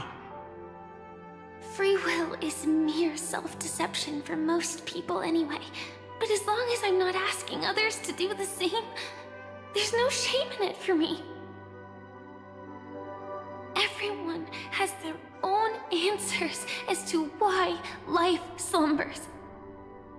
Some will never find their answer. But no one can take away their chance to keep looking for the answer. I won't give up, nor will I blame those who do. All I need to do is return their right to make that choice, and return that right to myself as well. So, I will leave this place together with you.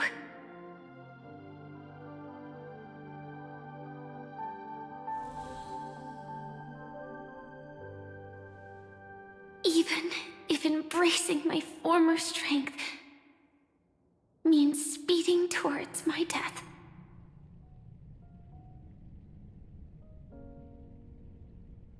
The name I gave myself is Firefly. I used to think I was similar to a firefly, just a fleeting glimmer of light.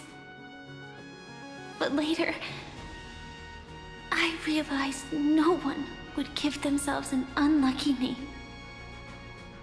It was also because I thought fireflies were beautiful. Later, someone told me that my eyes don't actually work very well. Otherwise, I would have figured out that those insects aren't beautiful at all. Beauty, love, all our feelings stem from the flaws we were born with. And that's what makes each of us unique. Yet, I can't help but love these little things. Even though I'm sensitive to cold and can't stand the night wind, I still go stargazing. Even though baking cakes is really troublesome, I'll still keep trying. Because I love giving them to people who matter to me and seeing those people smile. I love going around looking for cute dresses, not to show off to others, but because it makes me feel good. So, I won't mind any flaws anymore. I won't fear any new scars. I'll give it my all to find what I love, and I won't let destiny take them away. So,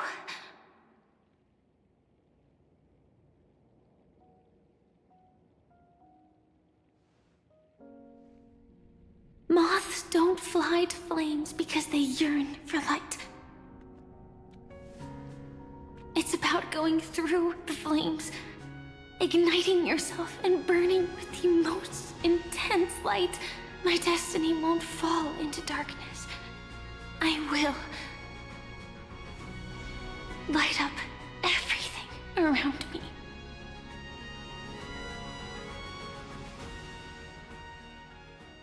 As long as the clock keeps ticking, death comes for us all eventually. And life has its time, too. If my world always ends up being burned to ashes, then let it burn!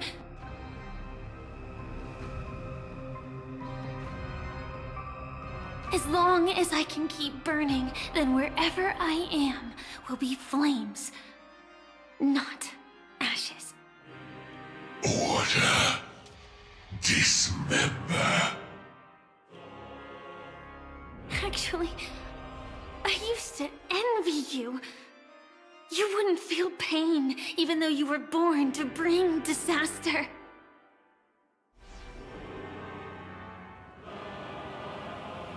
But you should be envious of me now. I'm unwilling to face death, nor do I want to keep fighting. But when faced with destiny,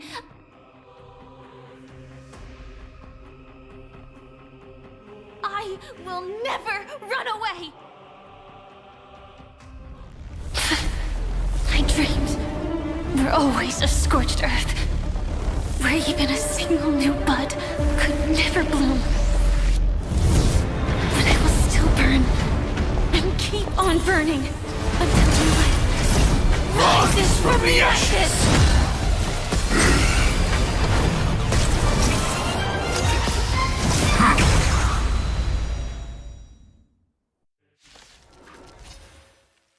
If you are the Dream Master's answer, then listen to my reply in his stead. People hold on to hope not because they have never faced inevitable death. It's precisely because we are destined to die that we hold on to the hope of wanting to change something. May the foul stench dissipate quick. Yeah. Like fun till everything burns to ashes! Set the seas aflame!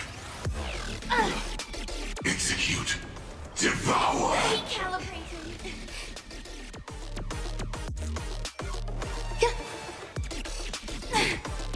Every petal, all will be swept away by the wind. Firefly Type 4 in position. Fight to live! Preparing to feed. Dream vanished. Allow me to purge the root of the time to cleanse the filth. Ready to digest. Adjusting organic I will claim biomass. victory for myself.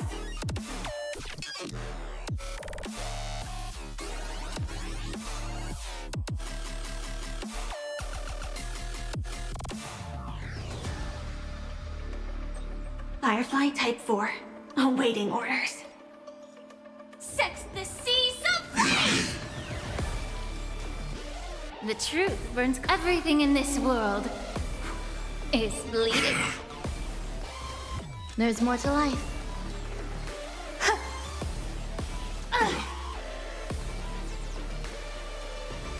Clouds scattered. May the foul stench dissipate quickly. Yeah. Fight to live! Some value, I suppose. Eternal. Attack detected. No holding back. Unite our goals. Dreams of a... Let us dance once more. Capturing. Initiating bite. Mutation.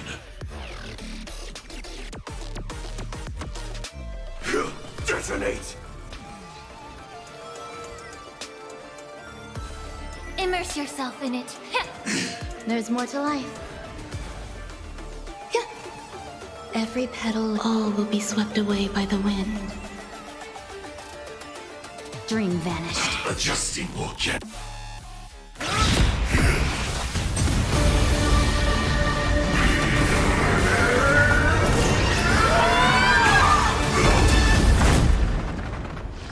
I knew it. Everything's far from over. If embracing fate is also a form of resistance, Then this time.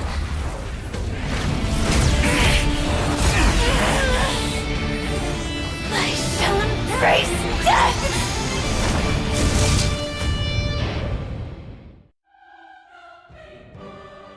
To live is to imagine a future version of yourself. But fate is never fair. The choices people make are almost completely dictated by their past. No matter how much they try to move forward, there's no guarantee they'll see the future they've imagined. It's the same for every path. The nihility already exists, whether you admit it or not. And nothing can ever completely escape from nihility.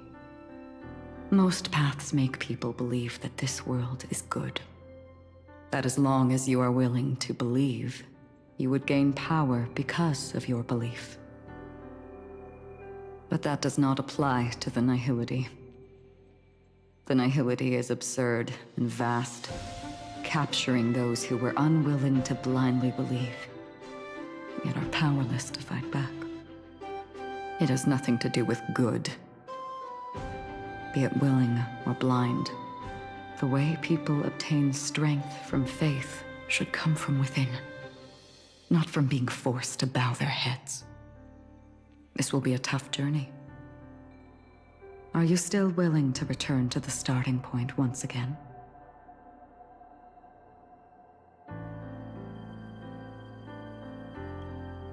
In this way, you will reunite in the warmth of the sunlight. May death yet end her last dream. May you guide people back to the waking world. In the coming long nights, I'm afraid you will face many setbacks and witness many tragedies.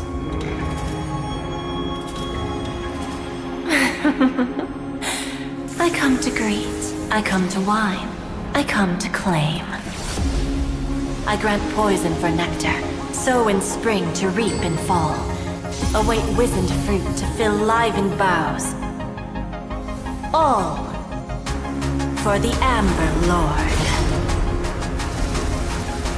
But when you make a choice, there will be a fleeting red that reappears before you once more in that monochrome world.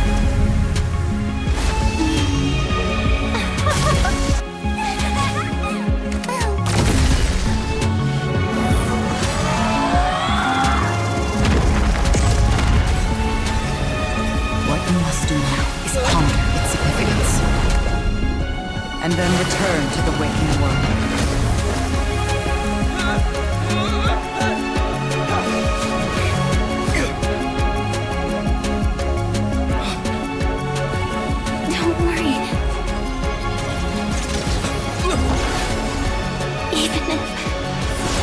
Doomed to fade at dawn.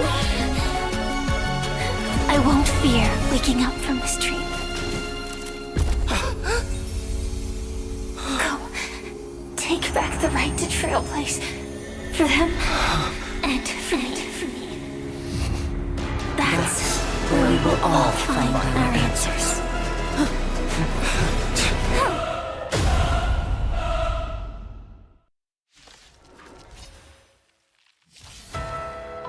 Mr. Sunday, it's time for you to wake up from your dream. The future of Penacony won't belong to the Order, but will be determined by human will. The divine power of Enna, actually. So be it. It wasn't my intention anyway. Let us discern in human form the final conclusion. Did the gods create this world? Do the gods love all beings? Oh, gods. You only need to hold your tongue here and silently hearken. All life shall grow as nature intended and reach its end. This mortal world should rest in mortal hands. All the work of creation has been completed. The inevitable day has arrived. The embryo of philosophy will reshape for us all of reality.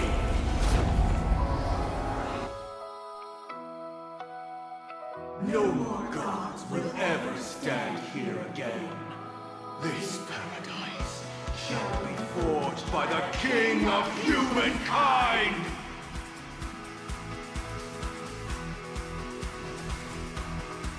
The Order is ultimately flawed. By this decree, it shall be ended!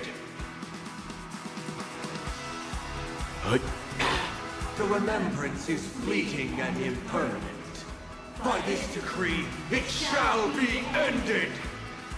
No way! Rosalina gave her life to protect the sweet dreams past.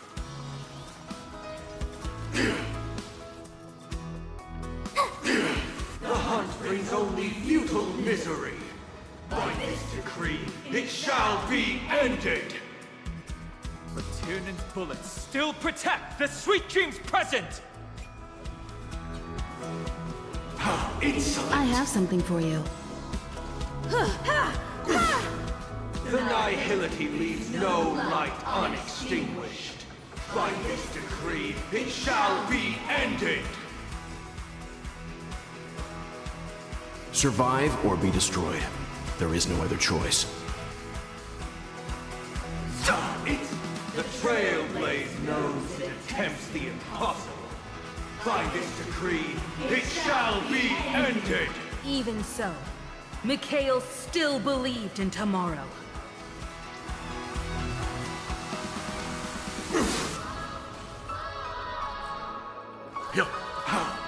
With this perfect melody I command, recreate paradise anew! Robin, is that you singing? Now, it's time to become the new Watchmaker.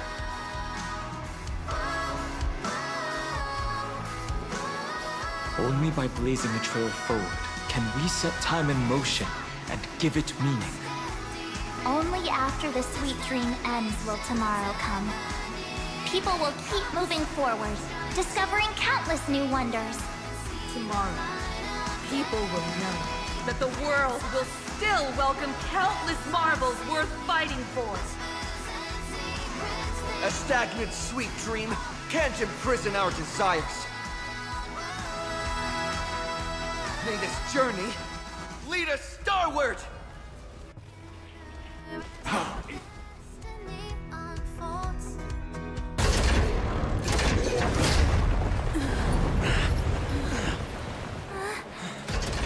So,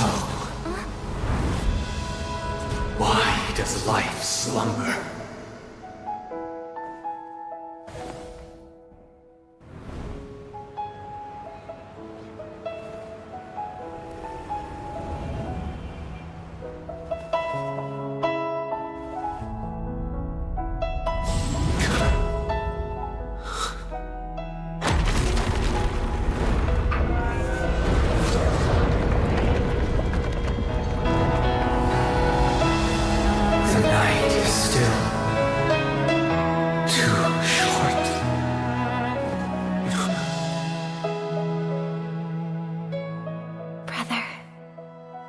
Dream is over.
Wake up. It's time for this dream to end.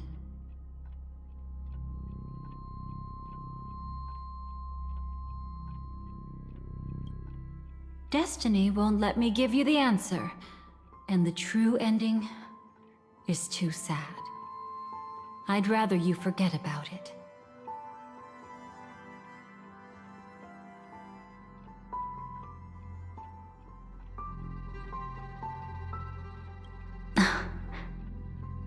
Well then, I must come clean about my final lie. I never showed you anyone's memories, not even my own. All you've seen is a script I came across by chance. It recorded everything that had happened, And using its stimulation, you actually managed to enter the memories from your own perspective and remember everything anew. It means you're different, unique. You've done something no one has ever done before. Even though your memories were cremated to ashes, you were able to recall them once more, treasuring them once again in your heart. The Stellaron Hunters say you are the one who can turn the wheels of time and give it meaning. That you are the one who can alter destiny and make whole what is incomplete. Come, I want to show you something. Elio?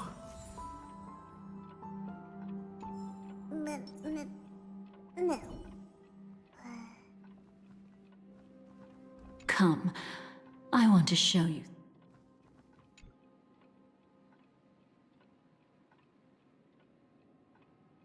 This is what I promised to give you. The truth about the finality. This cat is not Elio, but a strand of Terminus's divine corpus. The Stellaron Hunters described this scene to me. Something I've never seen myself. When Terminus ascends to godhood once more, they will manifest their 1,000-armed divine form and proclaim, "Now I am become finality, lifting the wheel of time, the destroyer of worlds." Then, Terminus turned into a pack of black cats, distributing every ounce of their divine power between those creatures. The cat shall depart from the end of the world, going against the river of time till the moment of the universe's birth. What you see is one of those cats. As for Elio, he is an even more special existence. Only the Stellaron Hunters know his true identity.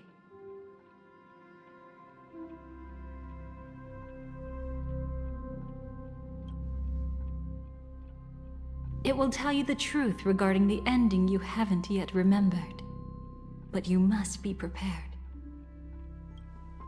What really happened is that Firefly didn't meet with anyone between the fall of the Great Septimus and when she left Penacony. Not even you. She knew how tragic her third death would be. So she only dared to watch you from afar and hid on her lonesome when she was about to fade away. But even sad memories are precious. If you can accept farewells with grace, then you'll gain the strength to create reunions. When you bid farewell to loved ones, you should cry while they can still hear you. That's the only way they'll know just how many people love them.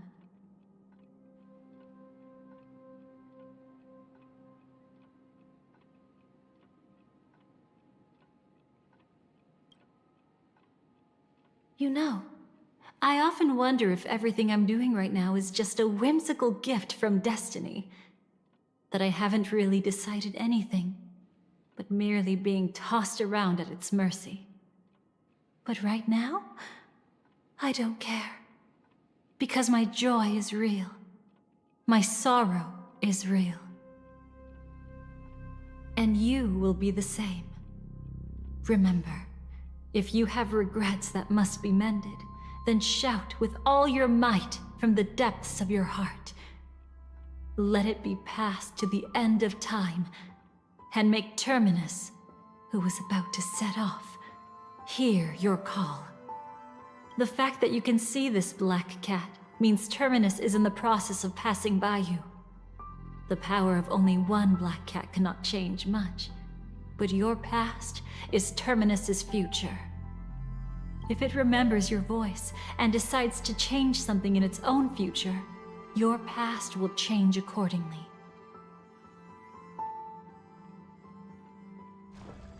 Perhaps it is because the world is destined to shatter that an ordinary girl can obtain the bouquet she yearns for.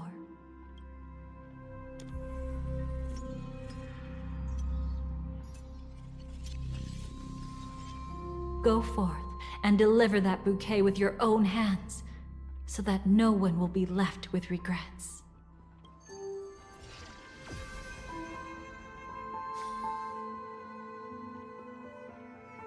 I hope we'll meet again. The only one who could ever please me. Father, destruction is not just a single glorious moment, and the same applies to destiny and memories. Only by enkindling the winter wilderness with flames that cross the sky can we make the indestructible manifest once more. This is the experience from cultivators who had remade the world, and the wondrous creations from those who painted the world. Sitting among the embers, they drew the morning star, knowing best that only in times of extreme hunger do the stars begin to turn. Why does life slumber? You will eventually find your own answer.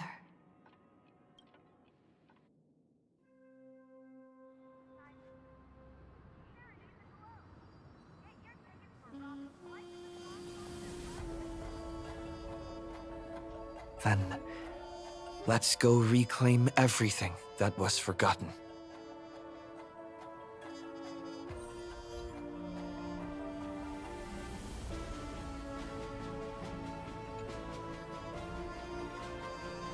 You arrogant gambler. I've already seen through your tricks. Oh, do tell me what you figured out. When sailing through storms, drunkards always beg for mercy from destiny.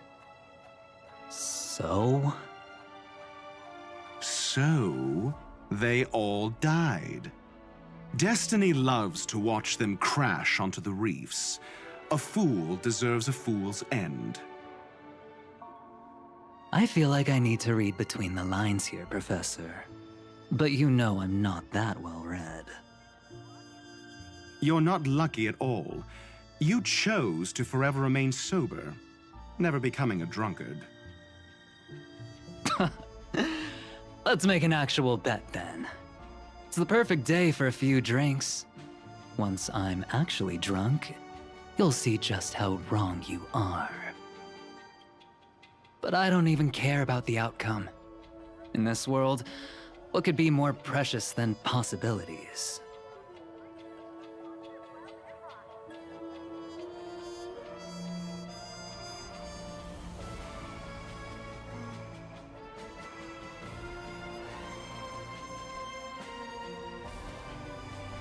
Creating a brand new path. That's truly astonishing. You must have some ideas as his sister, right? If he really managed to do it, what kind of path would that be? I think it must have been a battle between different kinds of the Trailblaze. However, my brother came to the wrong conclusion. His original aspiration was similar to the Trailblaze, yet the road he walked was one named the Domination, or the Conquest. Even if someone wishes for everyone's happiness, that's still a selfish wish. There will always be those who don't want to be saved, who want to save themselves. Do you also think that there shouldn't be any god in this world? No. Even a god who does nothing can at least give people something to believe in and find comfort in. But this world definitely no longer needs a king of humankind. That's why I believe my brother will come to understand all of this one day as well. He made mistakes, but he was stopped. I don't want him to spend the rest of his life in prison. I want him to also have a chance to save himself. No wonder you came looking for me. Yes. I want to make a deal with you. And after that, We'll talk about what position Penacony will hold before the IPC.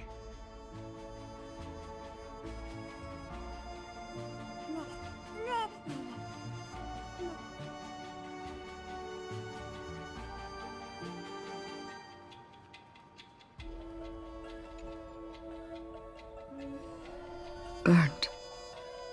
Yes. Just like with Mr. Aventurine back then.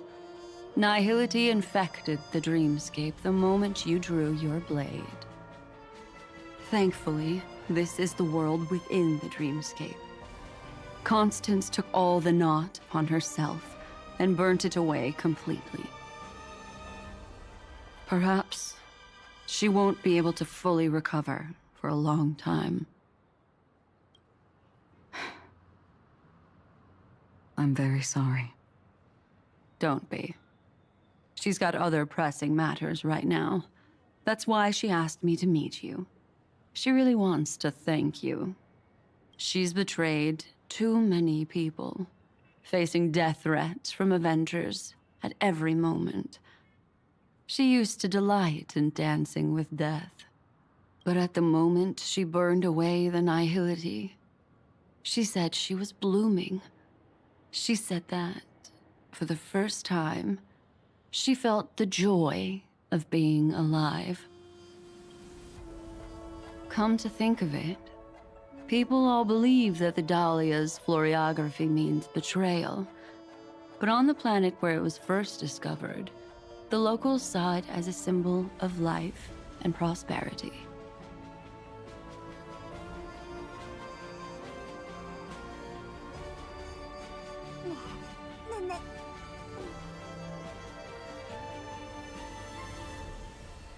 So, you still don't want me to join?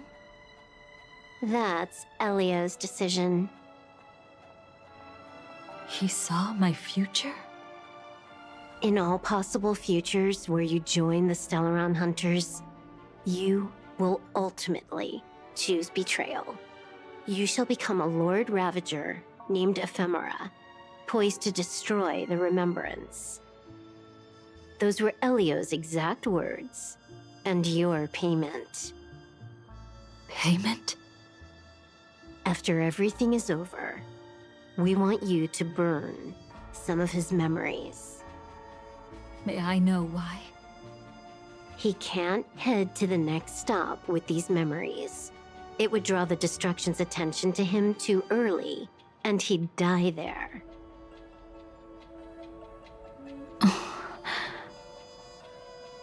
I can do that. But I'll give the memories back to him sooner or later. In my own way. Whether you try to stop me or not. No one will stop you. It is already written in the script. It will be a new beginning. The 4 apocalypses will converge towards the destruction because of it, while the cosmos will join hands to overcome that annihilation.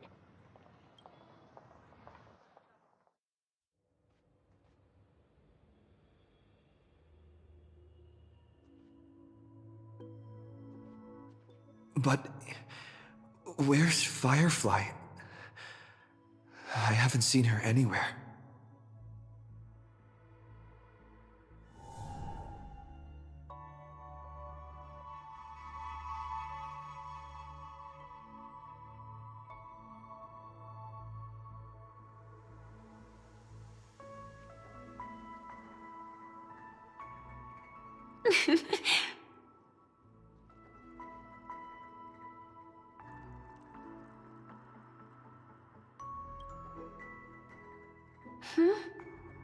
How did you know I was here?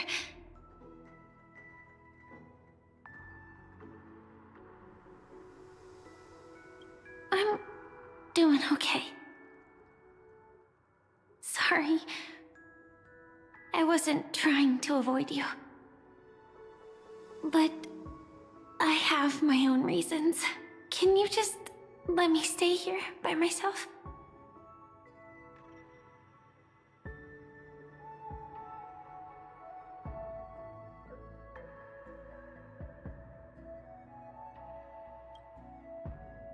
did you know about the promise?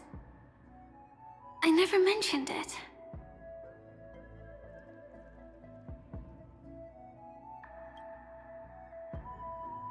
Maybe it's not just mysterious, but also gentle.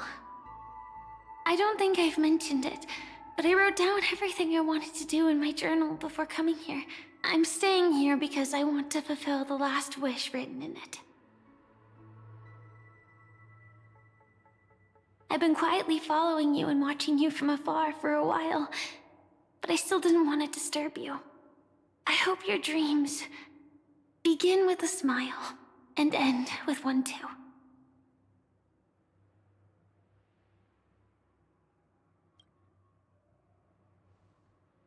To see the fireworks, of course. I heard there's this huge airship in Penacony where you can get an absolutely photo-worthy view of the fireworks. So? Let's go watch the fireworks.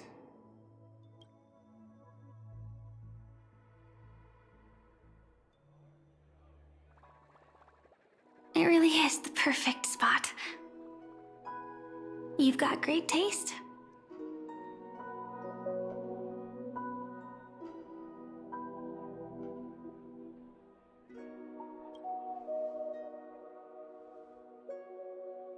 Either way, thank you. Looks like it hasn't started yet. Let's sit for a while.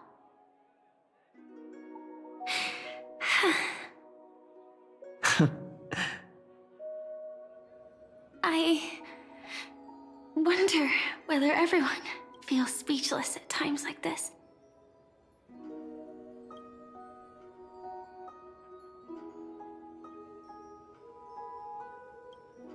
Maybe it's neither. There's a saying that I always liked. When it comes to someone we want to meet, we always imagine the scene before it happens. Imagine the words we'll say that would make them smile. Slowly but surely, all the things we want to say would have already been said before we even met the person. And when we finally meet again, we realize they're even more beautiful than anything we could have imagined. Yet, at that moment, we find ourselves at a loss for words to express just how amazing they really are.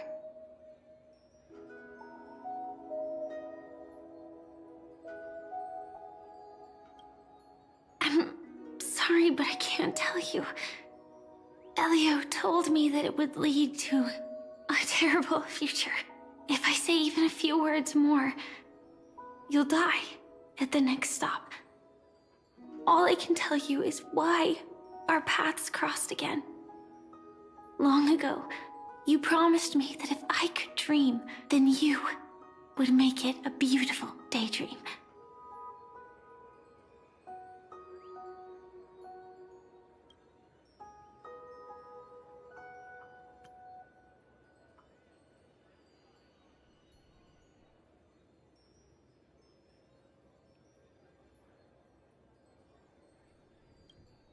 What matters isn't how they've changed, but that you still hold those same genuine feelings for them.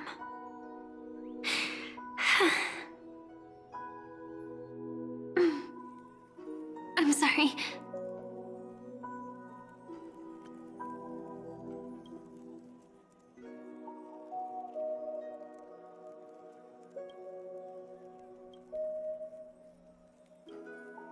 Yeah, actually, I still haven't experienced one of the 3 deaths written in the script. I only realized it after Anna's dream dissipated. I've made a mistake. Being sent to the Dream Flux Reef by death could hardly be called a death at all. That would have been way too easy. As for the true 3 deaths, the first one, I have known its true form for a long time. I can't dream. After I woke up, I would never dream again. In other words, the me that exists in this dream would completely cease to exist. The second time, I was killed by the swarm disaster.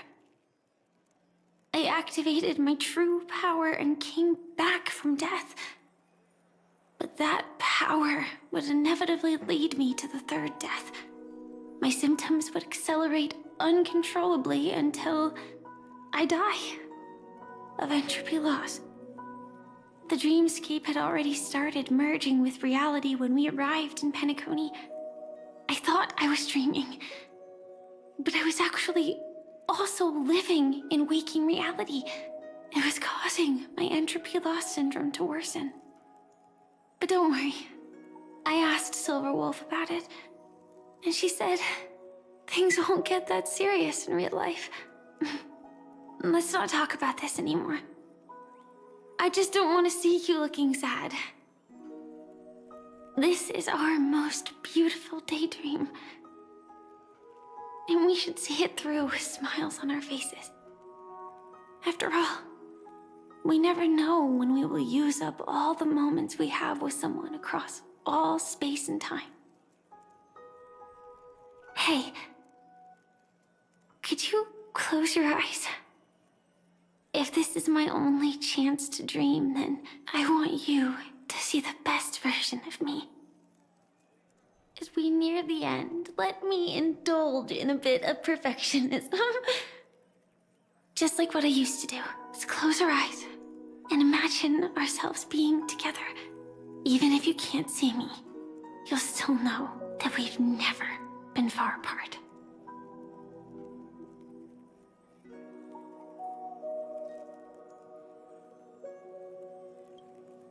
I won't. I promise to stay as long as I can.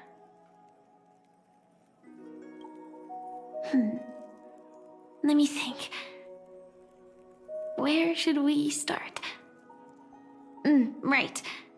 We should start where everything began, of course. Right at that golden hour. When you came to save me. That being said, we could also pretend we're strangers who just happened to meet there.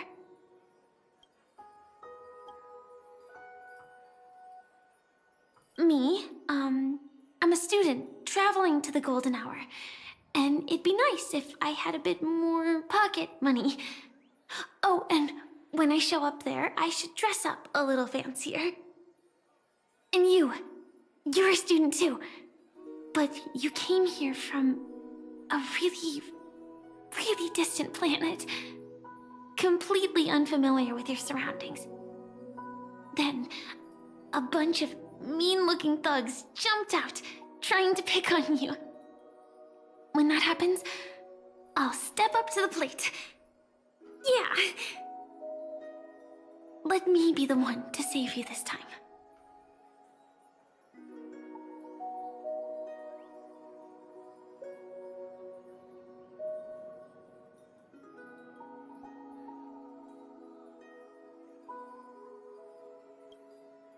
No worries.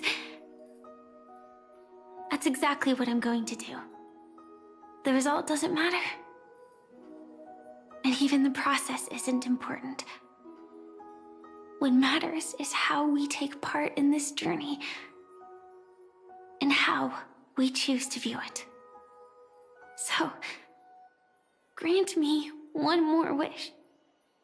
Remember how I held you and flew into the sky when we fought against Enna's dream? Back then, I wasn't sure if I would ever wake up again, but I was happy. We were standing shoulder to shoulder once again, fighting against things that we believed were wrong, and we'd do anything for each other. Still, I have a tiny, selfish wish. I know you won't forget this moment, but when you look back on it, I want it to feel lighter. Maybe there were no enemies at all. It was all just a prank.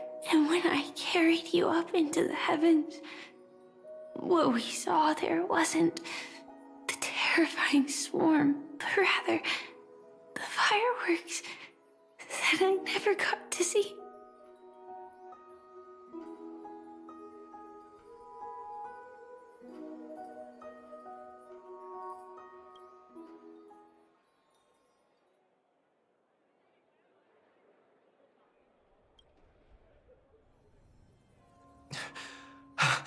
Firefly?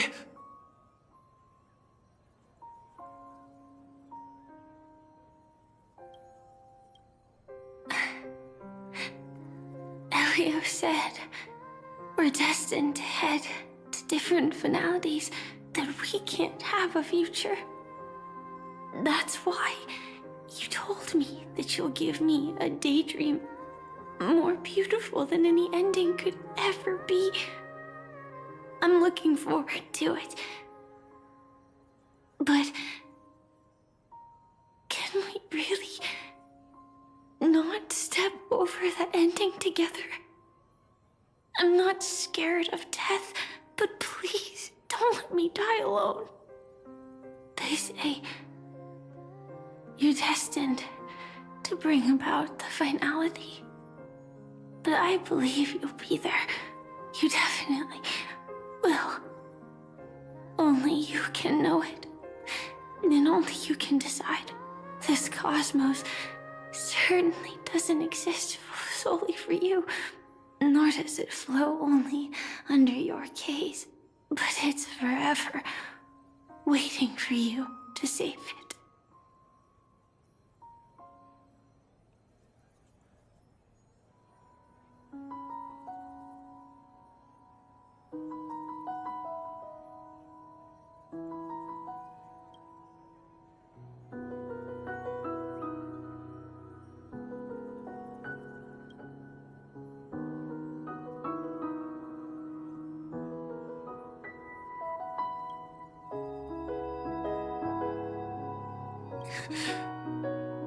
Even so, I'll still be the last thing you forget.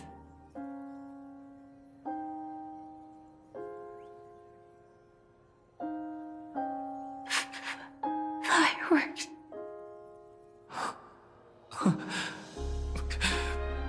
No. Well, she might still be able to see it.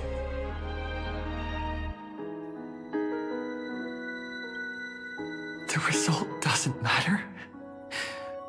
And even the process isn't important. What matters is how we take part in this journey. And how we choose to view it. I'll do everything I promised you.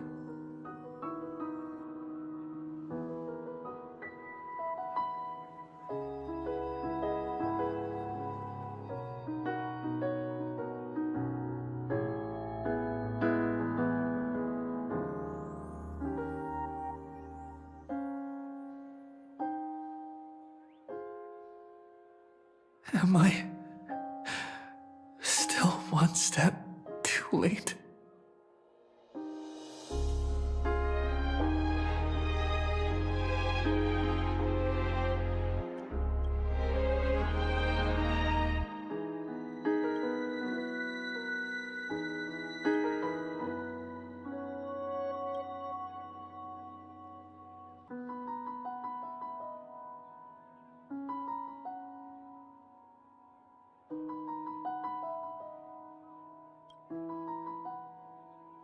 Why?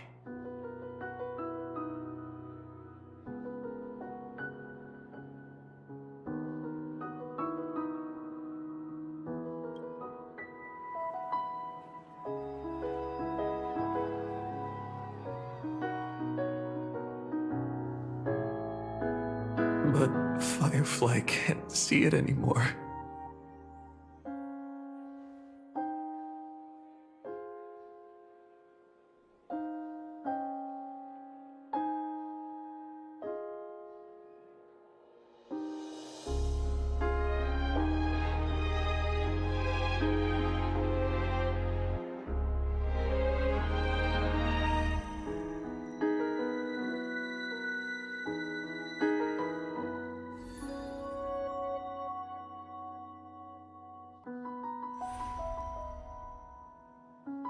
No.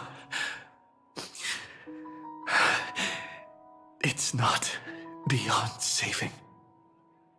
I can change the course of destiny and make up for what's missing. If the world has set an endpoint for our destiny, then at the very least, it owes Firefly the bouquet she wanted.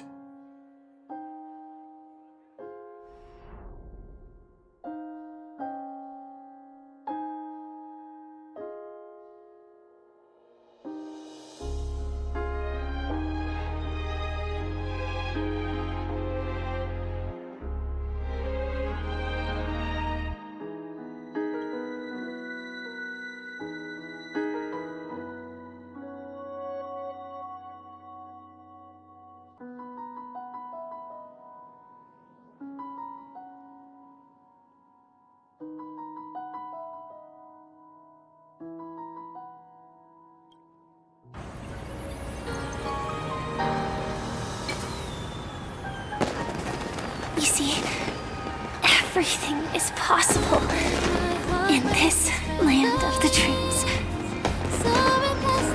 We each came here with our own goals and realized them in unimaginable ways. Whether the outcome was sweet and dreamlike or bitter and real, it is still the answer we longed for. So, why do people choose to sleep? I think it's as you said.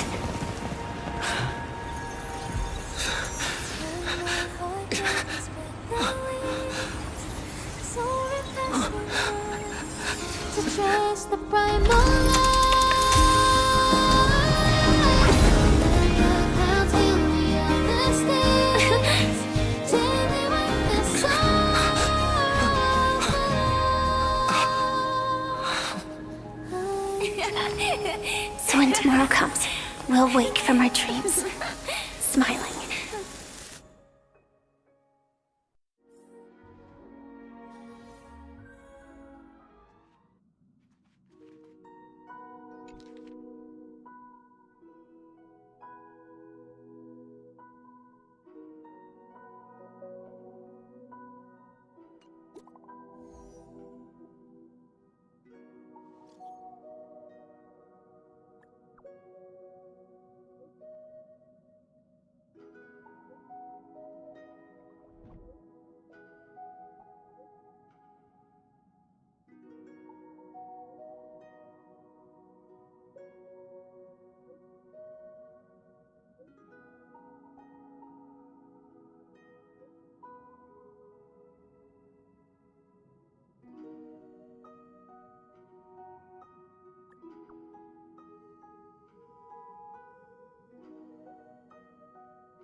It's still early.